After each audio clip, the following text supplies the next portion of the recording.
Welcome to another Vixa Vaughn romance audiobook. We're excited to have you join us.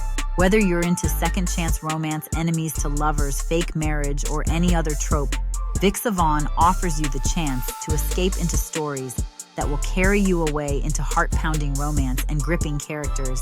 While we want to get you the full experience, some parts of this audiobook are abridged to stay abreast of YouTube's community guidelines. If you want the full experience, you can always head to Vixa Vaughn Romance and use code VIXA40 to get the unabridged version of this audiobook for 40% off. Now sit back and enjoy the show.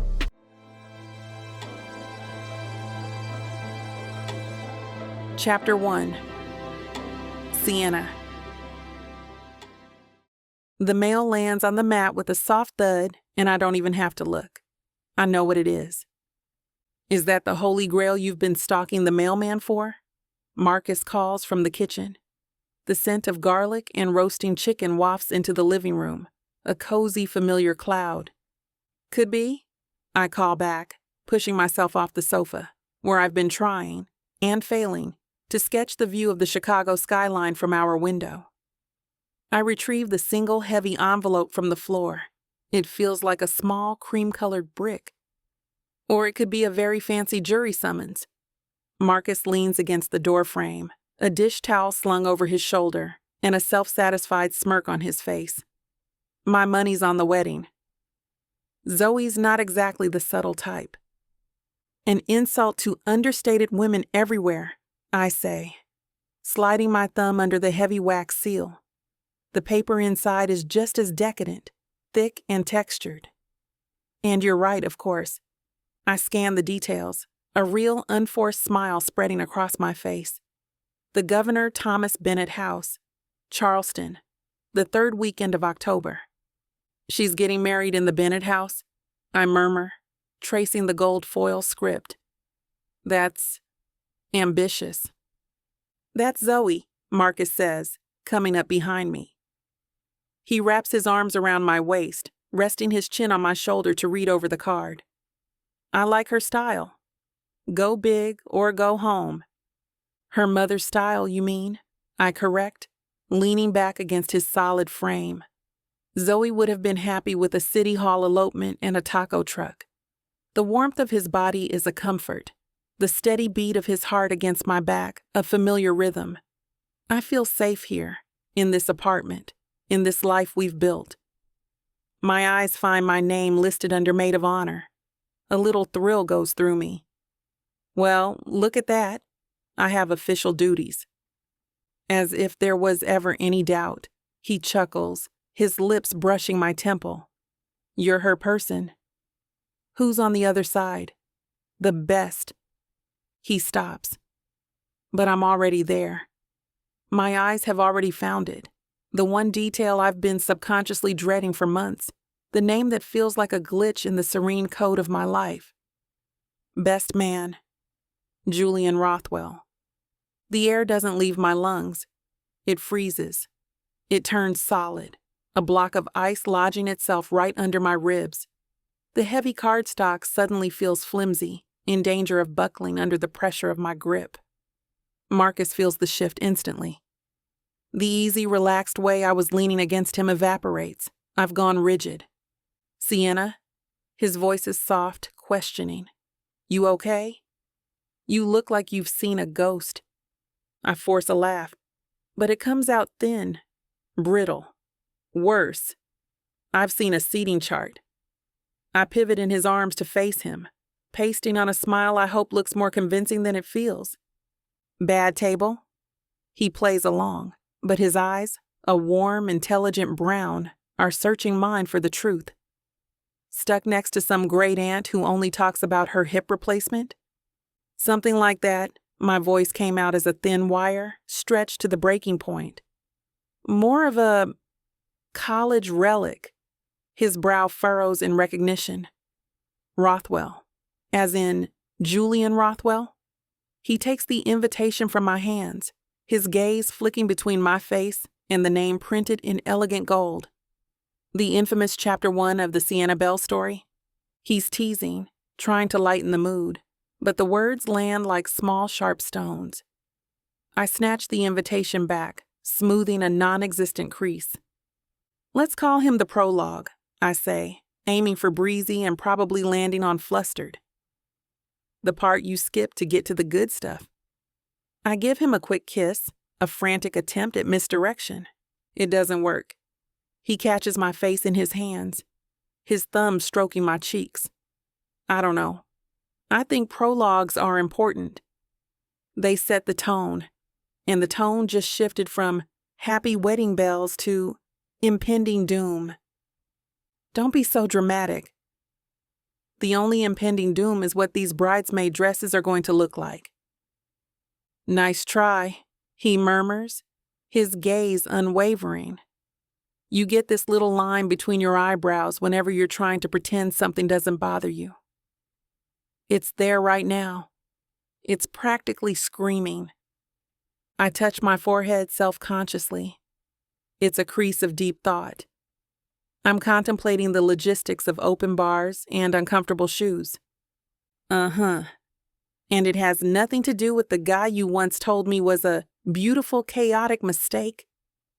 He's quoting me from a late night over a bottle of wine 2 years ago, when I'd been feeling particularly honest. The fact that he remembers the exact phrase sends a pang of guilt through me. He listens. He always listens. He was a mistake, but we were 19, I say, pulling away to create some space, needing to breathe air that isn't filled with his perceptive, knowing scent. Everything at that age is beautiful and chaotic. It's a non-issue, Marcus. Ancient history. So ancient that the name makes you look like you're preparing for a tax audit. It's just a surprise, I lie, moving into the kitchen to find a magnet for the fridge. An act of normalcy. See? I'm putting the harbinger of my emotional apocalypse right here, next to the takeout menu. I haven't seen or spoken to the guy in a decade. And you're about to spend a whole weekend with him. As the two heads of the wedding party, he points out, following me, he leans against the counter, crossing his arms. He's not angry, not even suspicious. He's just connecting the dots. Welcome party, rehearsal, the actual dinner. That's a lot of forced mingling for a non-issue. It's a 2-hour ceremony and a party, not a 7-day cruise, I retort, my voice sharper than I intend. We'll stand on opposite sides of the altar. We'll make one toast together. It's practically social distancing. Sienna. He says my name quietly, and the sound cuts through my frantic deflections. It's okay if it's weird. He's the ex who, and I quote, broke your heart so badly you switched majors. I'd say you've earned the right to a little weirdness. He's trying to give me an out, a simple explanation for the tension radiating from my skin. Heartbreak. It's a clean, simple word. But what happened was so much messier than that. It wasn't a break. It was a demolition. And I was the one holding the detonator. A fact I've never told a single soul, not even Zoe. He didn't switch my major, I say, focusing on the one inaccuracy I can correct. I switched from art history to studio art. It was an upgrade. Right after he shattered your world into 1,000,000 pieces, Marcus finishes for me, his tone gentle. Babe, I'm on your side. I'm just saying, I get it. The guy's a jerk. He's not a jerk, I say, the defense automatic, reflexive. I clamp my mouth shut. Marcus raises an eyebrow. He's not? The guy who broke your heart isn't a jerk? That's a new one. I sigh, turning to face him, my back against the cold stainless steel of the refrigerator. It was complicated. We were young. We grew apart. The familiar, flimsy script feels more dishonest than ever. Okay, he says, drawing the word out. He doesn't believe me. Not for a second. He pushes off the counter and closes the distance between us. He takes my hands in his grip warm and steadying. Okay, so you'll go to Charleston, you'll be the best maid of honor in history, and you'll ignore the complicated, not an ass, ancient history ex-boyfriend. And you'll be fine. Exactly, I say, latching onto his summary with a desperate sense of relief. I'll be fine. But, he adds, his eyes crinkling at the corners, you look like you could use some backup. A knot of dread forms in my stomach. Backup? What, are you going to hire a security detail? Thinking something a little more personal. He gets a thoughtful look on his face, the one he gets right before he solves a complex design problem. You know, I've got a mountain of vacation time. And I've never really done the whole Southern charm thing. All those historic buildings. Marcus, I interrupt, my voice coming out as a strangled whisper. No. Why not? He asks, his expression one of genuine curiosity. I want to. I could finally meet Zoe and David properly, and if this college relic decides to get nostalgic, I can be there to run interference. Consider me your designated buffer, your professional fetcher of champagne. It'll be fun. The offer is perfect. It's loving. It's logical. And it's the absolute last thing in the world I want. It's an offer I can't refuse without shattering the carefully curated story of my past.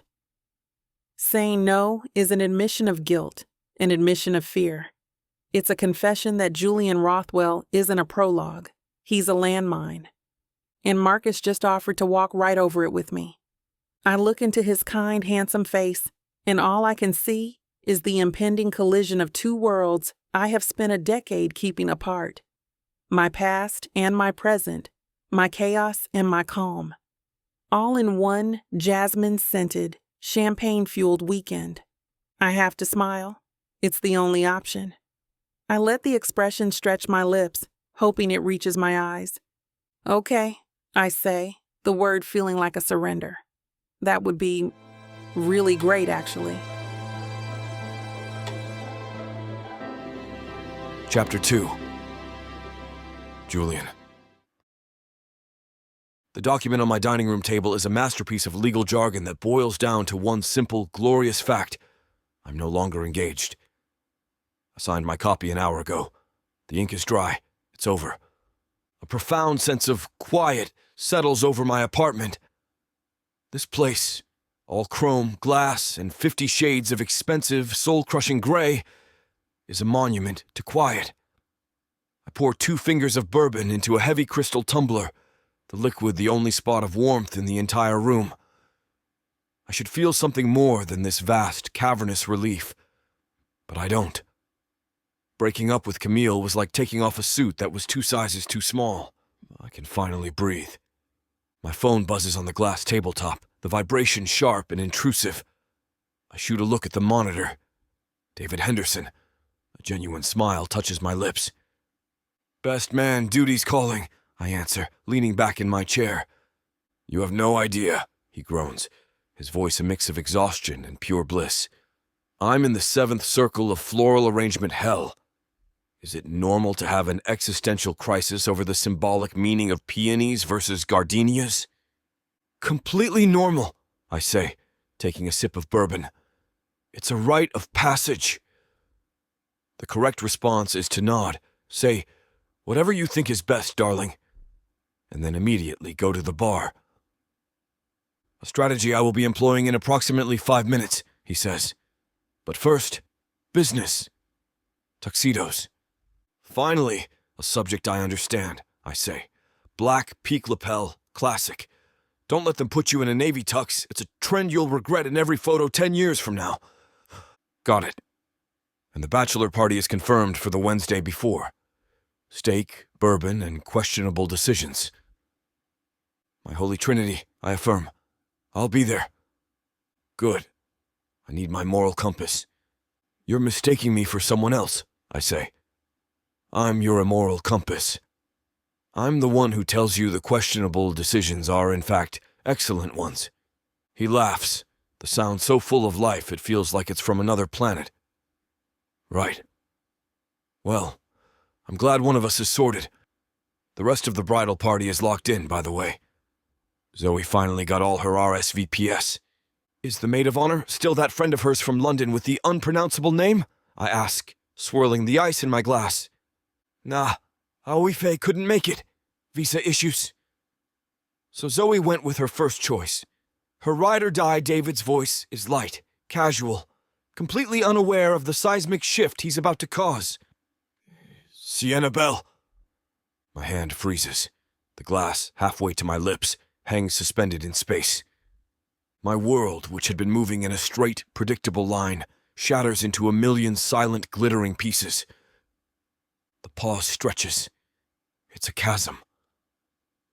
On the other end of the line, I can hear David's faint, muffled voice talking to Zoe. Then back to me. Julian? You there, man? Did the call drop? I force my throat to work. I'm here. Okay. What was that? He asks, his tone sharpening with concern. That was a 5-second pause. For you, that's a goddamn eternity. You only go that quiet when our stocks are plummeting or you're about to fire someone.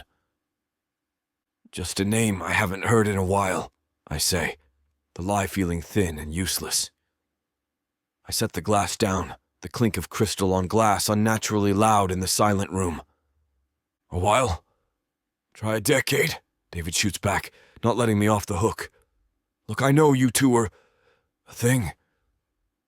But she's Zoe's best friend. It was always going to be her. A thing. It was never just a thing.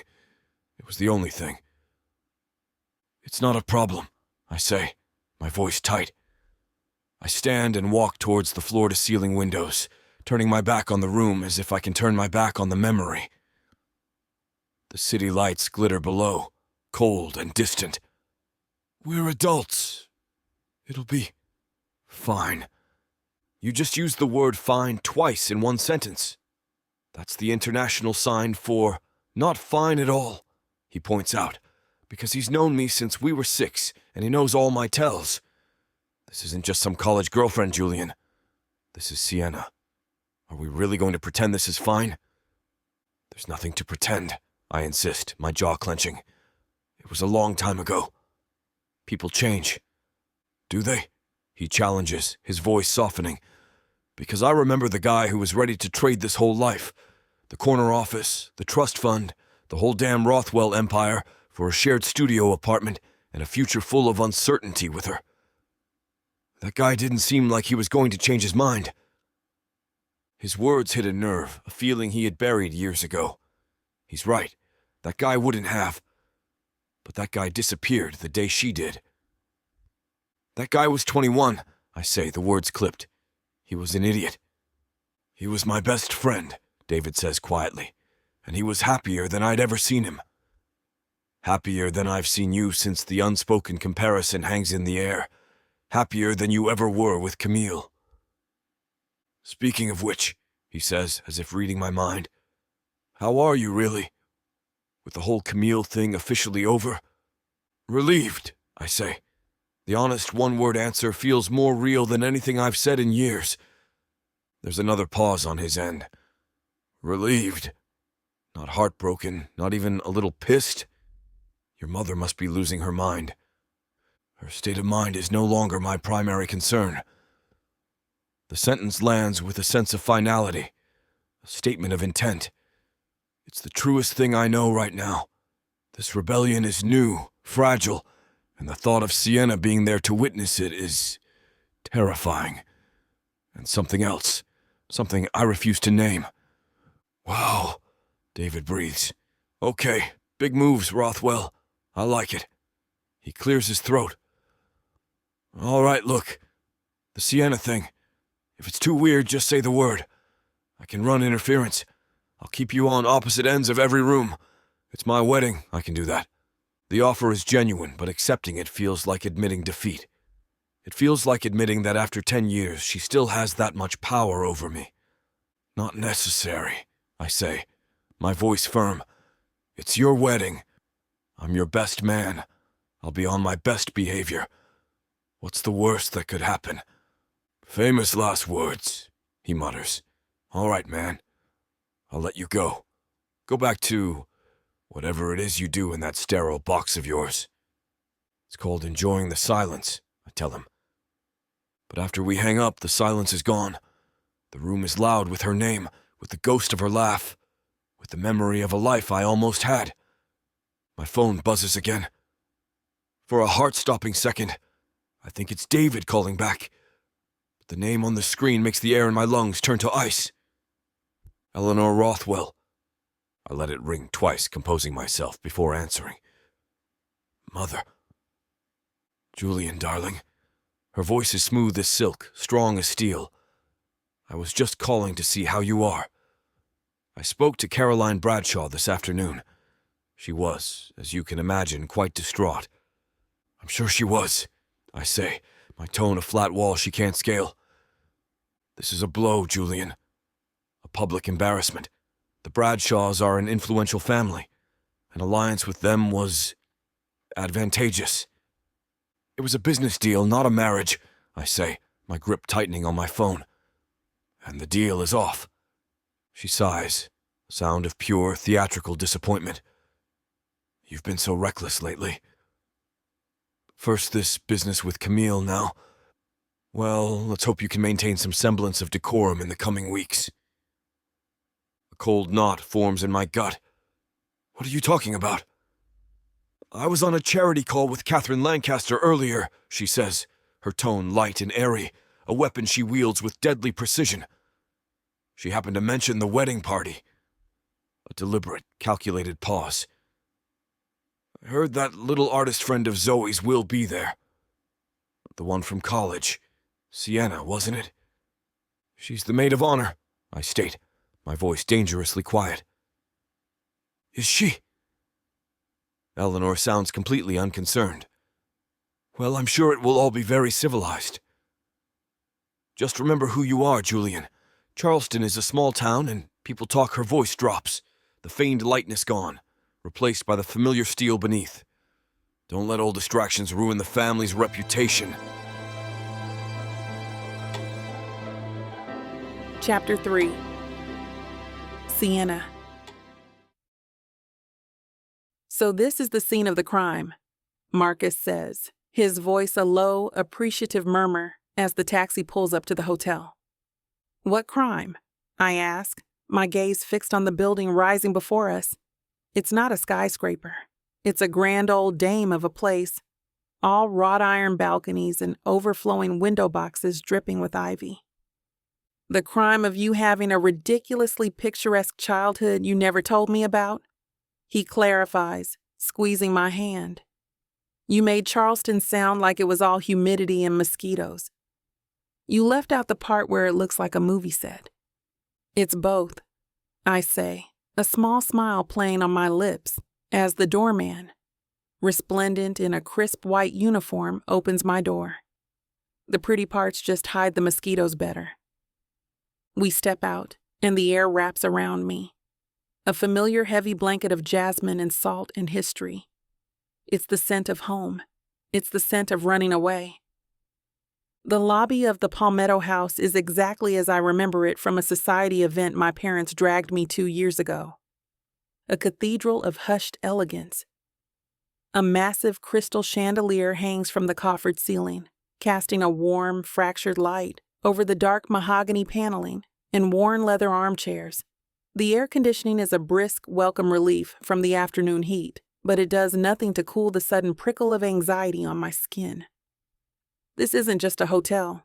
It's a habitat.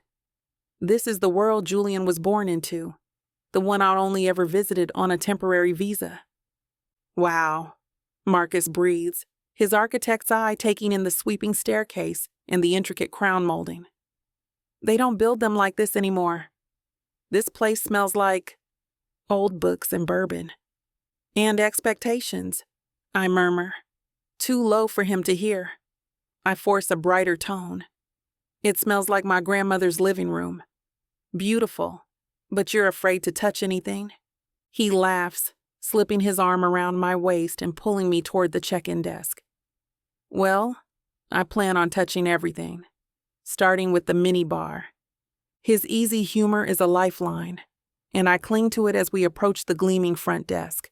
The woman behind the counter has a smile that is both warm and impeccably professional. Welcome to the Palmetto House, she says, in a soft, low-country drawl. Checking in? We are, Marcus answers for us, his confidence a shield I gladly stand behind. Reservation for Marcus Thorne. As he handles the check-in, I let my gaze drift. I'm scanning. I hate that I'm scanning. My eyes flit over clusters of guests, a family with 2 toddlers already sticky from some vacation treat, an older couple who look like they own half the city, a group of women in bright floral dresses already laughing over what looks like champagne. No sign of him. A wave of relief washes over me, so potent it almost makes me dizzy. Maybe I was wrong. Maybe this will be fine. Maybe he's arriving later. Maybe he got food poisoning. Maybe he eloped to Vegas with a showgirl and will miss the wedding entirely. A girl can dream. "All right, Ms. Bell, Mr. Thorne," the receptionist says, sliding 2 key cards across the marble countertop. "You're in room 412. It's a corner suite with a lovely view of the garden. Your bags will be right up." The welcome party for the Lancaster-Henderson wedding begins at 7 in the courtyard. "Perfect," Marcus says, taking the keys. "Thank you." He turns to me, his smile wide. "A view of the garden. See? Already paying off to be with the maid of honor." "Don't get used to it," I tease, letting him guide me away from the desk. My shoulders, which had been up around my ears, begin to relax. The immediate danger has passed. I can breathe again. The only other perk you're getting is the honor of zipping up my dress. A perk I will gladly accept. He leans in, his voice dropping. "So, now that we're officially here, do you want to head up to the room and test out the mattress?" I laugh, a real, genuine sound. "We have 3 hours until the welcome party. I think we can fit that in." He grins, that easy, familiar grin that made me fall for him in the first place. He is so wonderfully, beautifully uncomplicated. He is the opposite of a locked room. He's a sunlit porch. As we walk toward the elevators, he points toward a portrait on the wall. "Is that an original Gibby's?" I turn to look, my art history brain automatically kicking in. "No, it's a good reproduction, but the brushwork is too uniform. The real one has this tiny flaw in the varnish on the..." And that's when I see him. He's standing on the other side of the lobby, by the concierge desk, his back to me. But I don't need to see his face. I'd know that posture anywhere. The confident set of his shoulders. The way he stands with his weight slightly on one foot.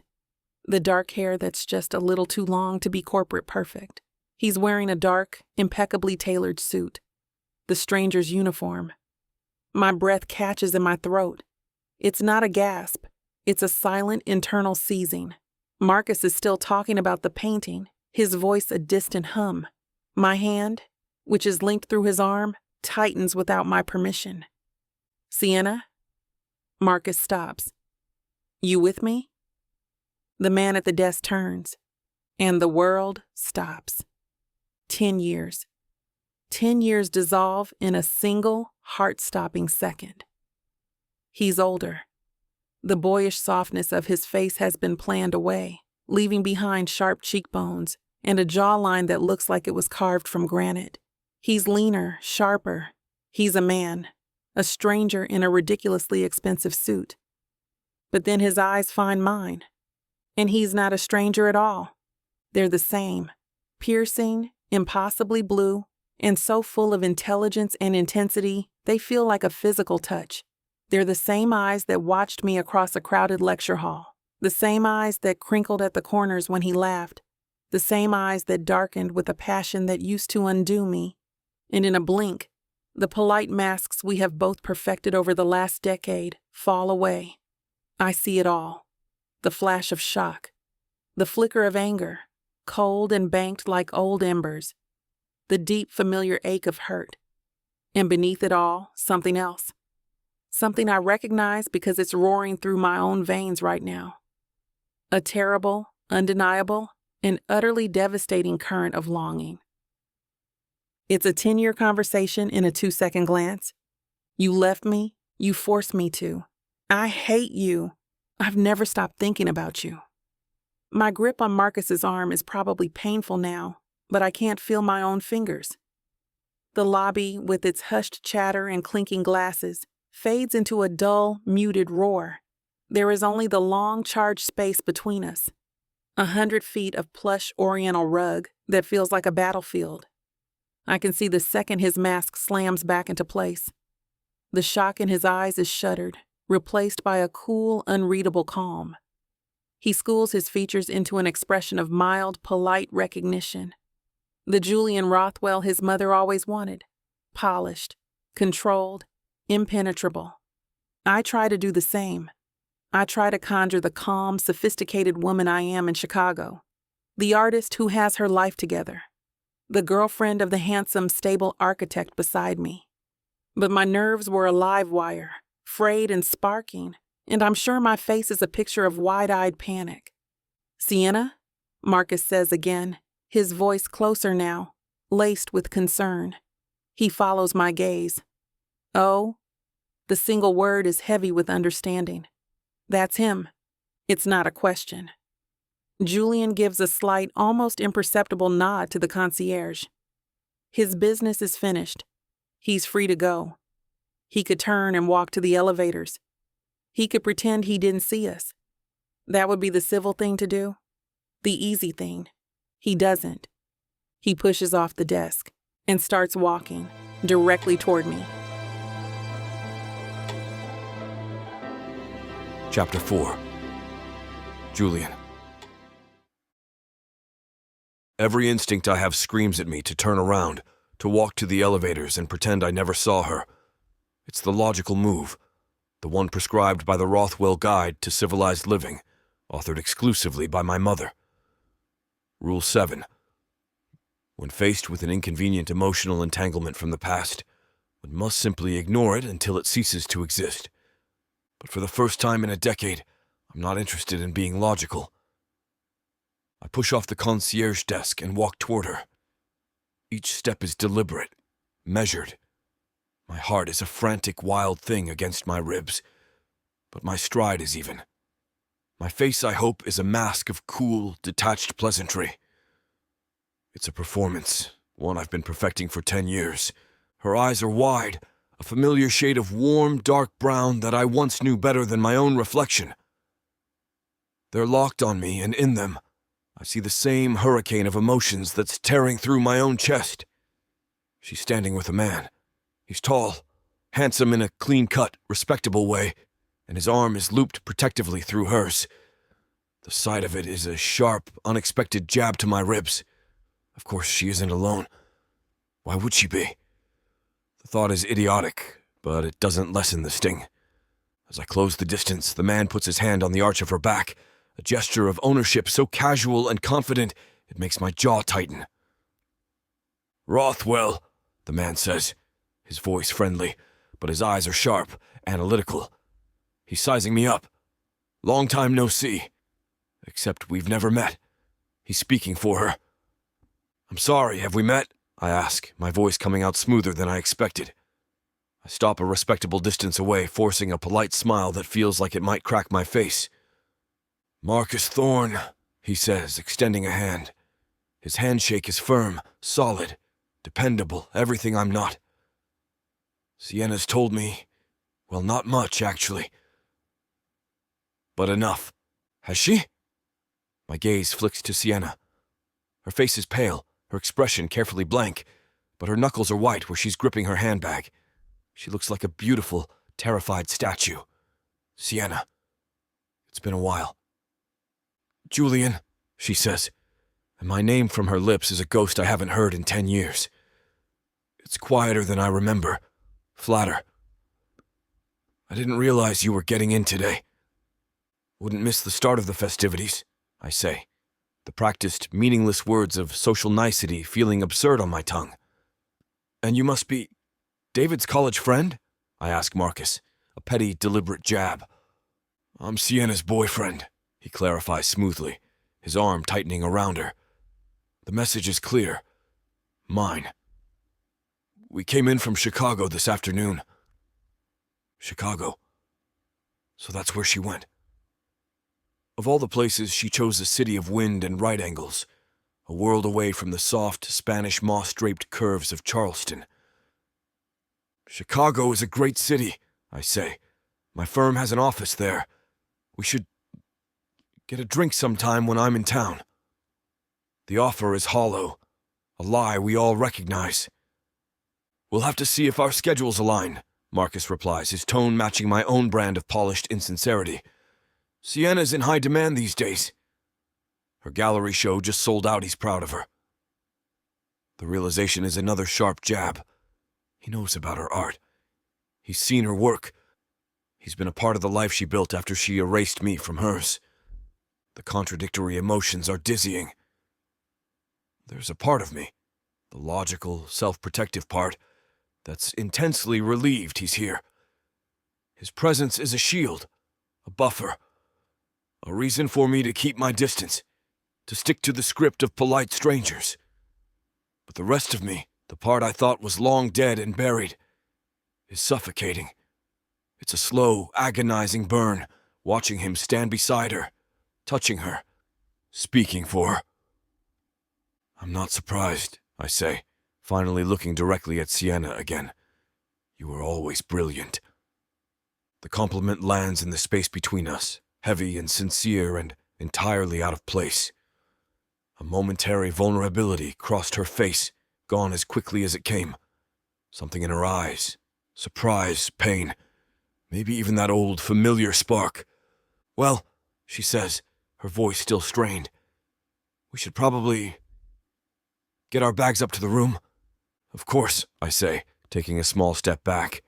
I'll see you both tonight, at the welcome party.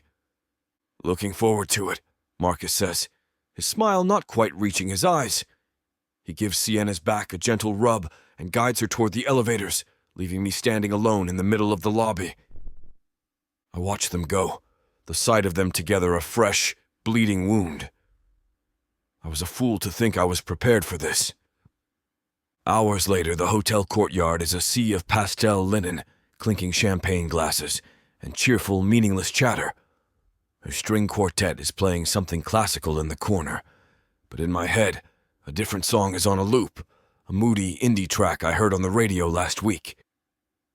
The lyrics keep circling back, a relentless, unanswerable question that perfectly captures the absurdity of this moment. How can we go back to being friends when we just shared a bed? How can you look at me and pretend I'm someone you've never met? I take a long swallow of my bourbon, the burn in my throat a welcome distraction. I'm leaning against a stone pillar, trying to look detached and at ease, a man of the world enjoying a party. In reality, I'm a nervous wreck with a finely tuned radar, and its only target is her. I spot her across the courtyard near a bubbling fountain. She's changed into a simple, elegant black dress that leaves her shoulders bare. Her hair is piled on top of her head in a cascade of soft curls, and she's laughing at something Zoe, the bride-to-be, just said. The sound of her laughter, even from this distance, hit me like a physical blow. It's the same warm, uninhibited sound I remember. Marcus is right beside her, a drink in one hand, the other resting possessively on her waist. He looks even more handsome in a crisp blue shirt, perfectly at ease in this crowd. They look good together. They look right. The thought is acid in my stomach. David claps me on the shoulder, pulling me from my miserable surveillance. There you are. I was beginning to think you'd bailed and fled the country. The thought crossed my mind, I admit, turning to face him. Your future mother-in-law cornered me by the canapes.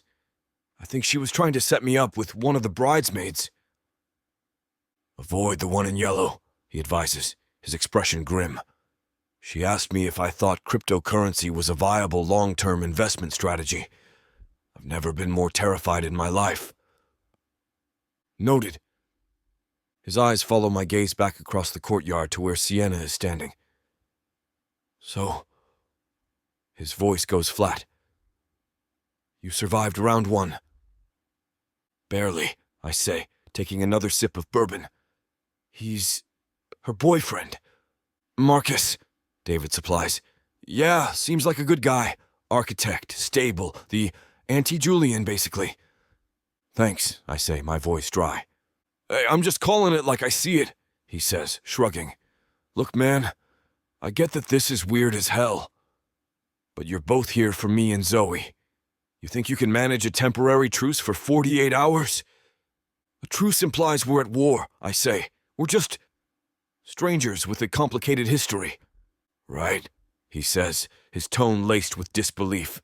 Strangers who look at each other like they're about to either kiss or kill one another. It's a real toss-up from over here. Before I can respond, Zoe spots us. She breaks away from her conversation with Sienna, a wide, beatific smile on her face, and makes a beeline for us, her engagement ring flashing under the string lights. There you are, she exclaims, pulling both me and David into a hug. My two favorite men.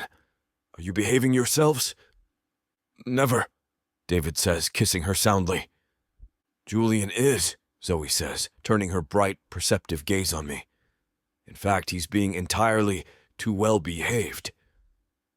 Brooding in a corner is not on the itinerary for the weekend, Rothwell. I need you on the dance floor later. I'll see what I can do, I say, managing a smile. Good. She loops her arms through mine and David's, her expression turning from playful to practical. Now I need to borrow both of you. You too, Sienna, she calls out over her shoulder. My blood runs cold. I watch as Sienna turns, her conversation with Marcus cut short. Her eyes meet mine, and I see a flicker of the same panic I feel. Marcus gives her a questioning look, but she just shakes her head slightly before making her way toward us, her movements graceful but reluctant.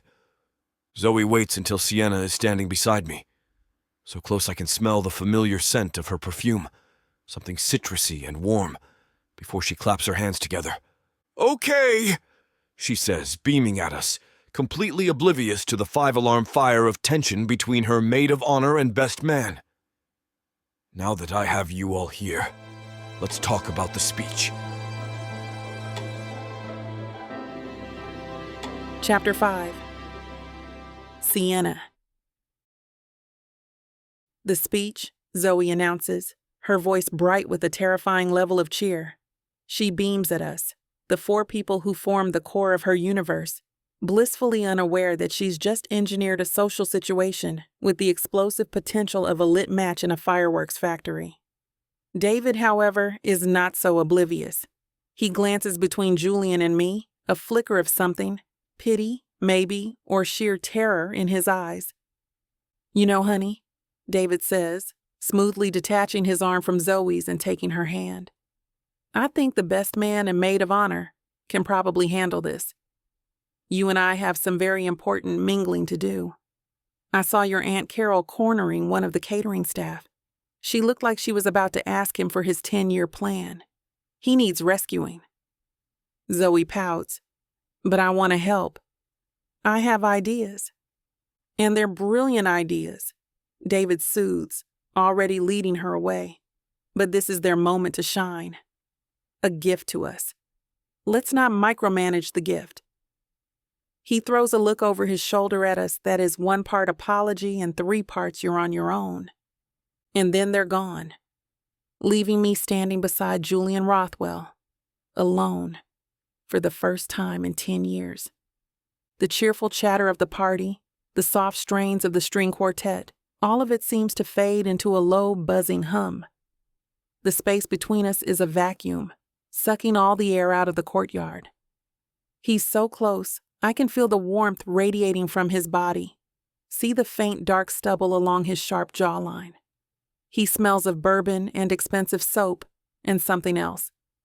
Something that is just uniquely, achingly him. He's the one who breaks the silence. Of course, he is. He was always the one who could cut through the noise. So, his words are a low murmur that vibrates right through me. He's not looking at me, but at the fountain, his expression carefully neutral. The speech. Right, I say, my voice coming out a little breathless. I clear my throat, grabbing onto the topic like a life raft. The speech. I think we should keep it simple. A few anecdotes, wish them well, sit down. No one likes a long speech. Agreed, he says, turning his head slightly. His piercing blue eyes meet mine for a fraction of a second before glancing away. A 5 to 7 minute runtime seems appropriate, equal parts humor and heartfelt sentiment. He sounds like he's chairing a board meeting. The detached professional tone is a shield, and I immediately raise my own to match it. Good. A clear objective, I say, nodding. I can open. I'll tell the story about Zoe trying to dye her hair in our dorm room and turning it swamp green the night before her first big art history presentation. A ghost of a smile touches his lips. It's a faint, fleeting thing, but it's there. A solid choice. I remember that. She tried to hide it with the beanie. She looked like a sad green garden gnome, I say, the memory pulling a small, genuine smile from me before I can stop it. I'll counter with David's attempt to build that IKEA bookshelf for her birthday. He offers. His tone still businesslike, but with a hint of warmth bleeding through. The one that ended with him supergluing his hand to his forehead and blaming the Swedish instructions. That feels like a balanced approach, I say, my professional armor starting to feel a little thin. One story of Zoe's vanity, one of David's incompetence. It shows they're perfect for each other. Exactly, he says. We establish their individual flaws, then we pivot to how those flaws are somehow mitigated by their union. I almost laugh. Mitigated? Is this a wedding toast or a risk assessment report? The question hangs in the air. It's too real, too close to the bone of who he's become. His jaw tightens. It's an observation. They make each other better. They do, I concede, my voice softening. I can't let this get personal. I have to steer it back to the safety of the task at hand. Okay, so after the incompetent bookshelf story, we merge. We could talk about the first time we saw them together, how it was obvious to everyone. Too cliché, he dismisses instantly. Every wedding speech does that. Fine, I say, a spark of the old familiar frustration flaring up. He was always like this, challenging every idea, pushing for something better, something realer.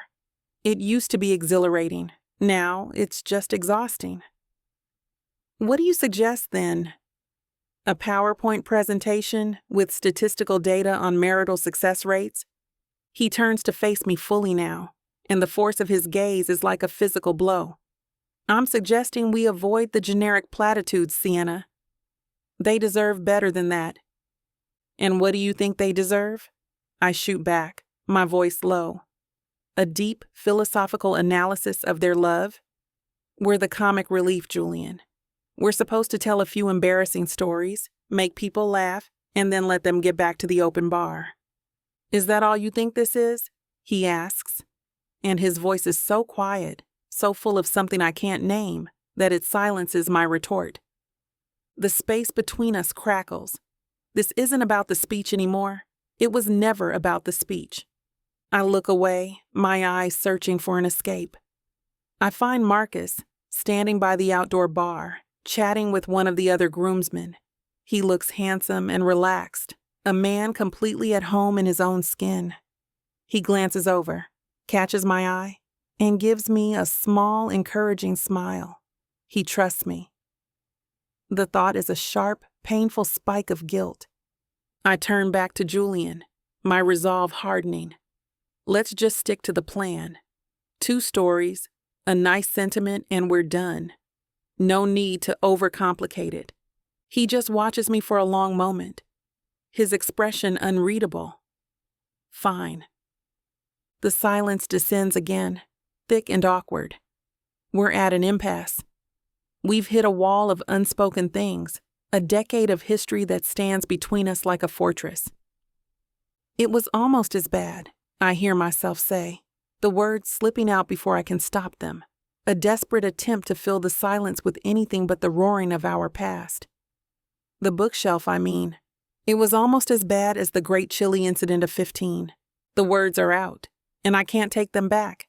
It's not a Zoe story or a David story. It's an us story. Julian's entire posture changes. He doesn't move, but he shifts. The rigid, controlled man from the boardroom vanishes. And for a split second, the boy I knew is standing in his place. A real, genuine smile breaks across his face, and it transforms him. The sharp lines of his face soften, and the coldness in his eyes melts away, replaced by a familiar, brilliant blue spark. Oh my God. He breathes, a low chuckle escaping his lips. The ghost pepper chili. He was trying so hard to impress her, I say, the memory washing over me, so vivid it's like no time has passed at all. He thought it would be a grand, romantic gesture to cook for her. And instead, he created a biological weapon. Julian finishes, shaking his head. The entire dorm smelled like a chemical fire for a week. I think my textbooks were permanently infused with the scent of capsaicin. You were the one who had to talk the RA out of calling the hazmat team, I remind him, a real laugh bubbling up inside me. You told him David was doing a chemistry experiment for extra credit. I was a convincing liar, he says, his smile fading slightly as he looks at me. Sometimes. The double meaning hangs there, a sharp, painful edge on the soft warmth of the memory. He gestures with his hand as he speaks, and my eyes are drawn to it. His hands, they're the same. Long, elegant fingers, clean, short nails. The silver watch with the worn leather band, a gift from his late grandfather, is still wrapped around his wrist. My breath catches. I remember those hands. I remember the calluses on his fingertips from playing the guitar he kept in the corner of his room. I remember the way they would trace the curve of my spine, the way they would tangle in my hair. I remember the feeling of his thumb stroking the back of my hand, a simple, absent-minded gesture that always made me feel so completely, utterly safe. A jolt of pure physical memory, so intense it's like a phantom touch, shoots through me. It's a dangerous, forbidden warmth that spreads through my veins. The guilt is immediate, and it's nauseating. My eyes dart across the courtyard, finding Marcus again. He's no longer smiling. He's just watching us. His expression thoughtful, a little guarded. He's not stupid. He can see the shift. The tension is so thick it feels like a physical barrier. He can see the ghost of whatever we were, flickering back to life under the soft glow of the party lights. The moment is broken. The warmth vanishes, replaced by a cold, sharp panic. Just as I'm about to make an excuse, to flee back to the safety of my present, a new figure enters the scene. She moves through the crowd like a shark parting a school of fish. She's tall, impossibly thin, with hair the color of ice blonde champagne pulled back in a severe, elegant chignon. Her dress is a slash of silver silk that looks like it cost more than my car. She radiates a kind of cold, untouchable beauty and an aura of entitlement so powerful it's practically a physical force. Her eyes, a pale, chilly gray, are fixed on one target. She doesn't slow down, doesn't speak to anyone. She just walks directly toward us, her heels clicking a sharp, menacing rhythm on the flagstone patio. She stops right in front of Julian, ignoring me completely as if I'm a piece of the scenery. She places a perfectly manicured hand on his arm, her red nails a startling slash of color against the dark fabric of his suit. "Julian, darling," she says. Her voice is smooth and cold as polished marble. "You didn't tell me you'd arrived." Chapter 6. Julian. The moment is so fragile it's practically translucent. A shared smile, a memory of ghost peppers and fire alarms. For a split second, the 10-year chasm between us vanishes, and we're just Julian and Sienna again. Then the spell is shattered by a hand on my arm and a voice like chilled champagne. "Julian, darling, you didn't tell me you'd arrived." I flinch. Not just at the touch, which feels like ice on a fresh burn, but at the sound of Camille's voice. It doesn't belong here. It's a note from a completely different song, a jarring, metallic chord played in the middle of a ballad. I turn and the whiplash is brutal. The brief, easy warmth I felt with Sienna is gone, replaced by the Arctic front of my immediate past. Camille stands there, a vision in silver silk, her expression one of amused, proprietary indulgence, as if she's just caught a beloved pet wandering where it shouldn't.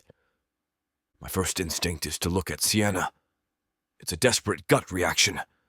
I need to see her face to gauge the damage. The change is immediate and devastating. The soft, nostalgic smile is gone. Her face is a mask of polite neutrality, her eyes shuttered. The door that had cracked open, even for a second, has been slammed shut, bolted, and barricaded. She takes a small, almost imperceptible step back, creating a chasm between us once more. "Camille," I say, my voice tight with a mixture of shock and fury. I pointedly remove her hand from my arm. "What are you doing here?" "What a question," she says with a light, tinkling laugh that sets my teeth on edge. She completely ignores my gesture, her gaze flicking dismissively over Sienna before landing back on me. "Darling, you didn't really think I'd let a silly little argument keep me from David's wedding, did you? The Lancasters are practically family. We've met the Lancasters twice," I say through gritted teeth. "Once at a charity gala, and once at their Christmas party. That doesn't make us family, Camille. That makes us acquaintances on a mailing list." Details, she purrs, waving a dismissive hand. "The point is, it would be rude for me not to be here. To support David and Zoe, and to support you, of course." Her performance is flawless. She's playing the part of the devoted, long-suffering fiancé, patiently waiting for her moody partner to come to his senses. To any outside observer, our breakup was a minor tiff. The termination agreement sitting on my dining room table, the one her father's lawyers drafted, would suggest otherwise. I feel a desperate, clawing urge to fix this. To say something to Sienna that will cut through Camille's performance. This isn't real. She means nothing to me. That moment we just had, that was real. But the words are trapped behind a wall of social decorum and the sheer, stunning audacity of the woman in front of me. "My support for David doesn't require your assistance," I say, my voice low and cold. "You shouldn't have come." "Oh, don't be such a bear, Julian." She smiles, but it's a sharp, predatory thing that doesn't reach her pale gray eyes. "Besides, your mother insisted. She was so worried about you being all alone this weekend, surrounded by old memories. She thought you might need a friendly face. And there it is. The words hit me with the force of a physical blow. Your mother insisted. It's not a coincidence. It's a deployment." My blood runs cold, a familiar, chilling sensation. I'm not just dealing with my ex-fiancé.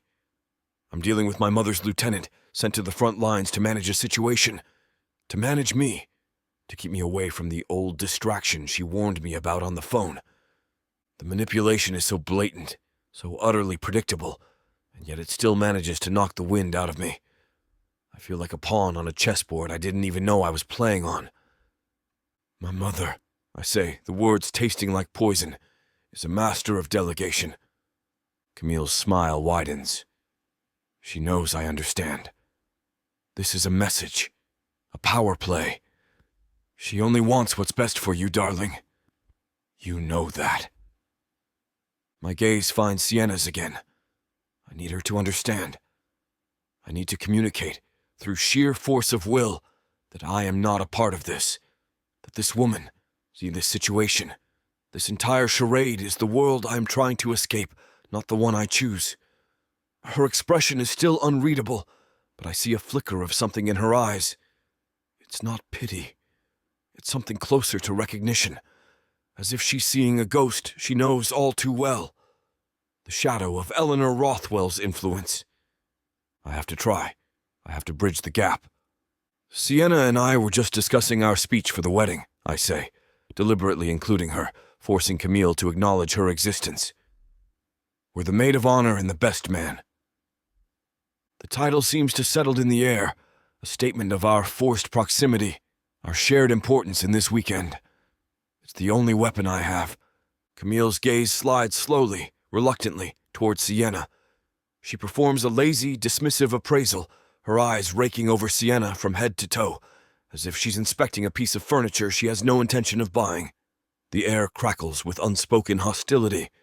It's the condescending assessment of a woman who believes she's at the top of the food chain, examining a creature she deems to be several rungs below.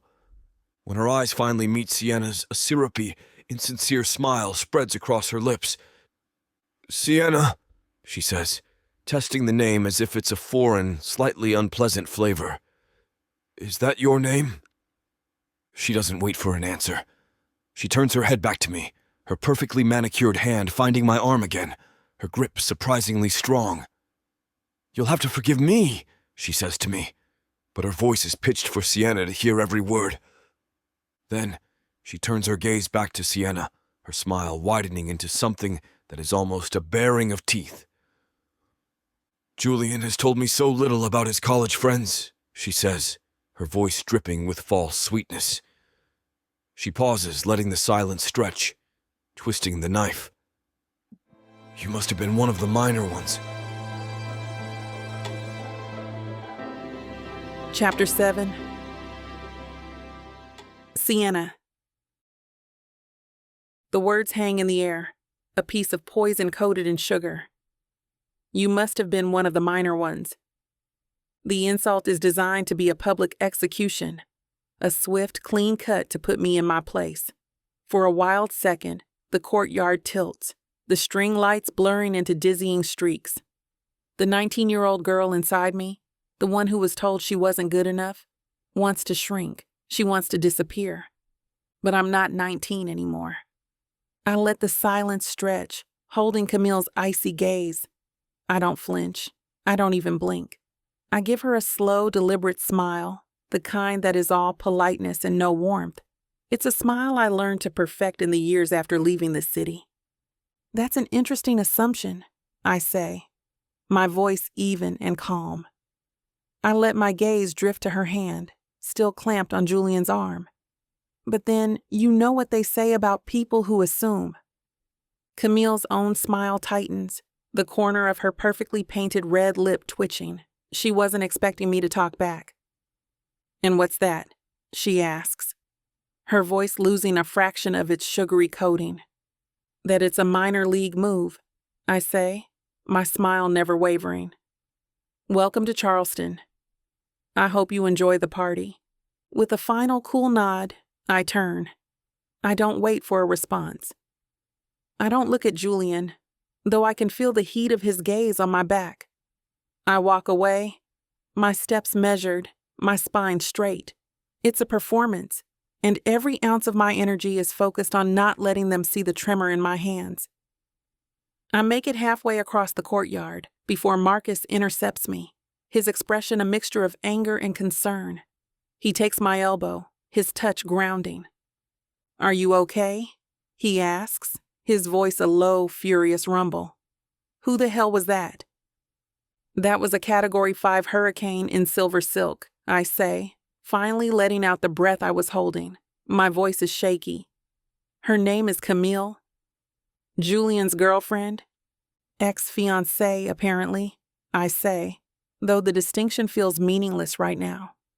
I look back over my shoulder. Julian and Camille are no longer standing by the fountain. They've moved to a secluded corner of the courtyard, near a thicket of palmetto trees, their bodies angled toward each other in a posture of tense, quiet argument. "Well, she's a piece of work," Marcus mutters, his hand finding the small of my back. It's a comforting, protective gesture. "You handled that perfectly, by the way. For a second there, I thought I was going to have to step in and defend your honor."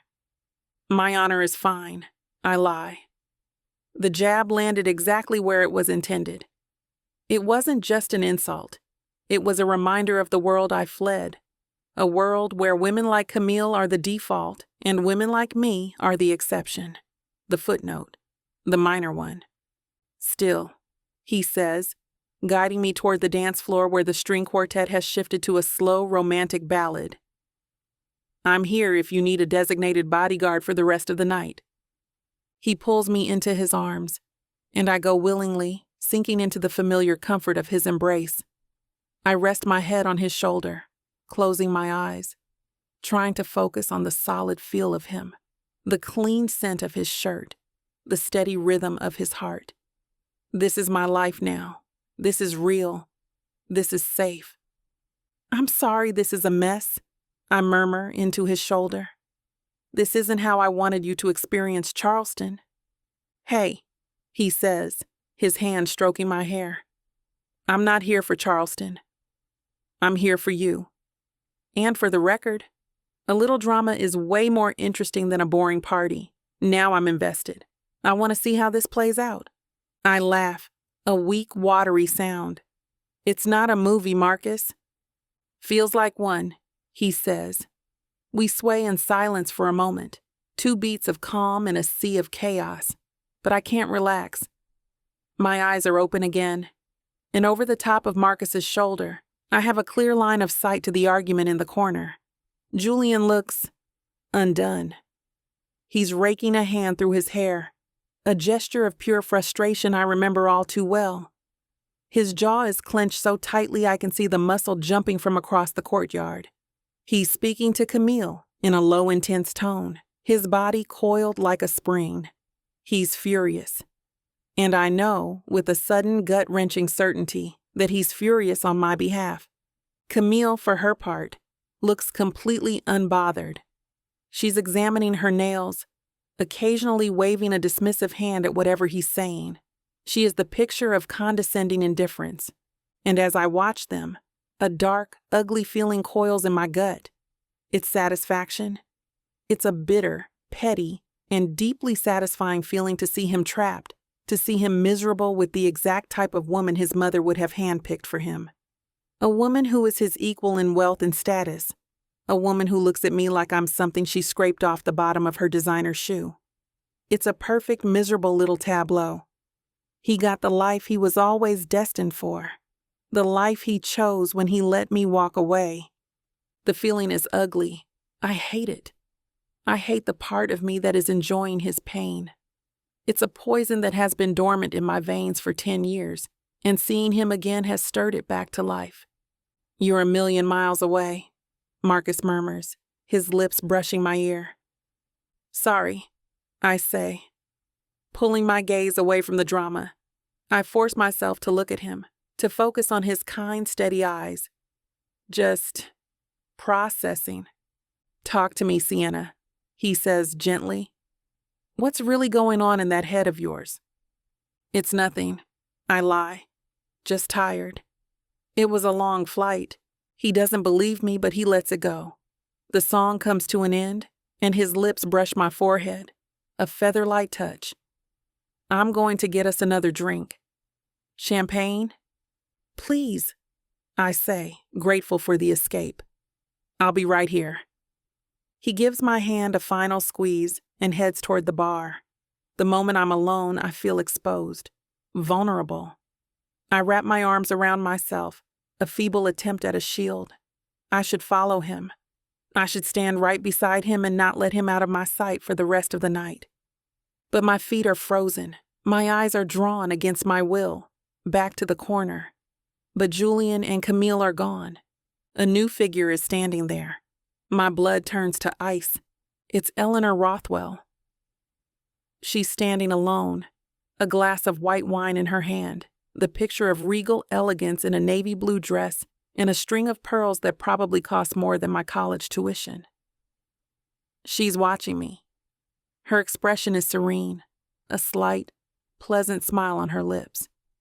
But her eyes are as cold and sharp as chips of ice.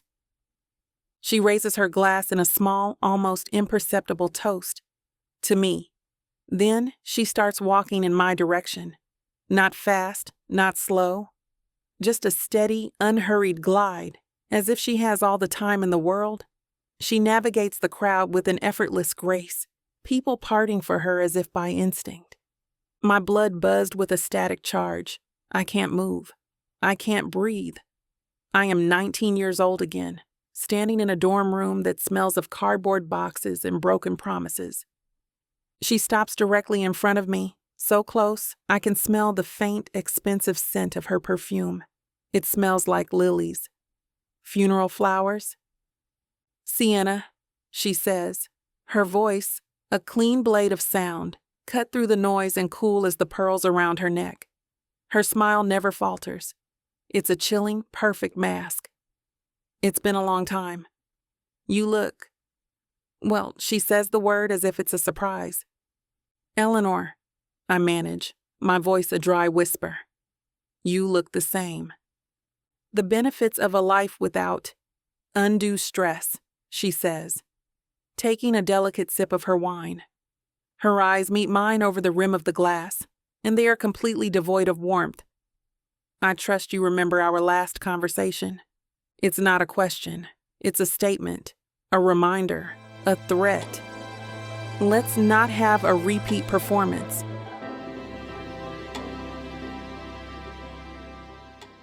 Oh, so you think you're ready for some hockey romance, huh? Baby, you don't even know what you're about to step into. This is not your grandma's romance collection. No, sir. We're talking muscles on the ice, dirty talking men who can handle a stick. And I do mean every kind of stick. 8 full-length audiobooks, over 30 hours of heat, sass, and love stories that'll melt more than just the ice. And honey, these aren't just some regular old stories. These are the kind that'll have you fanning yourself, yelling at your headphones, and staying up till 3 a.m. talking about one more chapter. Normally, a collection like this would cost you a small fortune. But baby, you know we don't play like that. Right now, it's already sitting at a jaw-dropping 70% off. If you order today and use the YouTube exclusive code VIXA40, that's VIXA40. Boom. Even bigger savings. That's right. Your romance binge just got cheaper than your last DoorDash order. One click, endless passion. Vixa Vaughn Romance. Chapter 8. Julian. The moment Sienna turns and walks away, a vision of composure and barely concealed fire, the fragile leash of my temper snaps. I turn to Camille, my voice a low, dangerous growl that is nothing like the polished tone I've used all evening. What the hell was that? Camille doesn't flinch. She simply raises a perfectly sculpted eyebrow. That was me, making introductions. You seem to have forgotten your manners. My manners are the only thing stopping me from having you escorted out of here. I clip out, my gaze sweeping the courtyard. I need to find Sienna. I need to fix this. But she's already been swallowed by the crowd. Don't be so dramatic, Julian, Camille says with a sigh, as if I'm a particularly trying toddler. It was a harmless little comment. Someone had to put the girl in her place. She was looking at you with a rather pathetic amount of hope. You will not talk about her, I say, taking a step closer, my fury a cold, hard knot in my chest. You were sent here by my mother. This was a calculated move. Admit it. Eleanor and I are merely in agreement about what's best for you, she says, her voice smooth. She knew you'd be vulnerable this weekend. I'm here as a stabilizing influence. A stabilizing influence? I let out a harsh, humorless laugh. You're a hand grenade, Camille.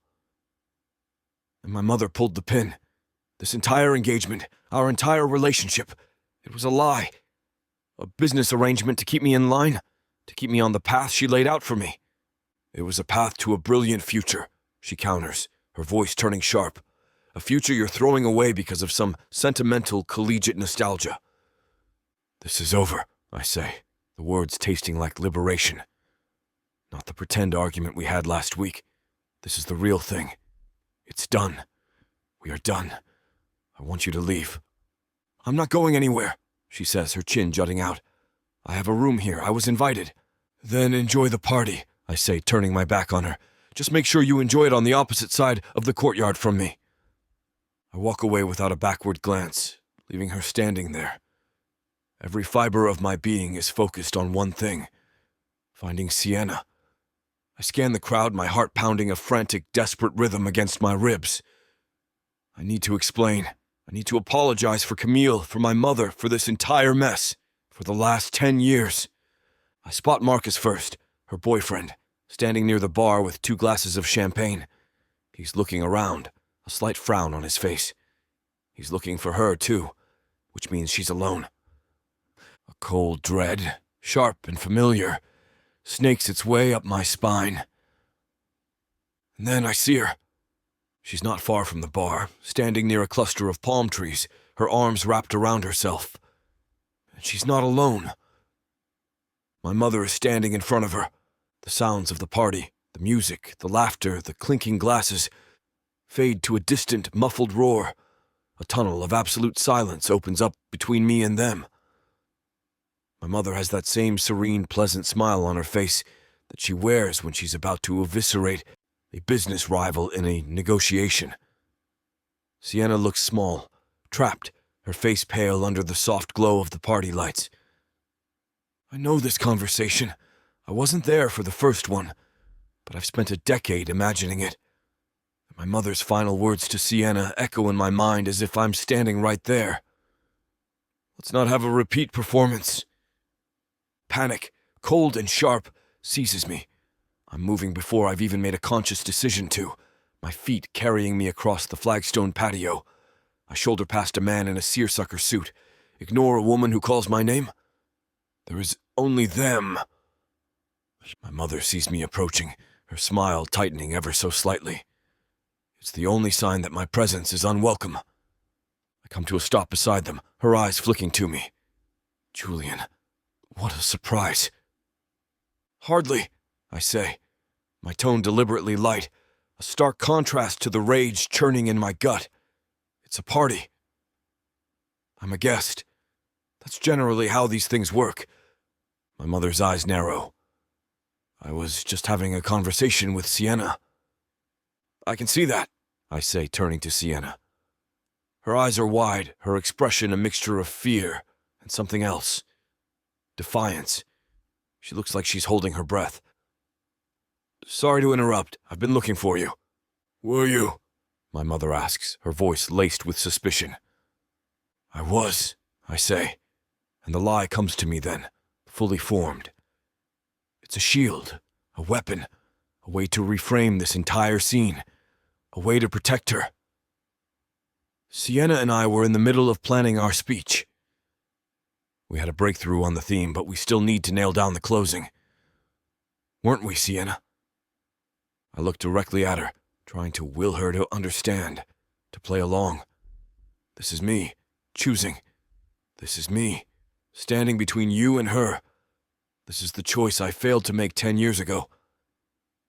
As I speak, I do something I haven't done in a decade. I touch her. I place my hand on the small of her back, resting it lightly on the cool, soft fabric of her dress. The shock of it is instantaneous. A jolt of pure, unadulterated electricity arcs from my palm, through the thin material of her dress and directly into her skin. It's not a memory. It's a live wire. Her back is warm, alive beneath my hand. She takes a sharp, audible breath, and I feel the tremor that runs through her entire body. It's a current that travels up my arm, short-circuiting every rational thought in my brain. The scent of her perfume, citrus and something warm and sweet, fills my senses. For a split second, the courtyard, my mother, the entire world disappears. There is only this touch. I see her eyes widen, her pupils dilating. She felt it too. We should find a quieter place to finish our notes, I said, my voice a little rougher than I intended. I apply the slightest pressure to her back, a silent instruction. Come with me. Let me get you away from her. My mother watches us, her expression unreadable, her eyes cold. For the first time all night, she looks momentarily thwarted. I've just publicly aligned myself with Sienna. I've claimed a shared purpose. I've won the battle. But I've lost the war. Sienna flinches away from my hand as if it were a hot brand. She takes a sharp step back, breaking the contact, and the loss of it is a physical ache. The space between us is suddenly a freezing void. She looks at me, her eyes dark, her expression no longer frightened but fierce. Her voice when she speaks is low and trembling with a raw, furious energy. "Don't!" she says. "Don't you dare!" Chapter 9. Sienna. The morning after the welcome party feels like the morning after a storm. The air in our hotel room is still, but charged with the leftover ozone of last night's drama. I'm sitting on the side of the bed, nursing a cup of coffee, while Marcus stands by the window, already dressed, looking out at the Charleston skyline. "So," he says, not turning around, "are we going to talk about the fact that your ex-boyfriend's mother threatened you last night?" His voice is calm, but the question is a neatly polished stone dropped into the quiet room. I flinch. Threatened is a strong word. Is it? He turns to face me, his arms crossed. His expression isn't angry. It's something more complicated, concerned. "Sienna, I was 10 feet away. I saw your face. You looked like you'd seen a ghost." "She's just intense," I say. The understatement of the century. She's a very traditional Southern woman who thinks I was a youthful indiscretion. It's not a big deal. It seemed like a big deal when Julian came over and looked like he was ready to physically remove her from the premises, he points out, his gaze steady. And it seemed like a big deal when you told him, "Don't you dare," like he'd just pulled a knife on you. I take a sip of coffee, the hot liquid doing nothing to warm the chill inside me. He was trying to play the white knight. I didn't need rescuing. "I know you didn't," Marcus says, walking over and sitting beside me on the bed. He takes my hand, his thumb stroking my knuckles. "You handled Ice Queen #1 with more grace than I've ever seen." But his mother, that was different. "What did she say to you, Cy? For real?" I look into his kind, earnest face, and the lie I have to tell feels like swallowing shards of glass. She just reminded me that this is an important weekend for her son, and that she'd appreciate it if there weren't any distractions. "You," he says flatly. "She meant you. I'm the maid of honor. He's the best man. We're a package deal," I say with a shrug, trying for a lightness I don't feel. She doesn't have to like it. He's quiet for a long moment, his eyes searching mine. He knows there's more. I can see it in the slight furrow of his brow, but he doesn't push. "Okay," he says finally. "But if she comes near you again, you're not handling it alone. Deal?" "Deal," I whisper, the guilt a heavy, bitter weight in my stomach.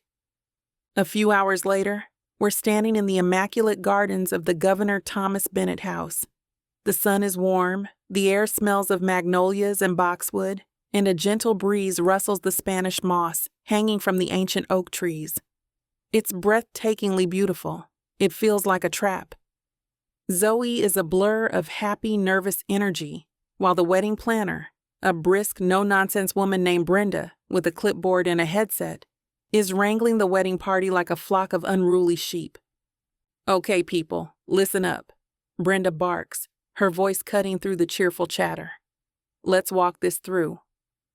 We have exactly 1 hour before the dinner, so let's not waste time. Bride's parents, you're first. Let's see it." We run through the procession, one pair at a time. My turn comes too soon. "Maid of honor, best man, you're up," Brenda calls out. My stomach plummets. I see Julian detach himself from his conversation with David. He walks toward me, his expression unreadable. He's wearing a pair of dark trousers and a crisp white shirt, the sleeves rolled up to his forearms. He looks casual, devastatingly handsome, and completely out of reach. We find our places at the back of the garden path that serves as the aisle. We stand side by side, a foot of empty space between us. our eyes fixed on the floral arch at the front. "Are you okay?" he asks, his voice low for my ears only. "I'm perfect," I say, my tone clipped and bright. "It's a beautiful day for a wedding rehearsal." "About last night," he starts, his voice urgent. "Sienna, my mother." "I really don't want to talk about your mother." I cut him off, my gaze still locked on the arch. "Or last night. Or anything that isn't about Zoe and David. We have a job to do. Let's just do it." "She had no right to speak to you like that," he insists, ignoring my dismissal. "What she did, 10 years ago and last night, it was—" "Okay, lovely." Brenda's voice cuts through the air, sharp and loud. "A little more smiling, a little less looking like you're walking to your execution. You're supposed to be happy for them. Let's go, on my cue."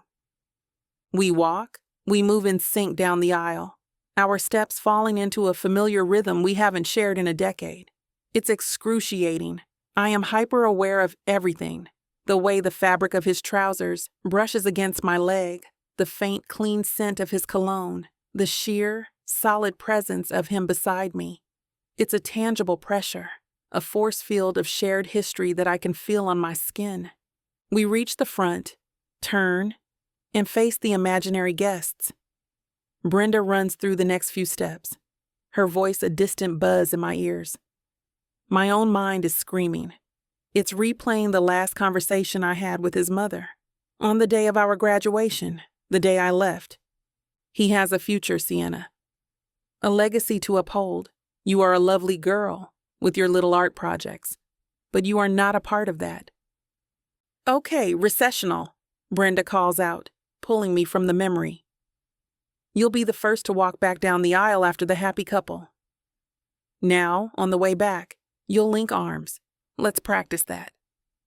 My blood runs cold. I feel Julian turn to me. I don't move.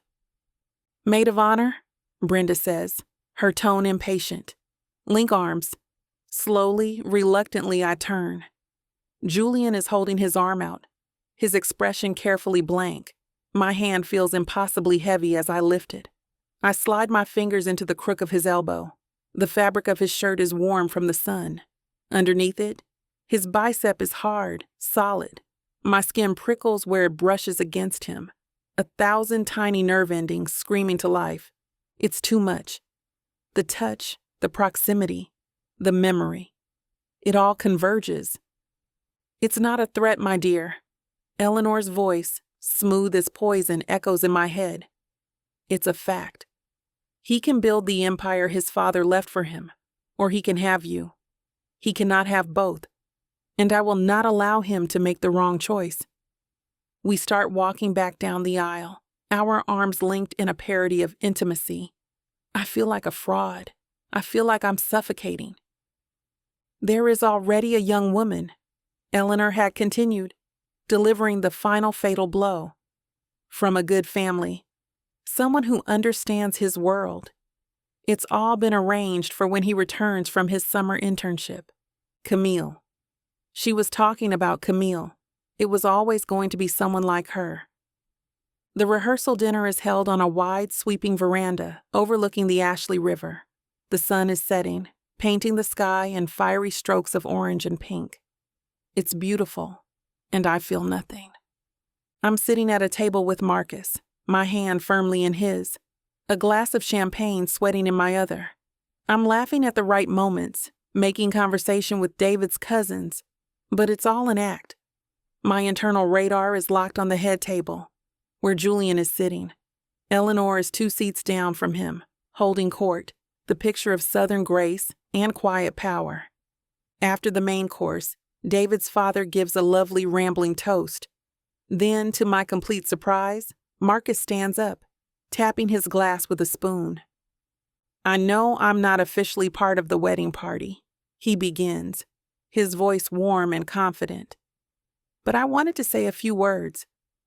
I've only known David and Zoe for a short time, but it's clear to anyone with eyes that they are the real deal." He smiles at the head table, and I feel a swell of pride. He's so charming, so effortlessly at ease. It's a beautiful thing to see two people who just fit so perfectly. He continues, his eyes finding mine across the table. His smile is warm, but there's an intensity in his gaze I haven't seen before. It reminds you what's important. To focus on the future you're building, and to have the courage to leave the past in the past. He pauses, where it belongs. As he says the final words, his gaze flicks from me, just for the briefest instant, over to Julian. It's a direct hit, a shot fired across the bow. It's not a suggestion. It's a warning. And everyone at our table, everyone who saw the drama unfold last night, knows exactly who it's for. Chapter 10. Julian. The applause for the boyfriend's speech is a wave of polite sound that washes over the veranda. It feels hollow, distant. I raise my glass of wine to my lips, but the Cabernet that tasted rich and complex a moment ago now tastes like vinegar and ash.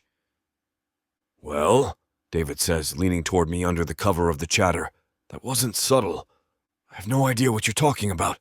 I lie. My voice a low, even tone that is a masterclass in deception. I keep my eyes fixed on Sienna's table. She's smiling up at Marcus as he sits down, her hand finding his on the tablecloth. But her smile doesn't reach her eyes. Her shoulders are tight. I know her tells. She's rattled. Don't you? David counters, taking a sip of his own wine. The guy just stood up in front of 50 of our closest friends and family and basically told you to back the hell off. Leave the past in the past. He might as well have pointed directly at you.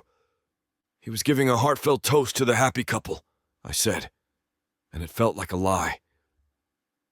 He was marking his territory, David shoots back. And honestly, I don't blame him. The way you two were looking at each other last night by the fountain, it wasn't exactly ancient history. He's right. But the anger coiling in my gut isn't for Marcus. An unfamiliar, unwelcome thought surfaces. If I were him, I'd have done the same thing. No, the anger isn't for him. It's for the entire miserable situation.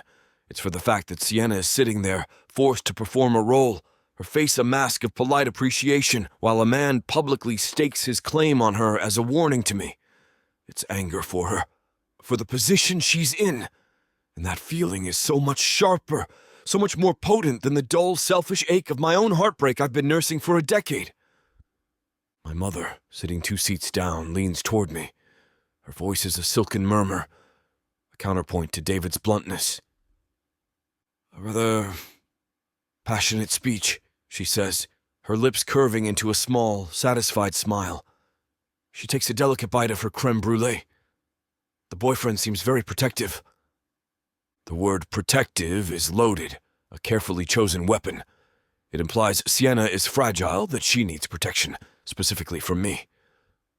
He seems loyal, I counter, my tone clipped. It's a commendable quality.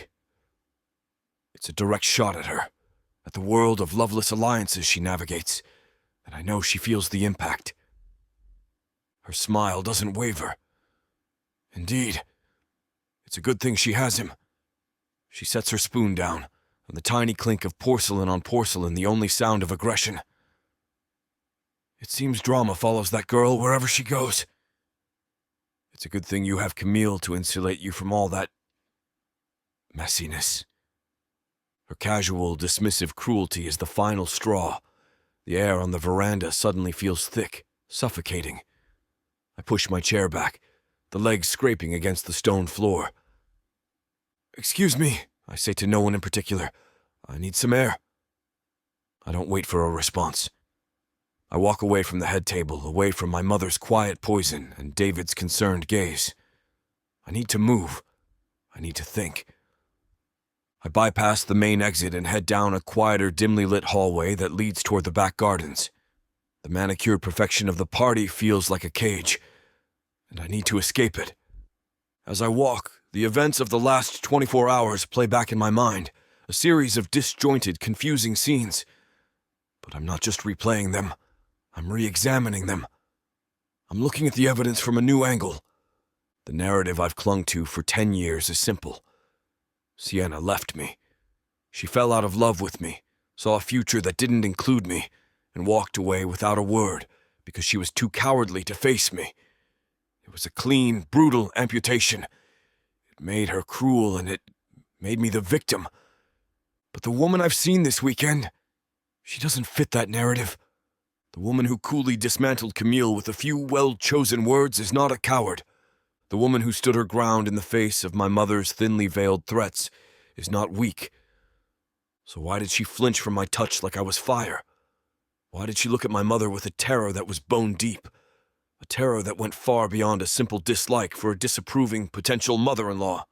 The pieces don't fit. Her strength and her fear are a contradiction. Her leaving without a word, without a fight. It was never in her character. Sienna Bell was never cruel. She was the kindest, most fiercely loyal person I had ever known. She fought for everything she believed in. So why didn't she fight for us? A new, terrifying question begins to form in my mind, a seed of doubt that takes root in the barren ground of my decade-old certainty. Was she running from me, or was she pushed? I stop in the middle of the hallway, the question echoing in the sudden silence. My world tilts on its axis, and then I see her. She's further down the hall, near a side door that leads out to the river. She's leaning against the wall, her head tipped back, her eyes closed. Her arms are wrapped around her waist, and she looks lost. The confident, graceful woman from the party is gone. In her place is a woman who looks like she's holding herself together by a thread. My feet are moving before I've made the choice. I close the distance between us, my steps silent on the antique runner. She doesn't hear me until I'm right in front of her. Her eyes fly open and she straightens up, her posture immediately defensive. A deer caught in the headlights. "What do you want, Julian?" she asks, her voice low and strained. "A straight answer," I say, my own voice quiet but intense. I plant my hand on the wall next to her head, not to intimidate but to hold her there, to stop her from running away again. "I'm tired of the performance." "I don't know what you're talking about," she says, her gaze darting to the side anywhere but at me. "Don't you?" I say, leaning in closer, forcing her to look at me. "You can go toe-to-toe with Camille, a woman who could curdle milk with a single glance. You can stand your ground against my mother, who is, let's be honest, in a league of her own. You are not a coward, Sienna." Her chin lifts, a flicker of defiance in her eyes. "I'm not." "No, you're not," I agree, my voice dropping even lower. "So, why do you look at her like she holds your life in her hands? Why did you flinch when I touched you? This isn't about us. Not really. I've been an idiot. I've been so wrapped up in my own version of the story that I never even thought to question it." Her breath hitches, a tiny, almost inaudible sound. "This is about her," I say, the pieces clicking into place with a horrifying, sickening finality. "This has always been about her." I look into her wide, terrified eyes, and for the first time, I'm not asking about last night. I'm asking about 10 years ago. I'm asking about everything. My mother. What did she say to you? Chapter 11. Sienna. The question hangs in the dim hallway, a lit match in a room full of gasoline. My mother. He's no longer asking about last night. His eyes, intense and blazing in the low light, are boring into mine, demanding an answer to a question that is 10 years old. He's so close I can feel the heat coming off him, see the frantic pulse beating in his throat. My fear, cold and sharp a moment ago, hardens into a protective, angry shell. It's a defense mechanism I learned the day I left the city. When cornered, attack. "Get your hand off the wall, Julian," I say in a low, dangerous whisper. "You're making a scene." "I don't give a damn about a scene," he counters, his voice raw. He doesn't move. If anything, he leans closer. "I care about the truth. She got to you. That day, in your dorm room." While I was at my departmental lunch, smiling like an idiot, thinking our life was about to start. She was with you, wasn't she? He knows. He doesn't know the details, but he knows. The realization sends a fresh wave of panic through me, and I lash out, using the only weapon I have, his ego. I let out a short, harsh laugh. It's a dead, ugly sound. Oh, wow. That's the story you've settled on? The one that lets you sleep at night? I shake my head, feigning a pity I don't feel. You think your mother is the reason we broke up? That I was some helpless damsel in distress scared off by the evil queen? God, your ego is truly something else. The blow lands. I see it in the way the certainty in his eyes falters, the spark in his eyes dimmed, leaving a flat, distant look, hurt and confusion. It's a low blow, and it makes me feel sick, but I press the advantage. Let me make it clear for you, since you seem to be having trouble with the concept, I say, my voice dripping with a coldness I don't recognize as my own. It was 10 years ago. It doesn't matter. We were kids. It ended. People move on. You should try it sometime. Sienna, that's not... I'm going back to my boyfriend, I say, cutting him off. The words a deliberate twist of the knife. I duck under his arm, not waiting for a response, and push past him. I don't look back. I walk down the hallway, my heels clicking a sharp, steady rhythm on the floor, leaving him alone in the silence. When I get back to our room, Marcus is already there, loosening his tie. The party is winding down, and the sounds from outside are muted. Hey, he says, his smile warm but his eyes concerned. You disappeared. I was about to send out a search party. Just a headache. I lie, the words coming easily now. Too easily. Too much champagne and forced smiling. It's an exhausting combination. I go to the minibar, needing something to do with my hands, and pull out a bottle of water. A Julian-shaped headache? He asks, his tone gentle, not accusatory. He comes up behind me as I'm unscrewing the cap. I saw you talking to him in the hall. It looked intense. He was just trying to dredge up ancient history, I say, keeping my back to him. I take a long drink of water. I shut it down. Good, he says. I feel his hands on my shoulders, his thumbs beginning to rub the tense muscles there. His touch is kind, familiar, and I have to fight the urge to flinch away from it. I hate seeing you like this. So on edge. He doesn't get to do that to you anymore? I lean my head forward, letting him work out the knots in my neck. But my body is rigid. I am 1,000,000 miles away, still trapped in that hallway, the ghost of Julian's proximity still clinging to my skin. I'm just tired, I murmur. This whole weekend is a lot. I know, he says softly, rumble against my back. He presses a kiss to my shoulder. Let's get some sleep. Tomorrow's the big day. He moves away and I can finally breathe. I watch him get ready for bed, the easy, uncomplicated movements of a man at peace with his world. He has no idea about the war I've just fought, the lies I'm telling to protect a past he knows nothing about. The distance between us in this small hotel room feels vast, an ocean of secrets I can't cross. Hours later, I'm still wide awake. The digital clock on the bedside table glows a merciless 2:17 a.m. Beside me, Marcus is fast asleep, his breathing deep and even. The room is dark, the only sound the quiet hum of the air conditioning. But my mind is a racetrack. Julian's words, my lies, his mother's threat. Marcus's toast, it's all a chaotic, looping reel of images and sounds. I slip out of bed, careful not to wake him. The cool air of the room raises goosebumps on my arms.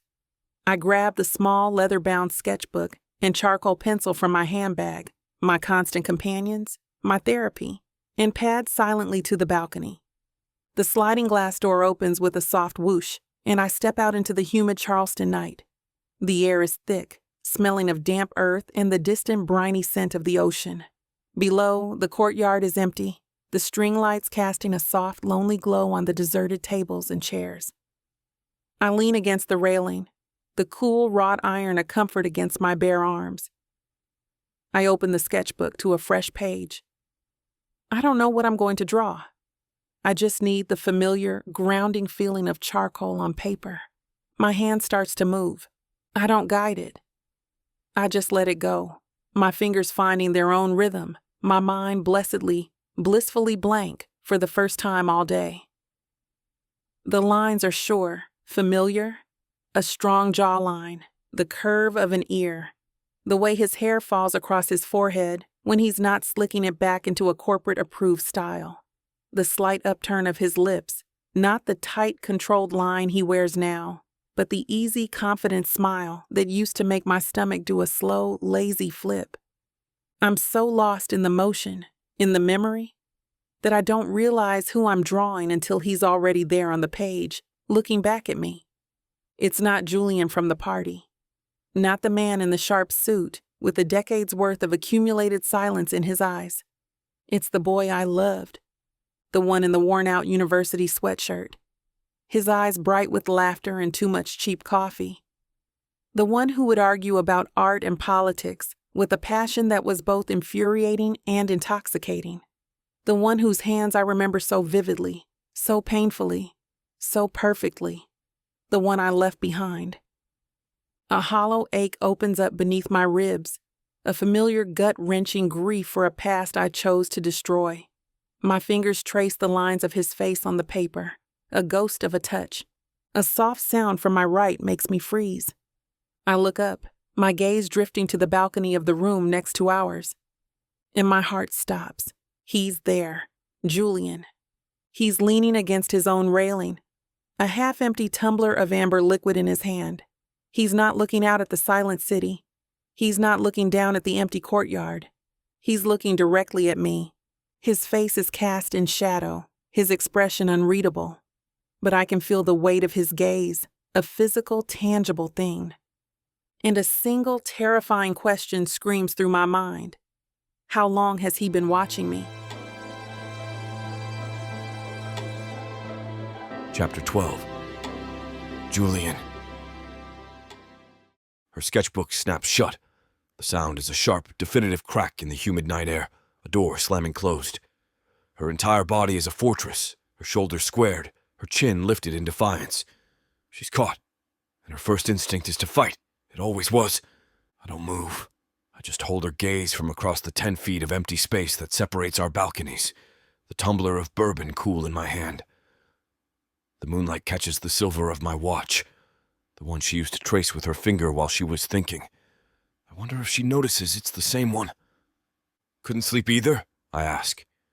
My voice is rougher than I intend, a low rasp that feels scraped raw from the inside. She clutches the sketchbook to her chest like a shield. Some of us have maid of honor duties in the morning. Figured I'd get a head start on the crippling anxiety. Her tone is brittle, laced with a sarcasm so sharp it could draw blood. Ah, yes, the crippling anxiety, I say, taking a slow sip of my drink. Is that what we're calling it now? I don't know, what are we calling it? She retorts, her eyes flashing. A midnight meeting of the people who can't stand being in the same time zone club? 'Cause I'm pretty sure our membership is exclusive. It would seem so, I concede. The air between us is a minefield. One wrong word, one wrong move, and the whole thing detonates.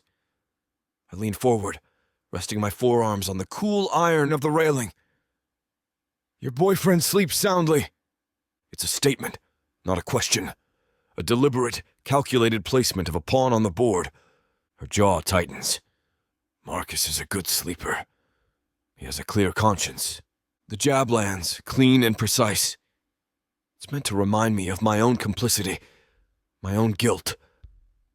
But tonight, for the first time, my conscience isn't the problem. The questions are. You said your show in Chicago sold out, I say, changing the subject, shifting the angle of attack. Abstracts, right? She looks surprised by the question, caught off guard. Mostly, she says, her tone guarded. It's what sells. I'm sure it is, I say. I watch her face, the way the shadows play across the elegant curve of her cheekbone. But you used to paint people. Her breath catches. It's a tiny, almost imperceptible sound, but in the stillness of the night, it's a confession. You had this way of seeing things, I continue, my voice dropping, becoming something softer, something more real. The things people try to hide. You'd find them and put them on a canvas. It was terrifying and brilliant. She looks away, her gaze fixed on the dark, sleeping city beyond the courtyard. People's tastes change. My taste changed. Did they? I press, unable to let it go. This feels important. This feels like a clue. Or did you just get tired of seeing things? She whips her head back around, her eyes blazing with a fire I remember all too well. What do you care, Julian? What? You've been following my career from your high rise? Keeping a little scrapbook of my accomplishments? Maybe, I say. The honesty of the word surprises even me. The fire in her eyes falters, replaced by a flicker of confusion. She shakes her head, a small, sharp movement. This is ridiculous. I'm going inside. Don't, I say, the word a quiet command. Please. She hesitates, her hand on the handle of the sliding glass door. The air between us shifts, the anger draining away, leaving behind a fragile, aching vulnerability. She turns back, her arms wrapping around herself. What is the point of this, Julian? She asks, her voice barely a whisper. This, whatever it is, this late-night balcony chat. We said everything we needed to say in that hallway. We said nothing, I counter. You told a few very creative, very cruel lies, and I let you. We're not doing that anymore. I take another swallow of my drink, the liquid doing nothing to numb the raw edge of my nerves. I set the glass down on the railing. It's time to show my hand. You asked me in the courtyard if this is all I think this is. If our speech is just a performance. She stays silent, her eyes locked on mine. The answer is no, I say. This whole weekend feels like the truest thing that's happened to me in a decade. Everything else, the suit, the job, the polite conversation, that's the performance. A long, heavy silence stretches between us. She looks down at the sketchbook in her hands, her thumb tracing the leather cover. Are you happy? She asks. The question so quiet I almost miss it. She's still not looking at me. With your corner office, your perfect life, your fiancé? She says the last word like it's a weapon. She doesn't know. Of course she doesn't. She thinks Camille's performance last night was real. Ex-fiancé, I say. Her head snaps up. Her eyes are wide, searching my face for the lie. She finds none. The engagement is over, I say, my voice even. I don't offer details. I don't offer excuses. I just state the fact. I need her to know. I need her to understand that I am not taken. That I am not the man she thinks I am. That I made a choice. Before I even knew she would be here, I chose to get off the path my mother had set for me. Oh, is all she says. The word is small, fragile. It's a question and a statement and a dozen other things all at once. It was a business arrangement that had run its course, I add. A partial truth that feels like another kind of lie. I see, she says, though her expression says she doesn't see at all. She looks down at her hands, then back up at me. So, the great Julian Rothwell, no fiancé. A career he admits is a performance. I'll ask again. Are you happy? The question is a scalpel, and it cuts right to the bone. No one has asked me that question in 10 years. No one has dared. No, I say. The honesty is brutal. It's terrifying. And it's the truest thing I've said aloud since I last spoke to her. Not for a long time. Her expression softens. The anger, the defensiveness. It all melts away, replaced by a flicker of the old empathy, the old understanding that used to be the bedrock of my world. We're not exes on a balcony anymore. We're just two people, 10 feet apart, telling a truth so deep it hurts. Me neither, she whispers, the confession a ghost of a sound. The air between us is no longer a minefield. It's a quiet, sacred space. The distance feels both impossibly vast and agonizingly small. All the things we haven't said, all the questions I haven't asked, all the pain we've both carried for a decade, it's all there, shimmering in the humid night air. I grip the railing, my knuckles white. The carefully constructed walls I've built around my heart for the last 10 years are crumbling, and the vulnerability is a raw, terrifying ache. I can't do this anymore. I can't do the polite dance, the witty banter, the professional civility. I need to know. I look at her, at the woman who holds the missing pieces of my past, the woman who I'm beginning to suspect is the only key to any kind of future. Did you ever even miss me, Sienna? I ask, and my voice breaks on her name, the sound raw, unguarded, and stripped bare of all pretense. Chapter 13. Sienna. The question is a grenade, lobbed across the 10 feet of empty space between our balconies, and the pin has just been pulled. Did you ever even miss me, Sienna? His voice, raw and broken on my name, shatters the fragile truce of the night. It strips away the witty banter, the professional civility, the carefully constructed armor I've been wearing for a decade. It's not a question. It's a plea. And it's aimed directly at the 19-year-old girl still living inside me, the one who is not strong, or graceful, or polished, the one who is just broken. For a heartbeat, the only honest answer I have rises in my throat, a burning, painful truth, every single day. But I can't say it. The words would be a betrayal. To Marcus, sleeping peacefully in the other room, to the life I've so painstakingly built on the ashes of what Julian and I had, to the lie I've told myself for 10 years, that I was better off without him. My composure, already fractured, shatters completely. The sketchbook in my hand, with its ghost of his younger face, suddenly feels like it weighs 100 pounds. It's evidence of a crime I'm still committing. The crime of remembering. I can't breathe, I can't think, I can't answer. So I run. I turn without a word, my hand fumbling for the handle of the sliding glass door. The sound it makes as I yank it open is a harsh, grating scrape, a scream in the silent night. Sienna --. His voice follows me, but I don't look back. I stumble inside, sliding the door shut behind me, and the click of the lock is a final definitive severing. I press my back against the cool glass, my heart a frantic wild bird, beating against the cage of my ribs. I stand there in the dark, shaking, until the first gray light of dawn begins to creep into the room. The pre-wedding brunch is in a sun-drenched solarium, all white wicker, climbing bougainvillea, and the cheerful clinking of mimosas.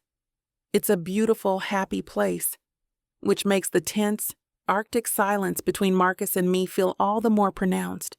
He hasn't asked me what happened last night. He just saw the look on my face when I finally crawled back into bed and knew better than to ask. We've been moving around each other all morning with a careful, deliberate distance, speaking only in polite, necessary monosyllables. Coffee? Yes. Ready? Almost. We're sitting at a table with one of Zoe's cousins and her husband, who are cheerfully recounting a story about a disastrous snorkeling trip. I'm smiling, I'm nodding, I'm a perfect hollow doll. And then she realized the fish wasn't just swimming near her, it was trying to steal the granola bar she had tucked into her swimsuit, the cousin says with a peal of laughter. A classic rookie mistake, Marcus says, his voice easy and charming. He's a masterful performer. You never take snacks into the ocean? It's like a dinner bell for the entire food chain. He's playing his part, but his eyes keep finding mine across the table. his gaze steady and searching. He knows I'm not here. He can feel the empty space beside him where I'm supposed to be. When the cousin's story finally winds down, Marcus leans toward me, his voice a low murmur meant only for me, though it feels like a shout in the fragile quiet between us. We need to talk. We're talking, I say, gesturing with my mimosa. We're discussing the predatory nature of tropical fish. It's fascinating. Sienna, he said in a light, easy tone. Not here. Let's take a walk. It's not a request. He stands, gives a polite, apologetic smile to the table. Excuse us for a moment. Maid of honor emergency. It probably involves the structural integrity of a bobby pin. He holds his hand out to me, and I have no choice but to take it. His grip is firm, inescapable. He leads me out of the solarium, through a set of French doors, and into a secluded garden path, away from the prying eyes and cheerful chatter. The moment the doors close behind us, he drops my hand and turns to face me. The charming, easygoing mask is gone. In its place is a man I've never seen before. He's not angry, he's hurt, and that's so much worse. Okay, he says, his voice quiet but stripped of all warmth. I'm done. I'm done playing this game. What game? I ask, my own voice a weak defense. The game where I pretend I don't see what's happening right in front of my face, he says, his gaze unflinching. The game where you pretend that man is just some ancient history. The game where we both act like you didn't come back to the room last night, looking like you'd just seen your own funeral. The accusation hangs in the air, sharp and undeniable. It was late. I try. The excuse sounding pathetic. The words felt hollow. We were both tired. Stop, he says, his voice cutting through my lie. He takes a step closer, and his eyes are filled with a raw, wounded honesty that makes me want to look away. I am watching you, Sienna. I'm watching you look at him, and it's like you're seeing a ghost and a homecoming all at once. And I need to know, which is it? The question is a direct hit, a clean shot right through the heart of my carefully constructed lies. I open my mouth to offer another deflection, another flimsy excuse, but no words come out. There are no more lies left. I don't know, I whisper, and the admission is the most honest thing I've said all weekend. It's a confession of a crime I didn't even know I was committing. You don't know? He repeats, a bitter, humorless laugh escaping his lips. That's not an answer. It's the only one I have, I say, my voice cracking, the carefully controlled dam of my emotions finally breaking. I thought I knew. I swear, Marcus, I thought he was just a scar, a story I told myself about a girl I used to be. But being here, seeing him, it's not a scar. It's not healed over. It's an open wound. The words are out, a torrent of truth that I can't take back. I've said it. I've admitted it. To him and more terrifyingly to myself. His face crumples, the hurt so plain, so deep it's like a physical blow. And what am I, Sienna? He asks, his voice barely a whisper. Am I a bandage? Something you slap on to stop the bleeding? No, I say immediately, stepping forward, my hands finding his arms. God, no. Never. You're the best thing that's happened to me in years. You're real. You're my peace. Am I? He challenges, his eyes searching mine, begging me to tell him a truth I no longer possess. Or am I just the quiet after the storm? Because the storm is back, Sienna, and I can see it in your eyes. He's the one who's still under your skin. He gently removes my hands from his arms, his touch a sad, final thing. I can't compete with a memory, he says, his voice regaining a quiet, heartbreaking strength. And I won't. I love you, Sai, but I love myself more. And I will not spend my life with a woman who is still in love with a ghost. The words are a death sentence. I'm not in love with him, I insist, the denial tasting like a lie. Aren't you? He counters softly. Then what do you call it? This unresolved thing. This secret you've been keeping from me for 3 years. This person you become when he's in the room. He takes a step back, creating a distance between us that feels vast, insurmountable. His expression is no longer hurt. It's just resigned. I'm not going to be the bad guy here, he says, his voice even. I'm not going to force your hand. But I'm also not going to stand by and watch this happen. He looks at me, his eyes full of a sad, profound finality. Figure out what you want, Sienna. Figure out if you're living in the past or the present. He pauses, letting the weight of his words settle around me. But don't expect me to wait around while you do it. Chapter 14. Julian. I walk away from the brunch, away from Sienna's retreating back, and the world feels tilted, the ground unsteady beneath my feet. Marcus's ultimatum hangs in the air, a declaration of war I hadn't seen coming. It's a clean, honorable move, and it makes me hate him a little less, and myself a hell of a lot more. The seed of doubt that took root in the hallway last night is now a thorny, invasive vine, twisting around my insides. Was she running? Or was she pushed? The question is a relentless drumbeat against the inside of my skull. I need answers, not the half-truths and deflections Sienna offers like a shield. I need something solid, something real. And there's only one person at this wedding petty enough, spiteful enough, and with a loose enough relationship with discretion to give them to me. I find her where I knew she'd be, the hotel's dark, moody lobby bar, nursing what looks like a martini at 11 o'clock in the morning. She's the picture of tragic elegance, a fallen queen surveying her lost kingdom. I slide onto the stool next to her.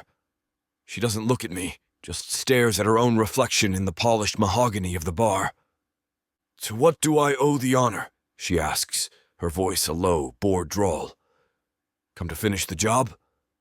Publicly disembowel me in front of the brunch crowd?" "I came to apologize," I say. The lie tastes like ash, but it's a necessary currency. This gets her attention. She turns her head slowly, her pale gray eyes narrowed in suspicion. "You? Apologize? That's not a word in the Rothwell vocabulary. Your mother had it surgically removed from you at birth, along with your conscience." "She missed a spot," I say, signaling the bartender. "I'll have a bourbon." Need I turn back to her, leaning my elbows on the bar, creating a conspiratorial space between us. "You were right last night. I was a bear, and my mother had no right to send you here. It was a manipulative move, and it put you in an impossible position. I'm sorry for my part in it." She watches me, her expression a mixture of surprise and skepticism. She takes a long, slow sip of her martini, the olive, a tiny green heart impaled on a toothpick.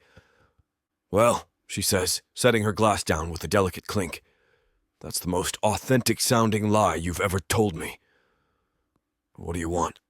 She's smart. I'll give her that. No point in pretending. "Information," I say. My voice went soft. The bartender places my drink in front of me, and I wrap my hand around the cool, heavy glass. "Information is currency, Julian," she says, a flicker of amusement in her eyes. "And after last night, my price has gone up considerably." "I'm not here to negotiate the terms of our breakup, Camille." "That's what our lawyers are for," I say. "I'm here to ask you a question. A simple one." "There's nothing simple about you," she murmurs, swirling the last of her drink. "But go on." Pique my interest. I wait until the bartender has moved to the other end of the bar. I lean in closer, my voice a low, urgent murmur. "My mother, when she was preparing you, for me, for our life, did she ever talk about my time in college?" A slow, cruel smile spreads across her lips. "Oh," This is about the artist. Of course it is. I should have known. You get one look at her and you completely unravel. It's pathetic. Answer the question, Camille. Why should I? She counters, her eyes flashing with a familiar, spiteful fire. Why should I help you dig up the bones of a dead romance you're clearly still obsessed with? Because he's not the only one, a voice says from behind us. We both turn. Sienna's boyfriend, Marcus, is standing there, his expression unreadable. He looks at me, then at Camille. Sorry to interrupt, he says, his tone anything but apologetic. But I saw you two huddled here and my drama sense was tingling. He slides onto the stool on the other side of Camille, effectively boxing her in. So, the artist. Let's talk about her. Camille looks between us, a cat who suddenly finds herself trapped between two dogs.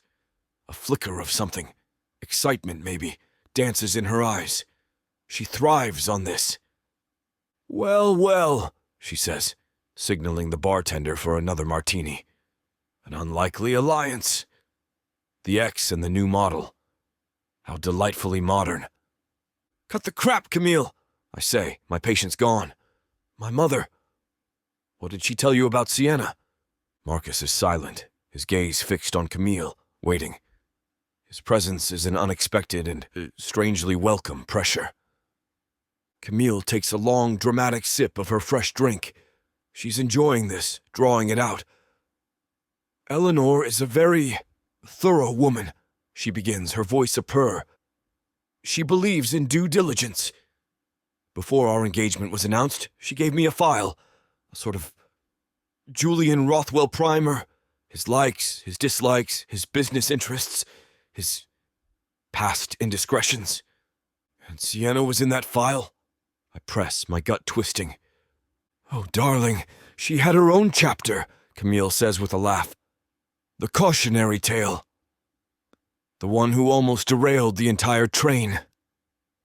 She leans forward, her voice dropping to a conspiratorial whisper.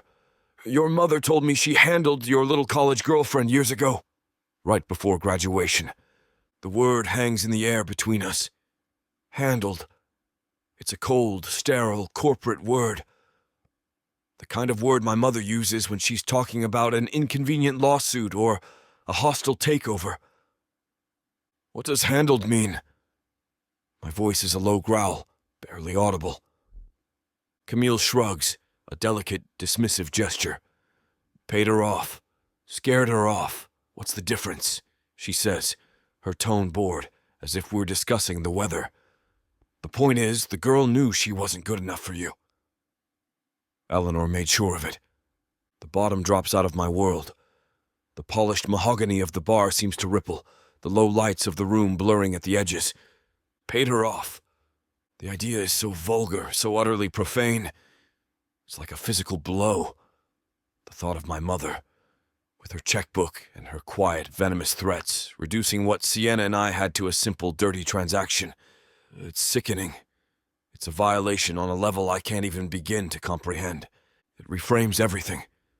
Sienna's flight, her silence, her fear, the way she flinched from my touch. It wasn't a choice she made. It was a deal she was forced to take. What else? Marcus's voice cuts through the roaring in my ears. He's looking at Camille, his expression grim. What else did she say? Camille sighs, finishing her drink. The fun is over for her. She's delivered her payload. Just that it was a necessary cleansing. That Sienna was a stain on the family's reputation that needed to be removed before it set. And that Julian, bless his sentimental heart, could never know the truth. Or he'd do something foolish. Like try to be a hero. She looks at me, her eyes full of a cool, clinical pity. Which, it appears, is exactly what he's doing now. She slides off her stool, her performance complete. Well, this has been surprisingly cathartic. You two have fun with that. She glides away, leaving Marcus and me sitting in a stunned, echoing silence. The bartender comes over. Another round? I just shake my head, my throat too tight to speak. Camille's version of the story is one thing. It's tainted by her own brand of casual cruelty. But it's not the truth. It's a second-hand account, a weapon she was given by my mother. I need the real story. I need to hear it from someone who was there, someone who saw the fallout, someone who Sienna would have trusted with the real, unvarnished, ugly truth. My mind flashes to the welcome party, to the easy, genuine laughter between two women who have been friends their entire lives. Zoe, Sienna's best friend, the bride. She knows. She has to know.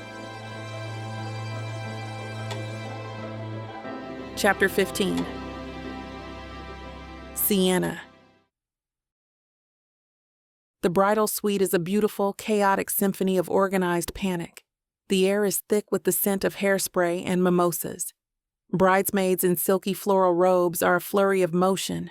A makeup artist is contouring Zoe's face with the intense focus of a bomb disposal expert, and a photographer is capturing it all in a series of bright, flashing pops. I'm in the center of the storm, an island of forced calm. I steam a crease out of a bridesmaid's dress. I find the lost tube of something blue lipstick. I pour more champagne. I am the maid of honor. My only job today is to be whatever Zoe needs me to be. A cheerleader, a seamstress, a human Xanax. What I am not is a woman whose entire life was just handed an ultimatum. Marcus is gone. He left a few hours ago. A quiet, tense departure. I'm going to go for a drive, he'd said. Clear my head. Give you some space. But we both knew what it was. A retreat. A drawing of a line in the sand that I'm currently standing on the wrong side of. Sienna, can you pass me my vows?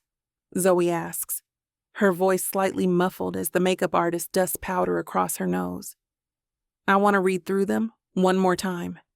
Of course. I let my voice be a bright, cheerful instrument I no longer recognize as my own. I retrieve the note cards from her purse, my hands moving on autopilot. As I hand them to her, she catches my wrist. Her eyes, expertly lined and shadowed, meet mine in the mirror. She is perceptive. It's one of the things I love most and fear most about her. Okay, Amy, she says to the makeup artist, her gaze never leaving mine. Can you give us just 1 minute? Maid of honor emergency. I think I see a rogue eyelash. Amy, a consummate professional, nods and backs away to clean her brushes. The moment we're alone, Zoe's cheerful bride facade drops. Spill, she says, her voice low. You've been acting like a beautifully dressed robot all morning. What did Marcus say to you after you two disappeared from the brunch? I force a laugh, but it sounds like breaking glass. Nothing. It's fine. Just wedding weekend stress. Don't worry about it. Today is about you. Don't you dare lie to me on my wedding day, Sienna Bell, she says, her voice sharp with the authority only a best friend of 25 years can wield. I can tell when you're lying. You get this little crease right here. She taps a spot between her own perfect eyebrows in the mirror. It's your I'm handling it crease, which actually means everything is on fire, but please don't notice. I sigh, the performance finally crumbling. My shoulders slump. He knows, I whisper. He sees it. The unresolved thing with Julian. Zoe's expression softens. Oh, sigh. What did he say? He gave me a choice, I say, the words a painful lump in my throat. Figure out what I want, or lose him. Damn. Zoe breathes, her perfectly glossed lips parting. She's quiet for a moment, her eyes searching my face in the mirror. I can see the gears turning in her head. Then a look of sudden, profound resolve washes over her. Okay, she says, her voice firm. This is a lot. And I think it might be my fault. What? Zoe, no, I say immediately. This is my mess. I'm the one who buried everything. No, listen to me, she insists. She turns on her stool to face me fully. I found something. When my mom made me go through all those old boxes from my college dorm room, the ones she's been hoarding in the attic, I found something of yours. My heart stops. I can see it clearly in my mind. A simple white business envelope, now yellowed with age at the edges. On the front, in a familiar looping script that is undeniably mine, is a single word. Julian. The air in the room vanishes. I can't breathe. I can't think. I can only stare at the ghost in her hand. Where did you get it? My voice is a strangled whisper. I thought I burned it. You were going to, Zoe says, her own voice soft, heavy with the weight of a decade-old secret. You gave it to me to mail, remember? The day after graduation. You were a wreck. You were packing your car, and you pressed it into my hand and just said, "Mail this, please." And then you drove away. And you did? I ask, a sliver of hope, or is it dread, rising in my chest? Zoe shakes her head, her eyes full of a pained, apologetic guilt. No, she confesses. I never mailed it. The words are a punch to the gut. You... what? I stare at her, the confusion and betrayal a dizzying, nauseating wave. Zoe, why? Why wouldn't you mail it? Because I'm a terrible friend, she says, her voice thick with emotion. Because I took it back to my room, and I opened it, and I read it. I feel the blood drain from my face. She read it. She read the words I poured onto the page in a fit of grief and desperation, the words that were meant for his eyes only. I know, she says, seeing the look on my face. It was an unforgivable invasion of your privacy. But I was so scared for you. And when I read it, see, it wasn't a breakup letter. It was a suicide note for your relationship. It was a confession. You laid it all out. Everything his mother said to you. The threats, the other woman, all of it.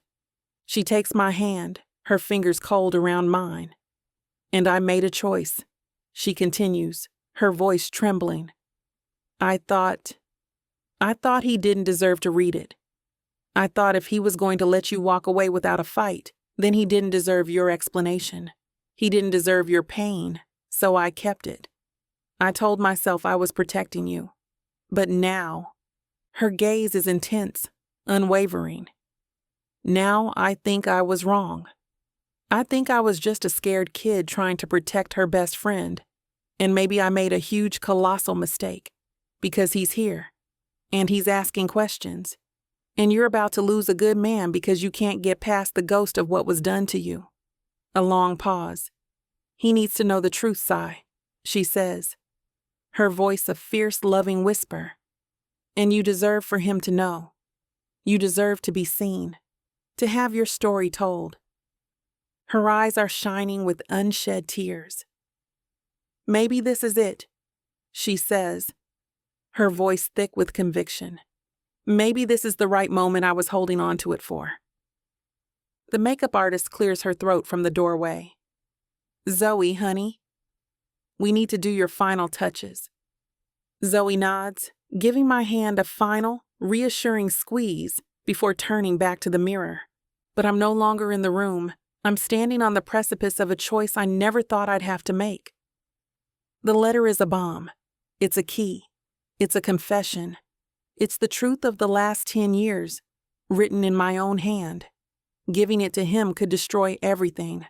The fragile peace I've built, the narrative he's clung to. The very foundations of who we've both become in the aftermath. It could shatter him. It could shatter me. But not giving it to him? That means letting the past stay buried, a toxic secret poisoning my present, a ghost that may cost me my future with Marcus.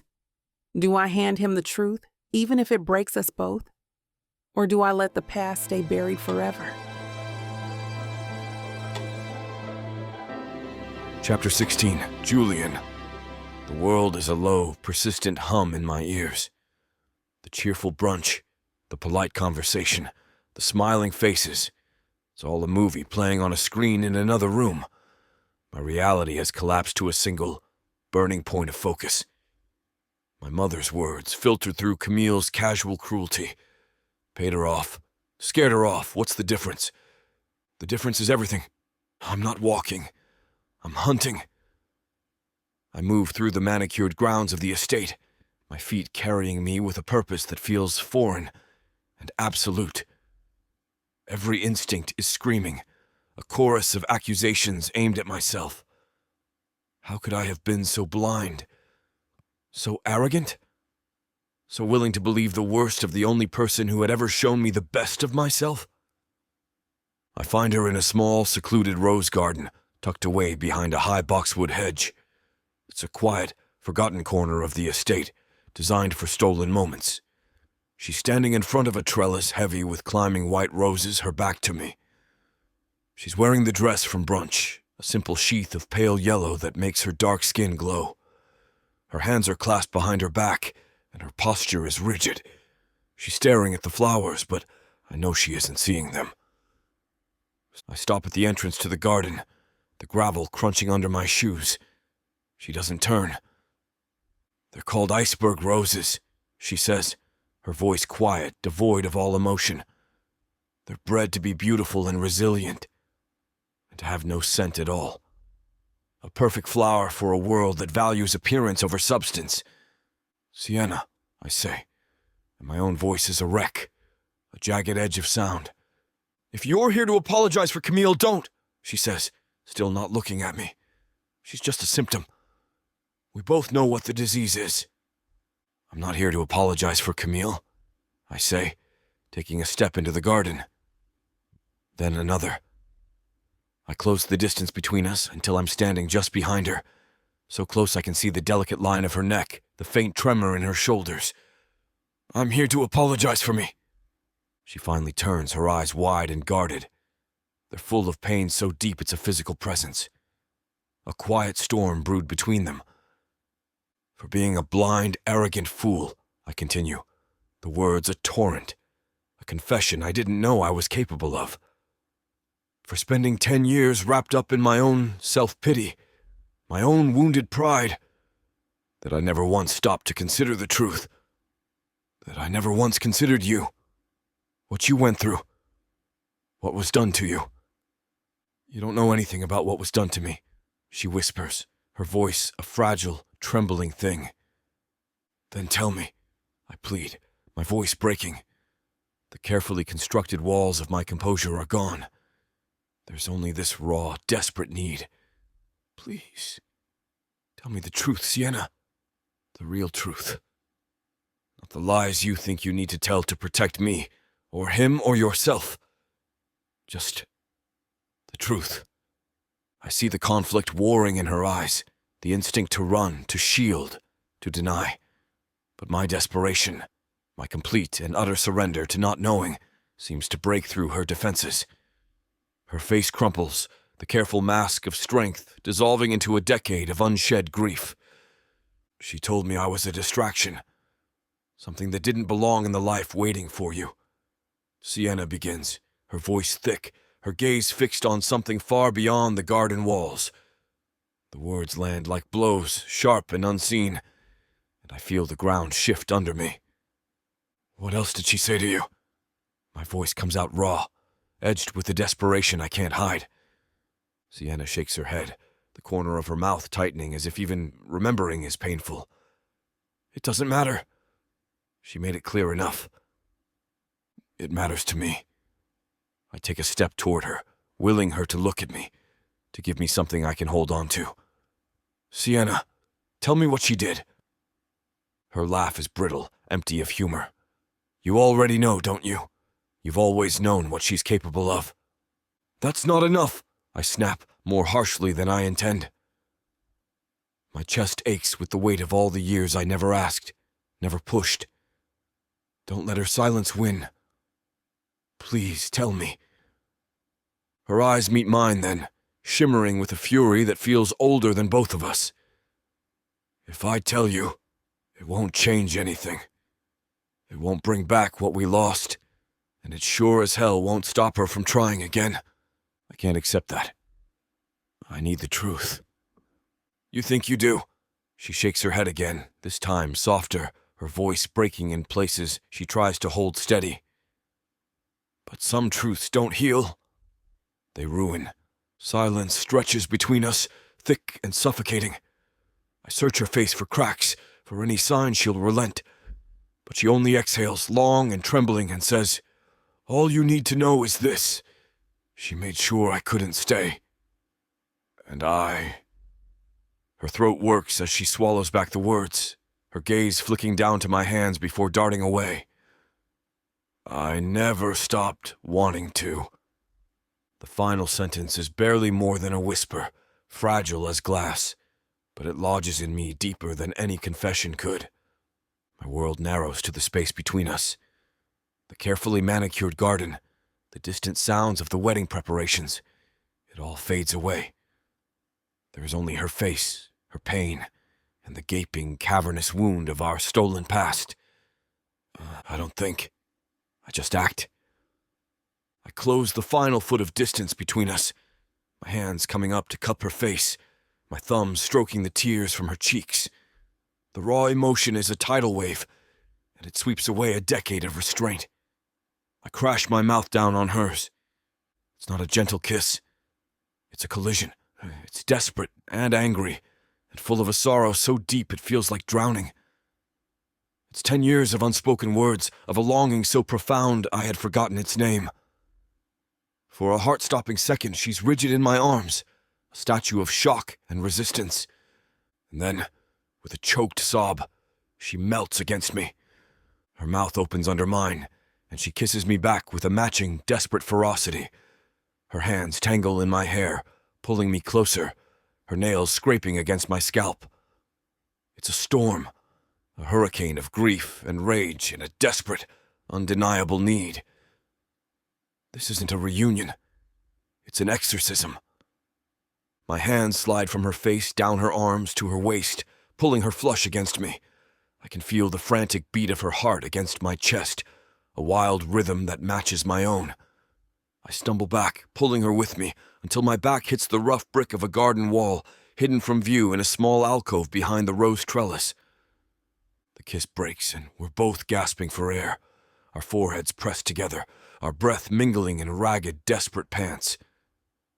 Her eyes are dark, her pupils blown wide, her lips swollen and red from the force of my kiss. "Julian," she breathes, and my name is a prayer, a curse, a surrender. "I know," I whisper, my voice raw. "Sienna, I know." My mouth is on hers again, but the storm has passed its peak. The desperation is still there, thrumming beneath our skin, but it's no longer a collision. It's a rediscovery. I soften the kiss, my tongue tracing the seam of her lips, begging for a slower, deeper entrance. She gives it to me with a soft whimper, and I explore the warmth of her mouth not as a conqueror, but as a pilgrim returning to a holy site. It tastes of her, of salt from her tears, and of a decade of absence that I can feel in the very marrow of my bones. "I've missed this," I groan against her lips, the admission torn from a place I'd locked away. "God, I've missed you." This is not about thought. It's about instinct, about a hunger that has been starved for a decade.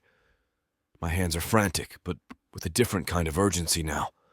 They move from her waist, my palms flat against the delicate silk of her dress, feeling the heat of her through the fabric. I trace the elegant curve of her spine, the dip of her waist, the swell of her hips. Every line of her is a verse of a poem I thought I'd forgotten. I hate to burst your bubble when things are just getting started, but this platform won't allow us to air the steamy content coming up in this chapter. If you want us to keep bringing you free audiobooks, we have to abide by their rules. Luckily for you, the unabridged version of every Vixa Vaughn audiobook is available at VixaVaughnRomance.com. And with promo code VIXA40, you can get 40% off any digital product. I let her slide slowly down my body until her feet are back on the ground. We pull apart, a clumsy, awkward untangling of limbs and rumpled clothing. Her dress is wrinkled and hiked up. My shirt is torn open. My hair is a mess. We are a beautiful, spectacular disaster.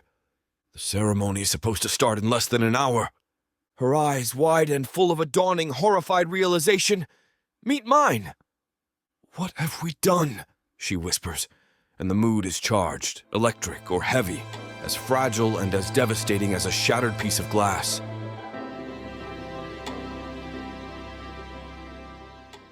Danger, desire, secrets that could kill. Ooh, baby, you already know I'm staying for this ride. 8 full-length audiobooks. Stories tangled with mystery, betrayal, and the kind of passion you can't outrun. Oh, these heroes? They'll pin you to the wall 1 second and save your life the next. Talk about multitasking. Assassins, billionaires, men with dangerous pasts, and women strong enough to match them, secret for secret. Right now, you're snatching this up at a wild 70% off. 8 stories, endless passion, a love worth dying for. Click the link and buckle up, honey. 'Cause this ain't just romance. The romantic suspense audiobook bundle. Love has never been this dangerous. Vixa Vaughn Romance. Chapter 17. Sienna. The question hangs between us, a shard of glass in the sun-drenched air. Julian's jaw is tight, his eyes dark and stormy, hold mine.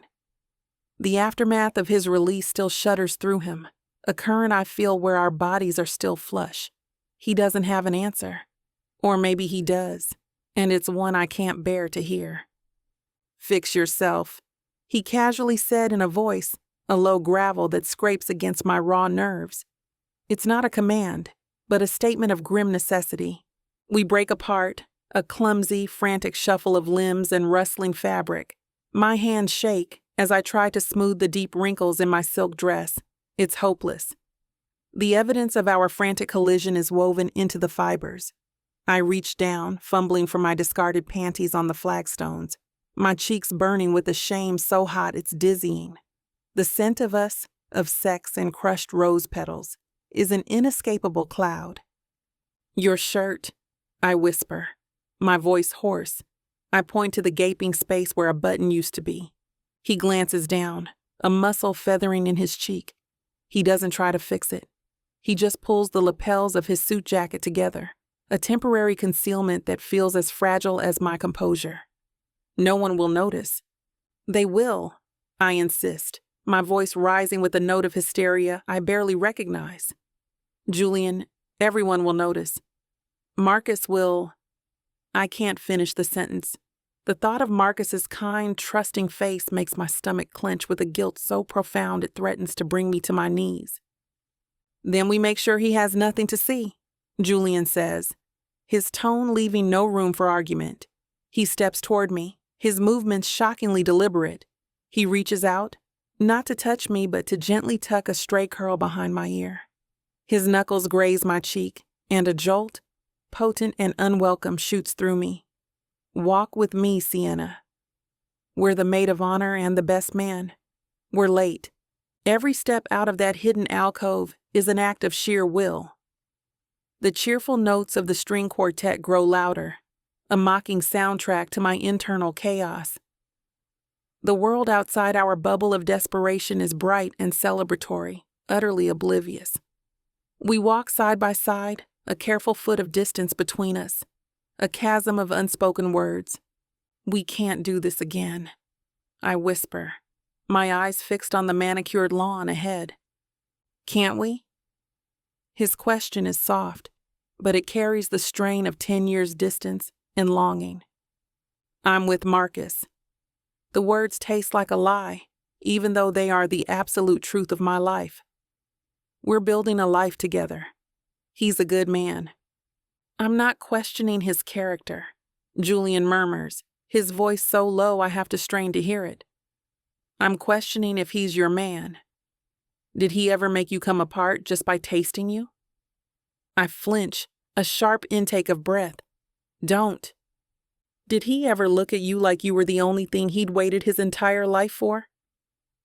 Stop it, Julian. We reach the edge of the guest seating. The ceremony is already underway. We slip into our places, me beside the bridesmaids, him beside the groomsmen, with what I pray looks like practiced ease. My heart is a frantic bird, beating against my ribs. I can feel his presence behind me, a tangible heat on my skin. I don't need to see him to know he's watching me. I risk a glance into the crowd, my eyes searching until they find him. Marcus. He's in the third row, looking impossibly handsome in his navy suit. He catches my eye and gives me a small, questioning smile. "Are you okay?" it seems to ask. I try to smile back, a brittle curve of my lips that feels more like a grimace. He frowns, his gaze flicking for a split second to the man standing behind me before returning to my face. His brow is furrowed with a confusion that mirrors my own guilt. He sees it. He sees something is wrong. The officiant's voice drones on about love, honor, and cherish. Each word is a hot coal pressed against my conscience. I stare at my best friend, Zoe, as she recites her vows to David, her voice thick with happy tears. She speaks of unwavering trust, of finding a home in another person. All I can think about is the unforgiving brick against my back and the taste of Julian on my tongue. This is a war inside my own skin. The memory of his touch, the primal, undeniable rightness of his body, joined with mine, battles against 4 years of stability and gentle affection with Marcus. Julian was a storm. Marcus is a safe harbor. But the storm just ripped through me, and I'm not sure the harbor is still standing. I feel Julian's gaze like a brand on the back of my neck. I refuse to turn. I refuse to give him the satisfaction of looking, because if I do, I know what I'll see. Not just desire, not just triumph. I'll see the past, the future, and every mistake I've ever made, all reflected in his eyes. Chapter 18. Julian. The panic in her eyes when she asks, "What have we done?" is the only thing that sobers me. My body is thrumming. I'm still sensitive from being buried deep inside her.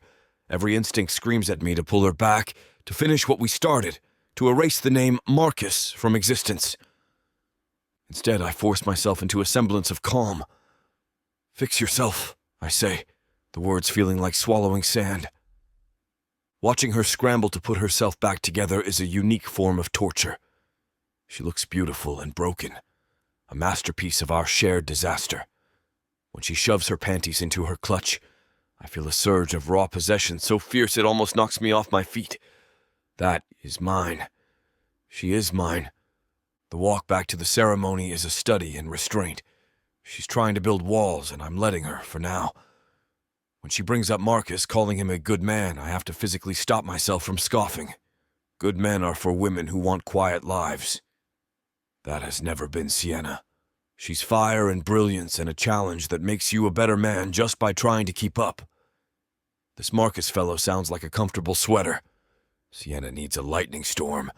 When I ask her if he's ever really seen her, really tasted her, she flinches. Good. I want her to feel the difference.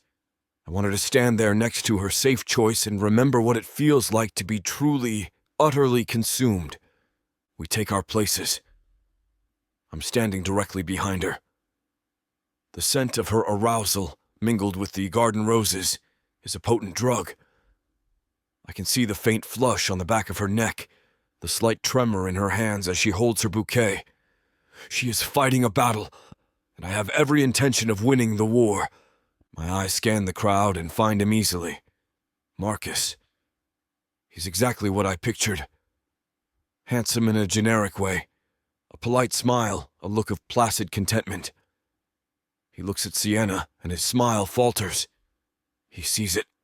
He doesn't know what it is, but he sees the shift. He sees the storm clouds gathering over his safe harbor. A grim satisfaction settles in my gut. Let him see. Let him worry. The vows are just noise. The only vow I hear is the one my soul made to hers a lifetime ago. A vow of forever, interrupted but never broken. I watch her spine stiffen as she avoids my gaze. I watch her clench her jaw. She can feel me. She can try to ignore it, but the bond between us is now a live wire, humming with renewed electricity. She belongs with me. After today, she'll know it too. After the kiss, the officiant calls for me and Sienna to give a toast. This is it. We walk to the small podium set up near the front. Standing beside her, the heat from her body is a magnetic pull. She's trembling. I want to reach out, to slide my hand to the small of her back and steady her, but I know it would only shatter her fragile control. She speaks first, her voice clear but strained.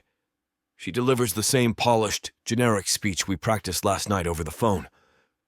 It's all about Zoe and David, about finding your perfect person, about compromise and laughter. The words are hollow, and we both know it. The entire time she speaks, she looks only at the bride and groom, refusing to acknowledge me. Then she turns the microphone over to me. I start with the script. I talk about David, about our college days, about the man he's become. I make a few guests laugh with a sanitized story about a road trip. But my eyes find Sienna. She's standing beside me, her gaze fixed on a point somewhere over the horizon, 1,000,000 miles away. I can't do it. I can't stand here and pretend. I drop the note cards onto the lectern. The rustle of paper is loud in the expectant silence. I turn my body slightly, so I'm facing her as much as I'm facing the crowd. Her head snaps toward me, her eyes wide with alarm. Don't, they plead. I ignore them. I look directly at her, letting every single person in this manicured garden see it. David found his second chance in Zoe. The words came out a low murmur, becoming thicker, more personal. The air crackles. And that's a rare and beautiful thing. It's easy to give up on something or someone you've lost. It's harder to have the conviction to fight for them when they reappear. I hold her gaze, pouring a decade of regret, a moment of unbridled passion, and a lifetime of hope into that single look. I see her breath catch, her lips parting in a silent gasp. I can see Marcus in my periphery, his pleasant smile gone, his posture rigid. He knows I'm not talking about the happy couple anymore. So I'd like to propose a toast, I continued, raising my glass and never breaking eye contact with her. To second chances, and to the courage to fight for what you thought you'd lost. The words of my toast lingered in the air, a declaration of war disguised as a celebration. The polite applause feels like a distant echo. The only sound I can truly hear is the frantic thumping of my own heart against my ribs. I lowered my glass, but my eyes never left Sienna. Her face is a pale, beautiful mask of shock, her champagne flute frozen halfway to her lips. I threw a grenade into her carefully constructed life, and now all I can do is watch the explosion. The crowd breaks, a tide of pastel dresses and dark suits flowing toward the bar and the dance floor. Music starts to swell, some upbeat pop song that feels profane in its cheerfulness. For a moment, Sienna and I are locked in our own silent bubble. Her eyes, wide and luminous, are filled with a terrifying mix of fury and something else, something that looks dangerously like surrender. Then the bubble pops. Zoe, the radiant bride, throws her arms around Sienna, pulling her into a fierce hug. "That was beautiful, both of you," she says, oblivious to the subtext that just ripped through her wedding. David claps me on the shoulder, his grin wide. "Man, you really went for it.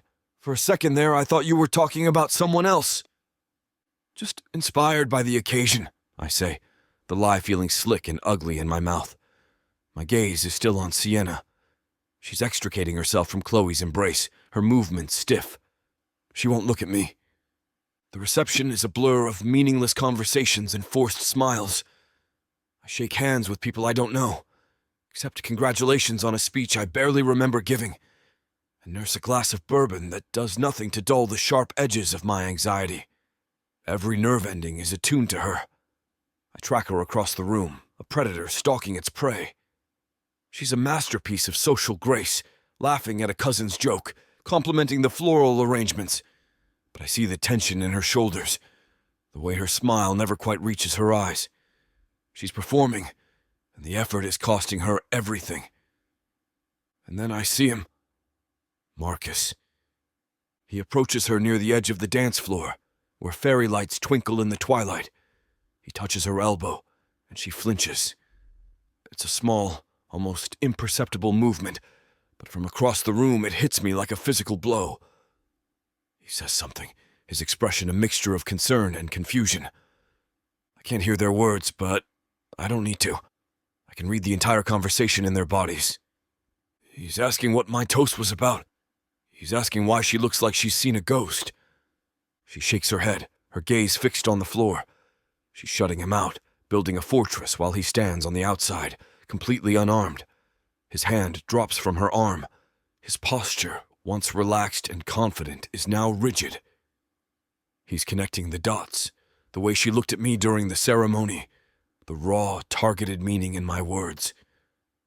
The conversation is short, quiet, devastatingly so. He says one final thing, his shoulders slumping in a gesture of quiet defeat. He waits. For what? An explanation? A denial? She gives him nothing but silence. I watch him turn and walk out of the reception hall. He doesn't look back, not once. A fierce, possessive victory surges through me. It's a dark, ugly thing, and I welcome it. I won. I broke them apart with a few carefully chosen sentences. He's gone. She's free. But the triumph dissolves as quickly as it came, replaced by a wave of shame so cold it feels like drowning. I watch Sienna wrap her arms around herself, a solitary figure amidst the celebration. Her mask has crumbled. Her face is a portrait of pure, unadulterated pain. This is what I've done. I didn't just break them up. I broke her. I never wanted her to get hurt. I never wanted any of this collateral damage for her. I just wanted her back, whole and mine, as if the last 10 years had never happened. What a fool I've been. You look pleased with yourself. The voice is sharp, cutting through my haze of self-loathing. I turn to find Chloe, Zoe's younger sister, and another bridesmaid standing beside me. Her arms are crossed, and her dark eyes are narrowed with an expression that is anything but celebratory. I have no idea what you're talking about, I say, my voice flat. Chloe lets out a short, humorless laugh. Oh, please, Julian. To second chances? You might as well have taken out a billboard. You just blew up her entire life on the dance floor of her best friend's wedding. Do you feel like a big man now? This is between me and Sienna, I say, my jaw tightening. Is it? She shoots back, taking a step closer. Her voice drops to a conspiratorial, angry whisper. Was it between you and Sienna 10 years ago when you vanished without a word? When you left her crying, thinking she'd done something wrong, thinking she wasn't enough? Her words are tiny, precise daggers, each one finding its mark. The shame I felt moments ago intensifies, hot and suffocating. You don't know the whole story, I managed to say, the defense sounding weak even to my own ears. No, she agrees, her expression turning from anger to something closer to pity. I don't, but I know her part of it. And you destroyed her then. You're doing a damn good job of destroying her now. She looks over at Sienna, who is now trying to discreetly wipe tears from her eyes while pretending to admire the wedding cake. She's not the only one who got hurt, Julian. My head snaps back to her. What's that supposed to mean? Chloe just shakes her head, a sad, knowing look on her face. She reaches into the small, beaded clutch she's carrying and pulls something out. A folded piece of paper, aged and soft at the creases. It's a letter. She presses it into my hand. The paper is warm from her grasp, and it feels impossibly heavy, weighted with a history I don't understand. Zoe gave this to me, Chloe says, her voice barely audible over the music. She made me give it to you. Sienna wrote it a few weeks after you left. She was going to send it, but she lost her nerve. I stare down at the letter, at my name written on the front in her familiar, elegant script. My heart feels like it's seizing in my chest. "You need to read this," she says, her gaze intense, unforgiving. "You need to stop thinking you're the only victim in this story. You need to understand what was done to both of you."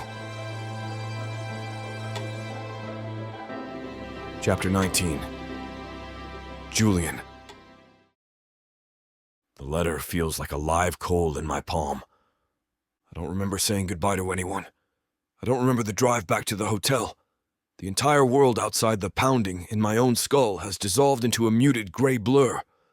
One moment I'm standing in a garden filled with fairy lights and the ghost of a future I just demolished.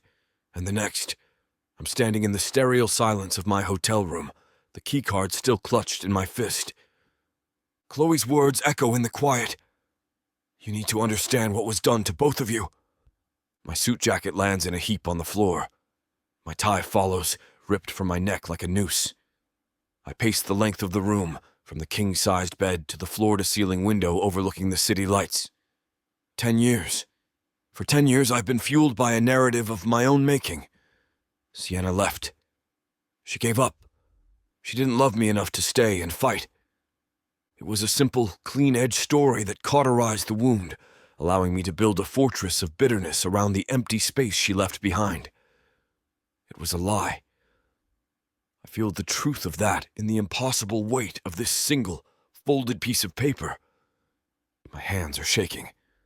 I finally stop pacing and sink perched on the rim of the bed, the mattress dipping under my weight. The crisp, impersonal scent of hotel laundry detergent fills my nose. I unfold the letter. The paper is soft, the creases worn and deep. Her handwriting, a familiar, elegant cursive, rushes up to meet me like a ghost. "Julian, if you're reading this, it means I failed. It means all my courage deserted me and I couldn't find the right words to say to your face. Or maybe I just couldn't bear to see the look in your eyes when I said them." I stop, my breath catching in my throat. I can see her, clear as day. 21 years old, sitting at the small wooden desk in her dorm room, chewing on the end of her pen, a small frown of concentration on her face. The image is so vivid it's a physical ache in my chest. I force myself to keep reading. I keep thinking about last Tuesday, when we skipped our constitutional law lecture and drove out to the coast. You bought that terrible gas station coffee you love, and I complained the whole way that the heater in your car was broken. You just laughed and pulled me closer, draping your coat over my shoulders. You said, "Don't worry, I'll keep you warm." And you did. Lying on that cold, damp sand with you, watching the fog roll in. I've never felt warmer in my entire life. I've never felt safer. I'm trying to hold on to that feeling now, because everything else feels cold. My eyes burn. I remember that day. I remember the salty taste of the air, the scratch of her jeans against my arm, the way her laughter sounded as she tried to steal my coffee. It was a perfect, insignificant day. The kind of day you build a life on. Your mother came to see me yesterday. The sentence is a landmine. 4 words that change everything. A cold dread, heavy and metallic, begins to pool in my stomach. She was very polite, very gracious. She asked about my classes. She told me she admired my ambition. She used all the right words, Julian. She smiled the whole time, but her eyes, they never smiled. She talked about you, about your future, about the legacy you're meant to build. She called you a thoroughbred, destined for great things. Then she looked at me with that same polite, empty smile, and she told me that a man like you can't afford to be weighed down. My grip on the paper tightens, my knuckles white. I can hear my mother's voice, that smooth, cultured tone she uses when she's about to dismantle someone. I've heard it my whole life, directed at business rivals, at staff, at anyone she deemed beneath her. I just never imagined she would turn it on Sienna. She said she knew I was a sweet girl, but that I was a distraction you couldn't afford, a stain on your legacy. Her words. She told me that if I stayed, she would make it her mission to ensure you failed. that every door she had ever opened for you would be slammed shut. She'd call the dean. She'd speak to the partners at the firm where you have your internship. She said, "He will have to choose, my dear. A future with you, or a future, period. And I promise you I will make that choice an impossible one for him to carry." The room spins. I have to close my eyes, bracing my hands on my knees. A raw, guttural sound escapes my throat, a noise of pure rage and disbelief. It couldn't be true. My mother... She was controlling, yes. Disapproving, always. But this is monstrous. This is a level of calculated cruelty I refuse to believe she was capable of. But it is true. I know it is. I think of every subtle jab she ever made at Sienna. Every condescending question about her family, her background. Every time she called her perfectly nice for now. I saw it all as simple snobbery. I was a fool. It was a campaign. I look back at the letter, my vision blurred. There's one last paragraph. She thinks she's doing this for you. And maybe she is. But she doesn't know you. Not like I do. She doesn't know that your strength isn't in your name or your legacy. It's in your heart. It's in the way you keep everyone warm. So, I have to do this. I have to walk away. Because she's right about one thing. You are destined for great things. And I can't be the reason those things are taken from you. I won't be your regret. I won't be the anchor that drags you down. I'm leaving because I love you too much to be the reason your life implodes. I hope one day you'll understand. I hope one day you'll forgive me. Always, Sienna. The letter falls from my numb fingers. It flutters to the carpet, a white flag in a war I never knew was being fought. She didn't leave me. She saved me. The foundation of my world cracks. The 10 years of bitterness, of righteous anger, of carefully nurtured pain, it all turns to dust. It was never about her leaving. It was about her being pushed. It wasn't a choice she made. It was a sacrifice.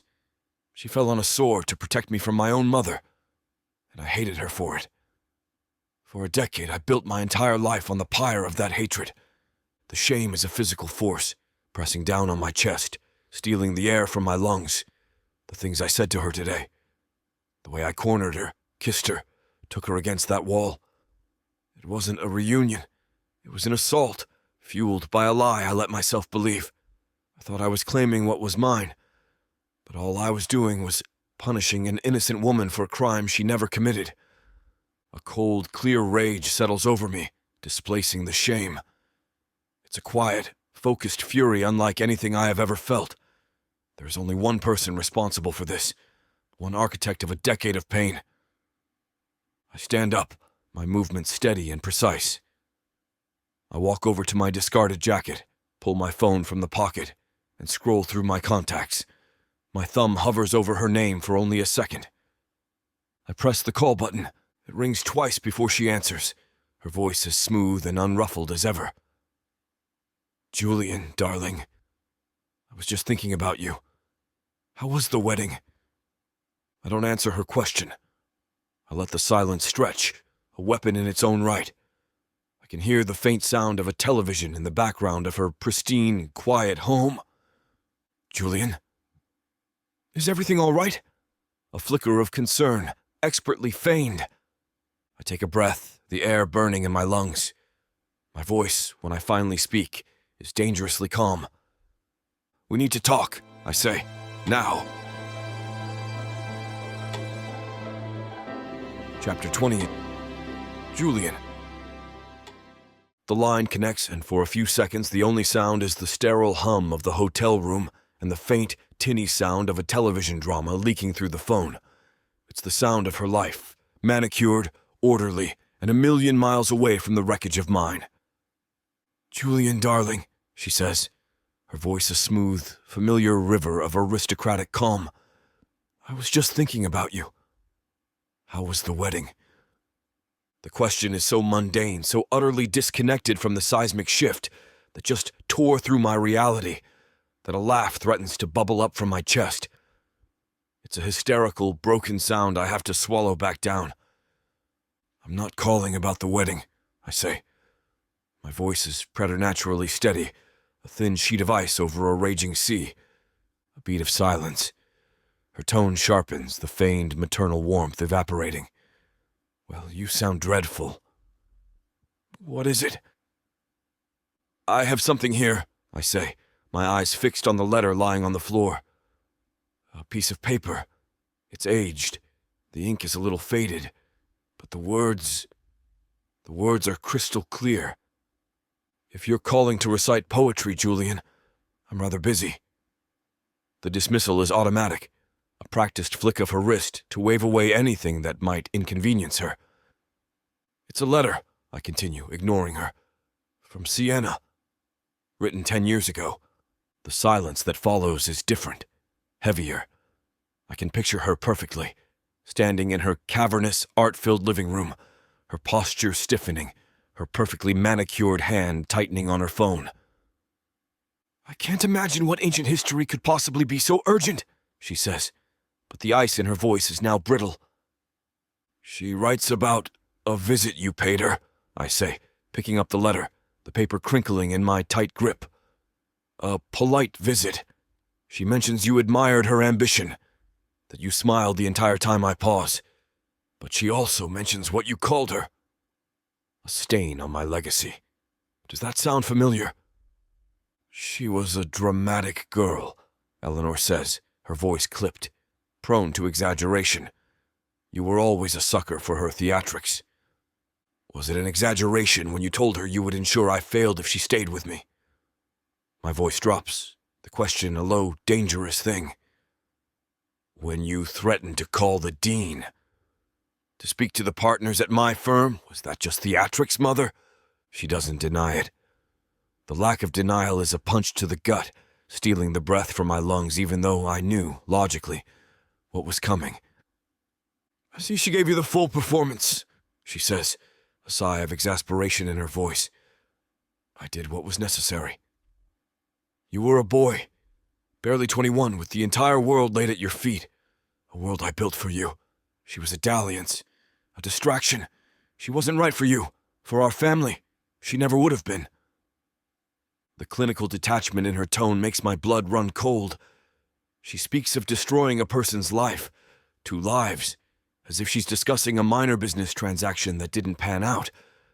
Not right for me, I repeat, the words tasting like ash. You never knew me. You knew the blueprint you designed, the legacy you were building through me. You didn't know the man who loved her.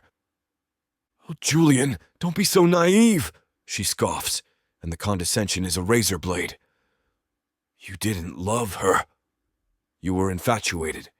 She was a lovely exotic project for you, a way to rebel against the life you were destined for. It was my duty as your mother to protect you from that, to protect your future from your own sentimentality. Your duty? I finally break. The ice shatters and the rage I've been holding back floods through me, hot and absolute. You call this a duty? You took a good, brilliant, beautiful woman and you threatened her. You terrified her. You backed her into a corner and forced her to make an impossible choice. You didn't do it for me. You did it for yourself, for your obsession with control, with appearances, with a name. The Rothwell name means something, she retorts, her voice finally rising, cracking with the force of her own conviction. It is a legacy of excellence, of power. I would not stand by and watch you tarnish it for some fleeting romance with a scholarship girl who had nothing to offer but a pretty face and a sob story. Every word is a confirmation. Every sentence is another nail in the coffin of the relationship I thought we had. She sees nothing wrong with what she did. She is proud of it. That's when I know. It's not just about Sienna anymore. It's about me. About the 31 years I have spent living under the weight of her expectations, her manipulations, her suffocating definition of success. You didn't protect my future, I say, and my voice is hollowed out, empty of everything but a terrible final clarity. You stole it. You want to talk about stains? You stained 10 years of my life with a bitterness that wasn't mine to carry. You let me hate her. You watched me turn into a man I didn't recognize, and you did nothing. You didn't just take her away from me. You stole the best part of me. You stole her. Julian, you're being emotional, she says, her voice returning to that infuriatingly calm, placating tone. When you've had time to think clearly, you will call me and, you will understand that I have always had your best interests at... No, I cut her off. The word is quiet, but it's the loudest sound in the room. No more. It's over. What is over? She asks, a genuine confusion in her voice. You, I say simply. Your control, your plans, your say in my life, your definition of my future. It's all over. You have no more power here. It ends tonight. I don't wait for her to respond. I don't want to hear the threats or the anger or the wounded maternal act. I just want silence. I pulled the phone away from my ear and pressed the red button on the screen, severing the connection, ending her reign. The silence that rushes in to fill the void is deafening. It's absolute. It's the sound of a lifetime of chains falling to the floor. For a decade, my anger at Sienna was an anchor, a heavy, grounding force that defined me. Now it's gone. And I am untethered, floating in the terrifying, exhilarating emptiness of the truth. My eyes land on the letter again. I'm leaving because I love you too much to be the reason your life implodes. She didn't leave. She sacrificed. And I, in my ignorance, spent the day punishing her for it. I see her face at the reception, the tears she tried to hide, the quiet devastation as Marcus walked away. A pain, sharp and visceral, twists in my gut. I did that. My misguided crusade for revenge inflicted a fresh wound on top of a decade-old scar. I know, with the certainty that settles deep in my bones, what I have to do. This isn't over. It's just beginning. I grab my wallet and the key card from the nightstand. I don't bother with my jacket. I walk out of the hotel room, the door clicking shut behind me on a life I no longer lead. There is no plan. There is no thought. There is only a singular, driving purpose that eclipses everything else. I have to find her. I have to make this right. Chapter 21. Sienna. My hotel room is a disaster zone, a physical manifestation of the inside of my head. The bridesmaid dress I wore, a floaty, blush pink thing that felt like a lie from the moment I put it on, is crumpled on the armchair, a casualty of the day. One strappy heel lies by the door. The other is AWOL under the bed. My movements are jerky, a series of frantic gestures as I tear through the room, shoving clothes into the open mouth of my suitcase. Fold, pack, zip. The mantra is supposed to keep the thoughts at bay. It's not working. My fingers close around a soft gray cashmere sweater. The guilt is instantaneous and sharp, a hook in my gut. Marcus. He bought this for me on a chilly afternoon in October, when we were walking through the city and I complained about the wind. A beautiful woman should never be cold, he'd said, his smile so easy, so uncomplicated. His face at the reception floats behind my eyes, the easy smile gone, replaced by a quiet, dawning comprehension that was 1,000 times worse than anger. We were standing near the edge of the dance floor, the joyful chaos of the party swirling around us, creating a pocket of terrible intimacy. "I saw your face," he'd said, his voice so low I had to lean in. "During the vows. You looked everywhere but at him." "Marcus, don't." The words were a useless plea. "And the toast?" He shook his head, a small, sad gesture. He wasn't talking to Zoe and David, was he? He didn't need an answer. He looked at me, really looked at me, and I saw the pieces click into place in his kind eyes. I guess I was just a placeholder then. "No," I whispered, the denial catching in my throat because it was both a lie and the truth. "It was never like that. You've been so good to me." "I know." He gave me a smile that didn't reach his eyes and it broke my heart. That's what makes this harder. I think I was good for you, Sienna, but I was never him. He squeezed my arm gently, a final kind gesture. I just wish you'd been honest with me. And with yourself. He turned and walked away. He didn't look back.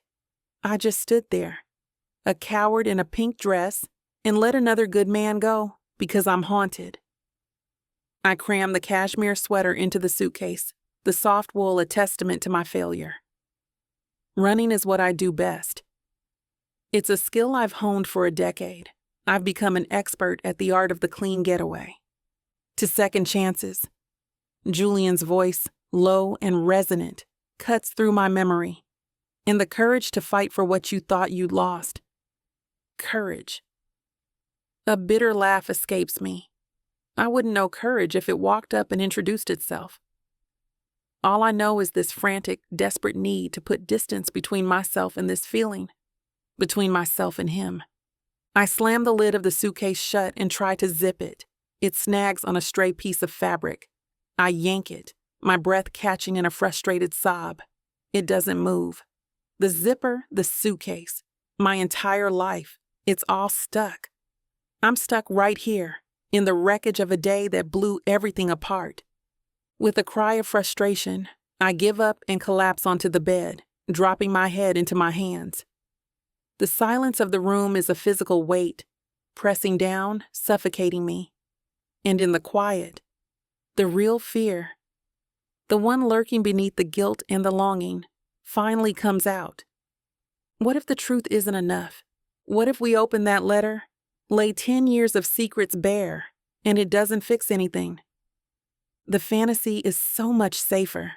The memory of the boy I loved, the brilliant laughing boy who tasted like cheap coffee, an endless possibility, is perfect.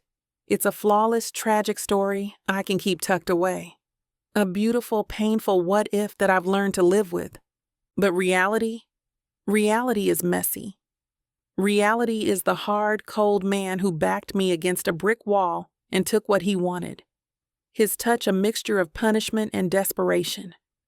Reality is the decade of bitterness that has shaped him, the years of avoidance that have hollowed me out. What if we try to cross that chasm and find out we're strangers? What if the damage is too deep, the scars too permanent? I can live with the ghost of what we were. I don't think I can survive watching a second chance crumble into dust. I can't watch him look at me and see only the woman who walked away, the reason for his sacrifice not being enough to erase the pain of it. I can't bear the thought of trying and failing and having to walk away from him all over again. That thought is a shard of ice in my heart. It solidifies my resolve. I stand up, my movements now calm and deliberate. I walk to the suitcase, carefully work the snagged fabric free, and pull the zipper closed. The sound is final, decisive. I'll text Zoe from the road, a family emergency. It's a weak lie, but it will have to do. I'll be gone before sunrise. I'll drive until the city is a memory, until this hotel room feels like a bad dream. I will go back to my life. I will go back to being safe. My hand closes around the handle of the suitcase. I am ready. A knock sounds on the door. It's not the polite rap of room service. It's a solid, urgent thud, a fist against wood. My entire body freezes. It knocks again, louder this time. Sienna? Julian. His voice, muffled by the door, bypasses my ears and goes straight to my bones. It's not the arrogant, cutting voice from earlier. It's stripped bare. It's raw. I stand motionless, my heart a frantic, trapped bird against my ribs. Go away, I plead silently. Please just give up. Let me go. Sienna, I know you're in there. He calls, his voice closer now, more desperate. Please, we need to talk. Just open the door. My brain is screaming at me to stay put, to ride this out until he leaves, to stick to the plan. But my feet are no longer listening to my brain. They carry me across the plush carpet, each step feeling both heavy and weightless. My hand, trembling, reaches for the lock. This is a mistake. This is an act of self-destruction. I turn the deadbolt. The click echoes in the silent room like a gunshot. I pull the door open, just a few inches, peering through the gap like a spy in my own life. He's right there, and he looks undone. His tie is gone. The top buttons of his crisp white shirt are undone, and his dark hair is a mess, as if he's been dragging his hands through it. The confident, almost cruel mask he wore all day is gone. His eyes, when they find mine, are wide and shattered. He looks the way I feel. We just stare at each other for a long moment, the air crackling with 10 years of unspoken words. His gaze flickers past me, into the room. He sees the suitcase, packed and waiting by the bed.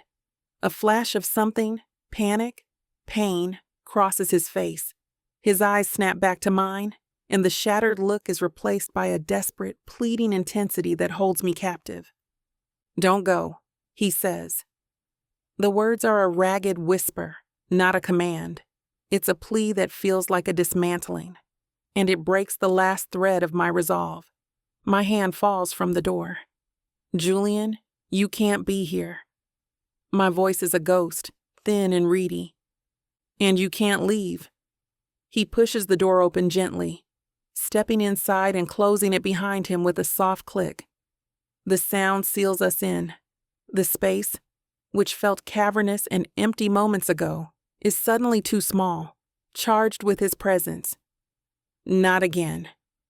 He holds up a folded piece of paper. It's old, the creases worn soft. My heart stops. I know that paper. Chloe gave this to me. He spoke around a sudden tightness in his chest. I can't breathe. "Julian, don't." "Don't?" His laugh is a broken, humorless sound. "Sienna, that's all you've ever said to me. You left with a, 'Don't follow me.' Today was, 'Don't touch me,' and now it's, 'Don't read the letter that explains everything.'" He took a step closer. His gaze was a physical weight on my skin. "I'm done with 'don't.' I've spent 10 years of my life building a fortress around a lie. I read it. The words hang there. A final, devastating confession. "So you know," I whisper, wrapping my arms around myself. It's a flimsy defense. "I know." He takes another step. We're only a few feet apart now. A wisp of a scent drifted on the breeze, and the expensive cologne he wears, all layered over the familiar scent that is just him. "I know my mother threatened you. I know she told you that you'd ruin me, and I know you believed her." A single hot tear escapes and slides down my cheek. "She would have done it. You know she would have. She would have burned everything you'd ever worked for to the ground just to prove she could. And you didn't think I'd fight for you?" The anguish in his voice is a knife twisting in my gut. "You didn't think we could have fought her together?" "You were a kid," I snap, the first spark of my own buried anger flashing to the surface. A brilliant, stubborn, incredible kid who thought he was invincible. You would have gone to war with her, and you would have lost. Your scholarship, your future, all of it. For what? For me? I wasn't worth that, Julian. I couldn't be the reason your life imploded before it even began. He flinches as if I've struck him. He unfolds the letter, his hands shaking slightly. He finds the line. I know which one it is before he even reads it. "You think I am better off without you." He looks up from the page, and the raw, unshielded pain in his eyes is my undoing. "You didn't leave me, Sienna. You tried to save me, and you let me hate you for it for 10 years. The sob that tears out of me is a raw, ugly thing I can't contain. My legs give out, and I sink onto the brink of the frame. He's there in an instant, kneeling in front of me, his hands hovering in the air as if he's afraid to touch me. What we did today, in the garden, I choke out, the shame of it washing over me. That was cruel. It was, he agrees, his voice ragged. It was everything I've wanted to do to you, and everything I've hated myself for wanting. It was 10 years of anger and grief and missing you so much. It felt like a part of my own body had been amputated. I'm sorry. God, Sienna, I am so sorry for hurting you. I was punishing you for leaving and I didn't even know the truth. He finally closes the distance, his hands raising a hand to my cheek, face, his thumbs gently wiping away my tears. His touch isn't punishing now. It's a prayer. It's a plea for forgiveness. I lean into his touch, my own hands coming up to rest on his wrists. We stay like that, kneeling in the wreckage of my abandoned escape plan, the unspoken truth of the past decade finally filling the space between us. Your bag's packed, he whispers, his gaze flicking toward the suitcase. I nod, unable to speak past the lump in my throat. Don't unpack it, he says, and my head jerks back, my eyes wide with confusion and a fresh wave of hurt. He shakes his head quickly, his thumb stroking my cheeks. No, that's not what I mean. I mean, leave it, just for tonight. Don't run. Stay. He leans his forehead against mine, his breath warm against my skin. Please, Sai. We can't get the last 10 years back, but we can stop wasting another second. Just stay. Chapter 22. Sienna. His word hangs in the air, a single 4-letter anchor in the swirling chaos of my life. Stay. He's still kneeling before me, his forehead pressed to mine, his hands a warm, steady cage around my face. The world has narrowed to this single point of contact, to the scent of his skin and the ghost of whiskey on his breath. Staying is the easy part, Julian, I whisper, the words rough, torn from a place of deep-seated terror. It's the morning that scares me. It's the part where we have to stand in the daylight and look at all this wreckage, and try to pretend it can be fixed. He pulls back, just enough so our eyes can meet. The shattered look is still there, but beneath it, something new is forging itself. Something hard and resolute. Then we'll look at it. We'll sift through every last broken piece. Together he glances at the folded, worn letter in his hand, the paper a testament to our stolen history. I called my mother. My breath hitches. You what? After I read this, I called her.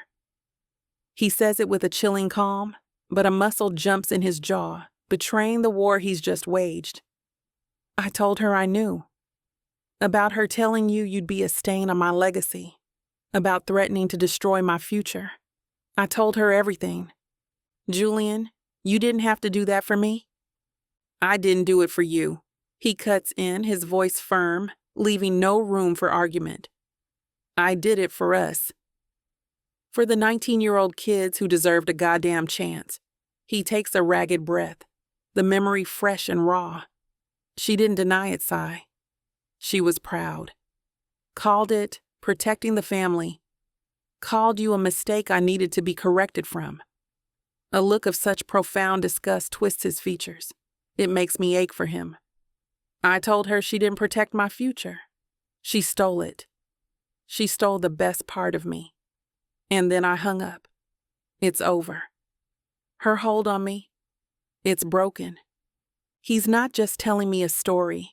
He's showing me the severed chains.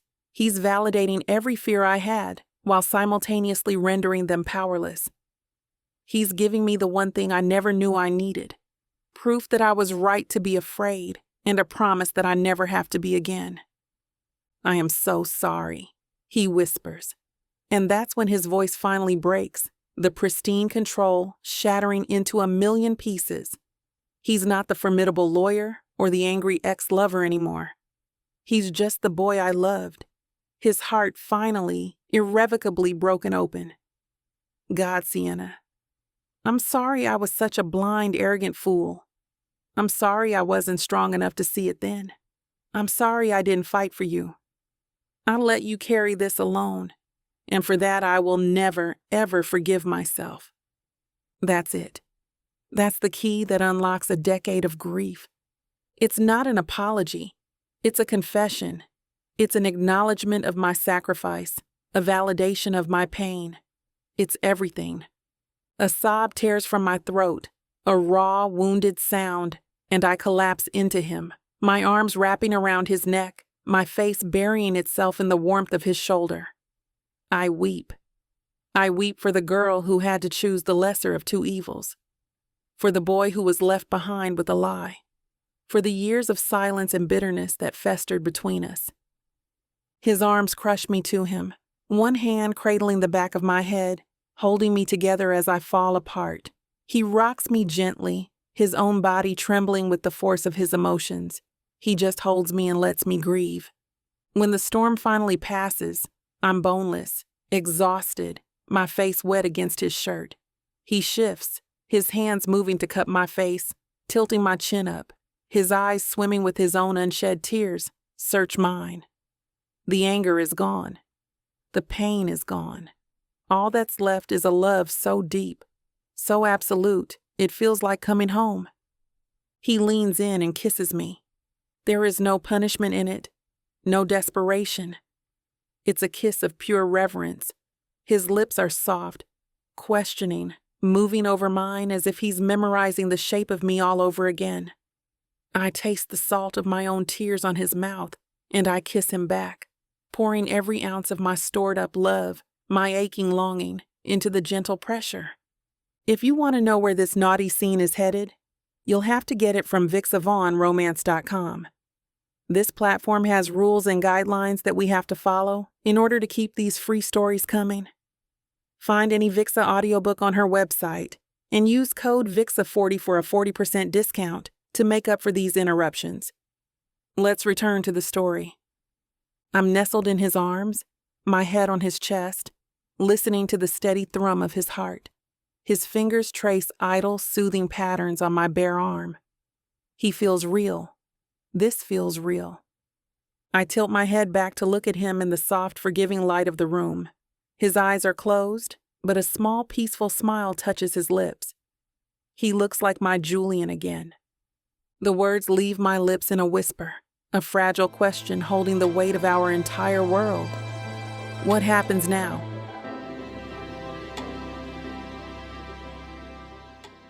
Fake love? Baby, ain't nothing fake about what you're about to feel. 9 full-length audiobooks, dozens of hours of passion, drama, and the kind of chemistry you can't fake. Oh, these couples swear it's just for show. Fake fiancés, pretend dates, contracts and schemes.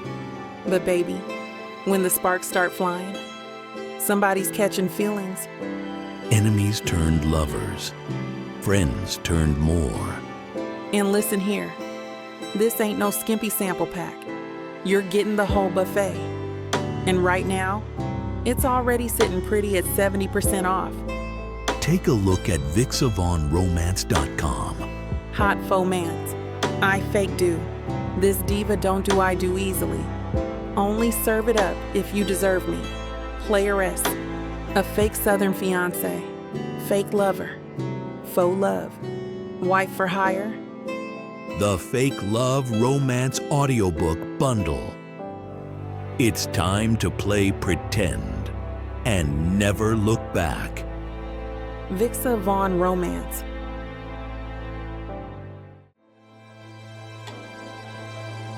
Chapter 23. Julian.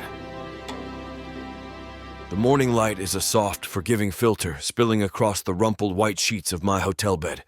It illuminates the curve of Sienna's bare shoulder, the intricate whirl of her ear, the soft, dark curls spilling across the pillow. She's asleep, her breathing a quiet, steady rhythm against my chest. My arm is a heavy, possessive weight around her waist. This is it. The morning after. For 10 years, I woke up in a world that felt like it was missing a color. This morning, the whole damn spectrum is back, and it's so bright, it almost hurts to look at. I watch her for a long time, memorizing the details. The tiny mole just above her collarbone, the way her eyelashes cast long, feathery shadows on her skin, I feel a surge of something so fierce, so profound. It's a physical ache in my chest. It's not just love. It's a reclamation. It's a homecoming. Her eyes flutter open, dark and drowsy. She blinks a few times, a slow, lazy adjustment to the light, to the reality of where she is.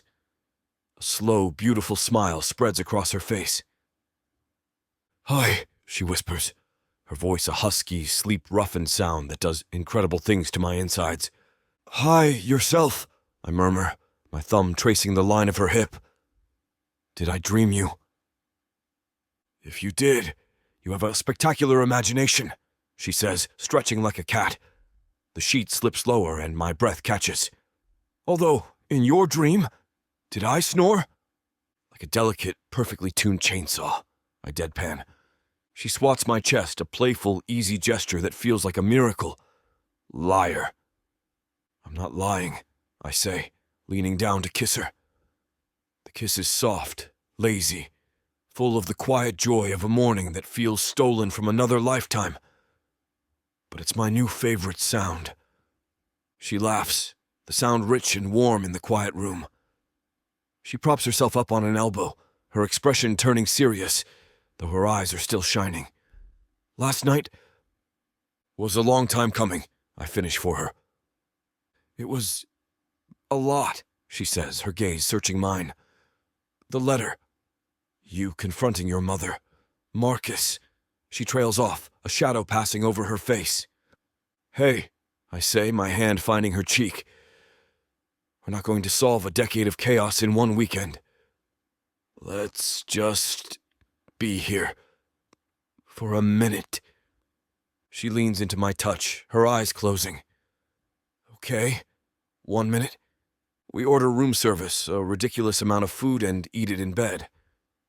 We talk about the wedding, about Zoe's ridiculous vows that somehow managed to include a reference to David's love for a specific brand of potato chips, about the look on my mother's face when we slow danced at the reception. We don't talk about the future. We don't talk about the past. We just exist in this fragile, perfect bubble of the present. So," she says later as she's pulling on one of my shirts, the white cotton a stark, beautiful contrast against her dark skin. "What now?" The question is quiet, but it's a wrecking ball. It shatters the fragile piece of our bubble. "What do you mean? What now?" I ask, trying to keep my tone light. Now, we begin. This is where the movie starts. The part after the 10-year-long, unnecessarily dramatic montage of suffering. She smiles, but it's a fragile thing. She walks over to the window, looking out at the city below. "And where does the movie start, Julian? In Chicago? In Charlotte? Somewhere in between?" "We'll figure it out," I say, getting out of bed and going to stand behind her. I wrap my arms around her waist, pulling her back against my chest. "I can work from anywhere. My firm has offices everywhere. We could move to Chicago. I could move to Chicago. And just... what? Uproot your entire life?" she asks, leaning her head back against my shoulder. "Leave your job? The one you've worked at for 10 years? The job I hate?" I counter, my lips brushing her hair. "The job that was part of the life she chose for me? Leaving it wouldn't be a sacrifice. It would be a jailbreak." "And my life?" she asks, her voice small. "My gallery? My studio? The network I've spent the last decade building from nothing? We'll figure it out," I repeat, a little less confidently this time. The practical, ugly details are starting to intrude. Leases, contracts, plane tickets, lives that have been running on separate tracks for a third of our existence. We could get a place in the middle. Nashville has a great art scene. I can feel her tense in my arms. "Julian, listen to yourself. You're talking about this like it's a business negotiation. We'll get a place in the middle. Like we're merging two companies." "I'm not," I say, turning her around to face me. "I'm just trying to solve the problem. I'm trying to find the quickest path back to this. I gestured to the rumpled bed, to the two of us, tangled together in the morning light. I've wasted 10 years. I'm not wasting another second. My instinct, my gut, my every conditioned reflex is screaming at me to take control. To fix this, I'll buy out your gallery lease. I'll build you a new studio. I'll hire movers.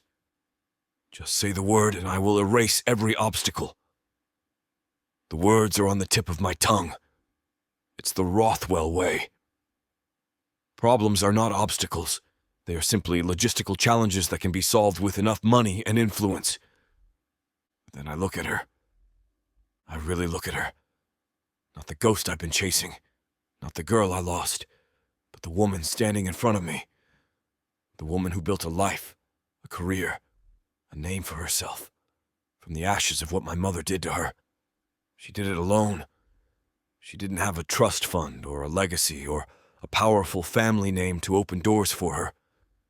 She had her talent and her resilience and a strength I'm only just beginning to comprehend. And I realize with a sudden gut-wrenching clarity that if I say those words, I'll fix it, I'll handle it. Just come with me. I am no better than my mother. I would be doing the exact same thing, taking her choice away, making a decision for her, about her life, based on what I want, what I think is best. I would be treating her not as an equal partner, but as a beautiful, desirable asset to be acquired and moved into place. The realization is a physical blow, felt like a gut-wrenching impact that knocks the air from my lungs. I see the cycle, the toxic generational pattern of control and ownership that I've been fighting against my entire life, and I see myself about to perpetuate it. I drop my hands from her arms, taking a step back. "What is it?" she asks, seeing the change in my expression. "What's wrong?" "Everything," I say, my voice a raw whisper. I rake a hand through my hair, pacing the small space of the hotel room. I'm doing it again. I'm already doing it. "Doing what?" she asks, her eyes wide with confusion. "Julian, you're not making any sense." I stop pacing and turn to face her. I have to say it. It's the hardest, most counterintuitive thing I've ever had to do. It's an act of love that feels like a betrayal. "I can't ask you to move to Charlotte," I say, the words feeling like stones in my mouth. "And I can't move to Chicago." Her face falls, the confusion replaced by a dawning, wounded horror. "You... what? So what was all this? A last hurrah? A final goodbye before we go back to our separate lives?" "No," I say immediately, closing the distance between us again, taking her hands in mine. "God, no. Sienna, look at me. This is the most real thing in my life, which is why we can't mess it up by doing this wrong." "And what's the right way?" she challenges, her voice trembling. "Because it sounds like you're saying the right way is for us to just walk away." "I'm saying we need to be smart," I plead, my grip on her hands tightening. "We are both carrying a decade of baggage, of trauma, of lives we built in response to what was done to us. You have a life in Chicago, a good one you built yourself. I can't ask you to burn that down for me. And I have to figure out who the hell I am without my mother's influence, without the safety net of the life she planned for me. I have to do that alone." I look into her beautiful, devastated face, and I know that what I'm about to say is going to break her heart. It's breaking my own. "I think we need to go home," I say, my voice cracking. "Separately." I feel her try to pull her hands away, but I hold on. "We need to heal on our own before we can be whole together." "Julian, no," she whispers, tears welling in her eyes. "Don't do this." "This isn't an ending, Sienna," I say, my own vision blurring. I lift her hand to my lips, pressing a kiss to her knuckles. "It's a promise." Chapter 24. Sienna. My studio in Chicago smells like turpentine, linseed oil, and a freedom so sharp and clean, it almost hurts to breathe it in. For 3 months, this cavernous, light-filled space has been my sanctuary and my battleground. 90 days of silence, 90 days of work. I stand back from the canvas, a wide 6x6 beast that has consumed me for the last week. My hands, my jeans, and a good portion of my face are smeared with paint, not the muted, gentle grays and blues of my last collection. This is a riot, a violent, chaotic explosion of crimson and cobalt, and a furious slash of cadmium yellow that feels like a scream. It's not a landscape, it's a feeling. It's the color of a heart breaking and healing, all at once. My phone buzzes from its perch on a paint-splattered stool. I ignore it. It's probably Zoe with her daily, not-so-subtle wellness check. Just wanted to see if you've eaten anything that isn't coffee and artistic angst today. I love her for it, but I don't have the energy for a performance right now. The painting is almost done. It's raw and it's messy, and it's the most honest thing I've ever created. It's everything I couldn't say. To Julian, to Marcus, to myself, for the last 10 years. Marcus.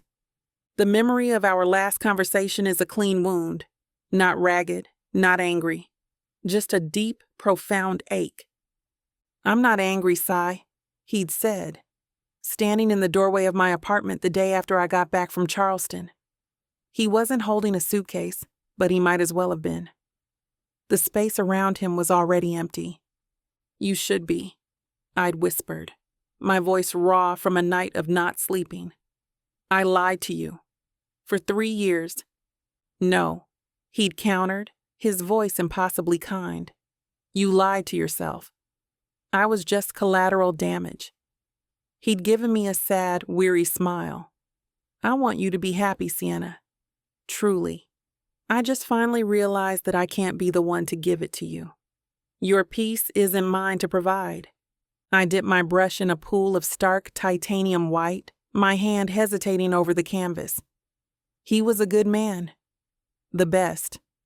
And I let him go, not for Julian, but for myself. For the chance to find out who I am when I'm not living in the quiet, safe harbor of someone else's love. The silence from Julian is a different kind of ache. It's a presence, not an absence. It's the foundation of the promise we made in that hotel room, a promise that feels both sacred and utterly terrifying. We need to heal on our own before we can be whole together. It was a beautiful, noble idea, a grown-up, emotionally intelligent plan. It's also, quite possibly, the most insane thing I have ever agreed to. Every morning, I wake up with a jolt of pure, unadulterated panic. What if he changed his mind? What if this noble silence is just a slow, quiet ghosting? What if he's healing, and his healing looks a lot like forgetting me? My phone buzzes again, insistent. I sigh, wiping my hands on a rag. I glance at the screen. Zoe Henderson. Of course. I tap the screen, putting it on speaker. "You've reached the studio of the reclusive artist," I murmured, my voice a practiced, cheerful monotone. "She's currently in a passionate, possibly toxic relationship with a canvas. Please leave a message." "Very funny." Zoe's voice crackles through the speaker, warm and familiar. "I'm just making sure you're still alive and haven't accidentally glued yourself to the floor." It's a distinct possibility, I admit, looking down at my paint-splattered boots. But so far, so good. "What's up?" "Just got off the phone with David," she says, and I can hear the smile in her voice. He was having a crisis because he couldn't find his favorite socks. Apparently, marriage is 90% sock-related emergencies. Who knew? "The things they don't tell you in the vows," I say, a real smile touching my lips. There's a pause. I know what's coming, the real reason for her call. "So," she says, her voice turning softer, more careful. "Any carrier pigeons arrived from North Carolina?" It's our code. A joke we made the first week after the wedding, when the silence felt the loudest. My chest tightens, the familiar daily squeeze of anxiety. The skies are clear. The words were a dry, brittle thing in my throat. No news from the front. It's only been 3 months, Sai, she says gently. That's not that long in the grand scheme of mutual, emotionally constipated healing. It feels like a lifetime, I confess. The words a quiet, aching truth. What if this was all a mistake, Z? What if he's out there right now, on a date with some normal, uncomplicated corporate lawyer who thinks a complicated history is that one time she dated a guy who was a vegan? Zoe laughs, a sharp, bright sound. First of all, Julian Rothwell has never been interested in normal and uncomplicated in his entire life. He's allergic to it. Second, he's not on a date. David told me he's working like a maniac, untangling himself from his mother's business empire. It's apparently a bigger, messier job than anyone realized. The information is a small, guilty comfort. He's not forgetting. He's working. He's fighting, just like me. And third, Zoe continues, her voice firm. You are not allowed to spiral. You made a deal. You promised each other space to breathe. So breathe, damn it. And paint. The work you're doing right now? See, it's the best of your life. Don't you see that? He's not a distraction from your art anymore. He's the reason for it. Her words land. A perfect resonant truth. She's right. This raw, emotional, chaotic energy, it's a direct result of him, of the truth, of the terrifying, exhilarating possibility of a future that is not yet written. I know, I whisper, looking at the furious, beautiful mess on my canvas. I'm just scared.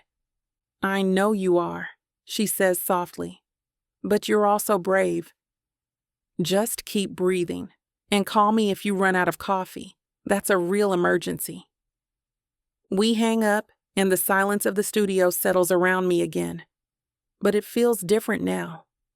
Less like a void, more like a space waiting to be filled. I look at the painting, and for the first time, I see it not as a mess, but as a beginning. It's not an ending, it's a promise. I add one final stroke of white, a thin, brilliant line of pure light cutting through the chaos. And I know it's done. The buzz of the intercom from the front of the building makes me jump, a harsh, grating sound in the quiet. It's probably a delivery, a fresh supply of canvases. I press the button. Hello? Package for Belle. A gruff voice crackles through the speaker. Just leave it in the lobby, thanks, I say. I clean my brushes, the familiar methodical ritual of comfort. I line them up on the edge of the sink, their bristles stained with the colors of my chaotic heart. It's only when I'm heading out, pulling on my jacket, that I remember the package. I grab my mail from the box in the lobby on my way out. The usual collection of bills, gallery postcards, and junk mail. And one other thing. It's not a package. It's an envelope. It's thick, heavy, made of a creamy, expensive-feeling cardstock. It's the kind of stationery that announces its own importance before you've even read a word. The return address is a law firm in Charlotte, a firm I don't recognize. But the handwriting on the front, the sharp, elegant script that spells out my name and address, I know that handwriting. I would know it anywhere. My breath catches in my throat. My fingers, still stained with paint, start to tremble. The entire world seems to narrow to this single, impossible object in my hand. 90 days of silence. Broken. I turn the envelope over. There's no wax seal. No fancy monogram. Just a simple, clean fold. My thumb finds the edge of the flap, and with a hand that is not quite steady, I begin to open it. Chapter 25. Julian. You describe the decision to sever ties with your mother's firm as a jailbreak, Dr. Sharma says, her voice a calm, steady anchor in the quiet of her office. How does freedom feel? 3 months in. I look out the window at the Charlotte skyline. It's the same view I had from my old office, just 15 floors lower. The perspective has changed. Everything has changed. Quieter, I say, turning my gaze back to her. The money isn't the same. My mother has made sure of that, but I sleep through the night now, so I suppose the trade-off is worth it. And your mother? She asks, her pen hovering over her notepad. How did she react to your official resignation from the family? I can't help the short, bitter laugh that escapes me. She called it a tantrum. She told me I was being sentimental and foolish, and that I'd come crawling back once I realized what the real world was like without the Rothwell name paving the way. This new firm, Julian, she'd said on the phone last week, her voice dripping with condescension. It's a boutique operation with no real influence. It's beneath you. It's a firm with a conscience, I'd replied, my voice even. You might not recognize the concept. Don't be flippant. I'm talking about your future, the legacy your father. My future is my own, I'd cut her off, the words feeling like the truest thing I'd ever said. And my father's legacy was never about the bottom line. You're the one who never understood that. We have nothing more to discuss, Mother. I haven't spoken to her since. It's the longest we've ever gone. The silence is a relief so profound it's almost a physical sensation. It sounds like you're building boundaries, Dr. Sharma notes, a small, encouraging smile on her face. That's difficult work, especially when the silence you've created with your mother is mirrored by the silence in your personal life. She pivots. She always pivots. Just when I think we're having a breakthrough in one area, she gently, expertly, turns the conversation to the one that's really haunting me. The promise you made, she continues. The space you agreed to. How is that feeling? Like I'm holding my breath, I admit. The words a raw confession. Every single day is a test. Pick up my phone a dozen times a day to call her. My thumb will hover over her name in my contacts. I've even typed out texts. Long, rambling, pathetic texts. But you haven't sent them, she says. It's not a question. No, I say. I haven't sent them. Why not? What are you afraid of? I'm afraid that if I try to rush this, I'll become my mother, I say. The fear a cold, hard knot in my stomach. I'll be making a choice for her, instead of letting her make one for herself. And she's had a lifetime of men doing that to her.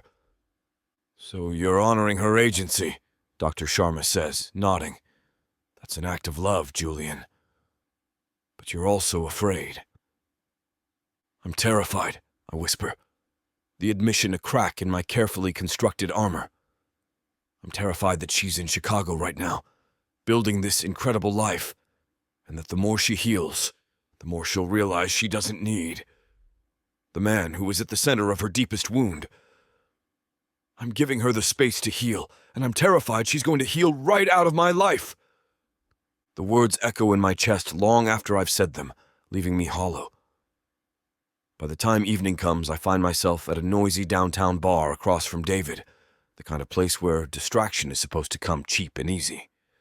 So, 90 days of radio silence, David says, sliding a beer across the table to me at a noisy downtown bar that evening.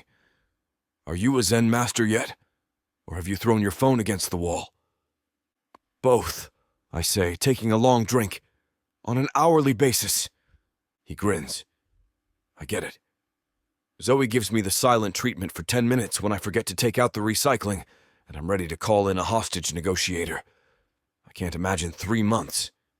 It's the right thing to do, I say, more to convince myself than him. It's what she needs. Is it? He challenges, his expression turning serious. Or is it what you think she needs? Because from where I'm sitting, it looks a lot like two people who are crazy about each other, engaging in a mutual, noble form of self-torture. She's building a life, David, I say, the anxiety from my therapy session bubbling up again. A real one. I saw it on her gallery's website. She has a new collection coming out. Her work. It's different, bolder, more emotional. I've seen it, he says. Zoe showed me the pictures. It's incredible. He takes a sip of his beer, watching me over the rim of his glass. So what's the problem? That she's thriving without you? The problem is that I'm proud of her, I say, the truth of it a painful ache. And I have no right to be. I'm not a part of that life. I'm just the ghost who shows up and haunts her every 10 years. Or, David counters, leaning forward, his voice earnest, you're the catalyst. You're the reason for the new work. You think that fire in her paintings is about her new apartment in Chicago? Come on, man. That's about you. That's a 10-year conversation she's finally having on a canvas. He's right. I know he's right. But the fear is a persistent, nagging voice. What if she moves on? For real this time. What if this space just shows her she's better off without the chaos that comes with me? Or what if it shows her she's strong enough to handle the chaos on her own terms? He shoots back. You're not giving her space to forget you, Julian. You're giving her space to choose you, freely. Without pressure. Without your mother's ghost in the room. That's the whole point, isn't it? I look at him, at my oldest friend, the one who has seen me at my best and my absolute worst. And for the first time in 3 months, the knot of anxiety in my chest begins to loosen. He's not just telling me what I want to hear. He's telling me the truth. This isn't about waiting for her to come back to me. It's about becoming the man she can choose to come back to. Later that night, I'm standing in my new apartment. It's smaller than my old place. Warmer. There's no chrome, no cold leather, no gray. It's a space I chose, filled with things I picked out. Books, records, a comfortable sofa that doesn't look like a piece of modern art. It's a start. I've done the work. I've been to therapy.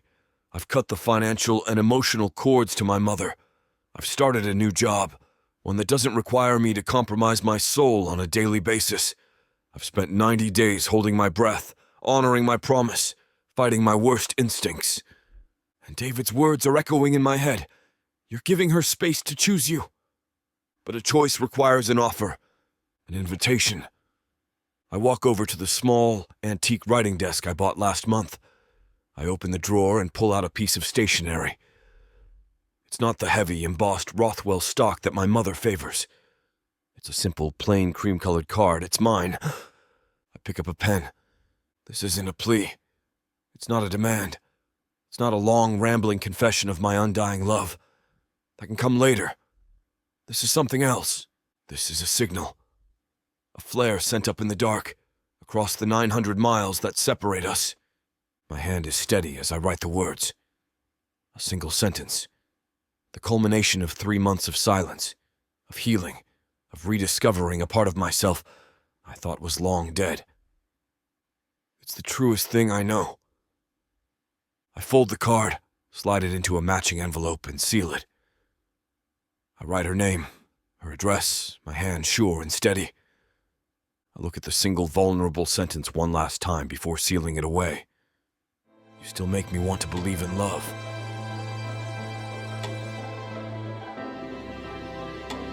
Chapter 26. Sienna. The envelope is a dead weight in my hand. My name, written in his sharp, familiar script, feels like a brand. For 3 months, the silence was a tangible thing, a presence I could lean against, fight against, exist within. This letter has just turned it into a ghost. I stand in the sterile lobby of my studio building. The junk mail I just collected a forgotten heap on the floor by my feet. My thumb strokes the thick, creamy paper. This isn't a bill. This isn't a gallery invitation. This is a summons or a surrender. I don't know which is worse. My first instinct is to rip it in half, to throw it in the nearest trash can and pretend it never came. It would be so easy. I could walk out the door, go back to my studio, and let the silence resettle. I could keep painting my chaos instead of being forced to live inside of it. But I don't. My fingers, smudged with paint and trembling slightly, find the edge of the flap.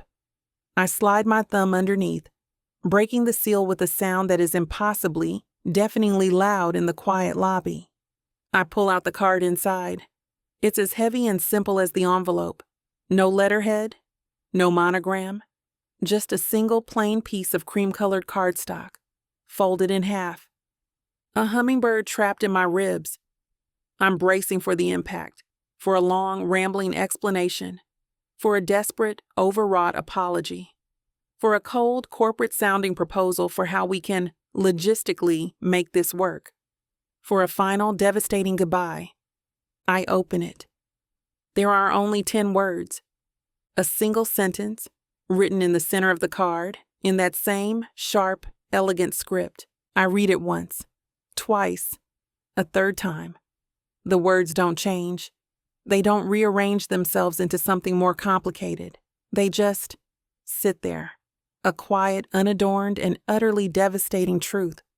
It's not a demand. He's not asking me to move, or to change, or to do anything at all. It's not a plea. He's not begging for a second chance. It's a confession, a statement of fact.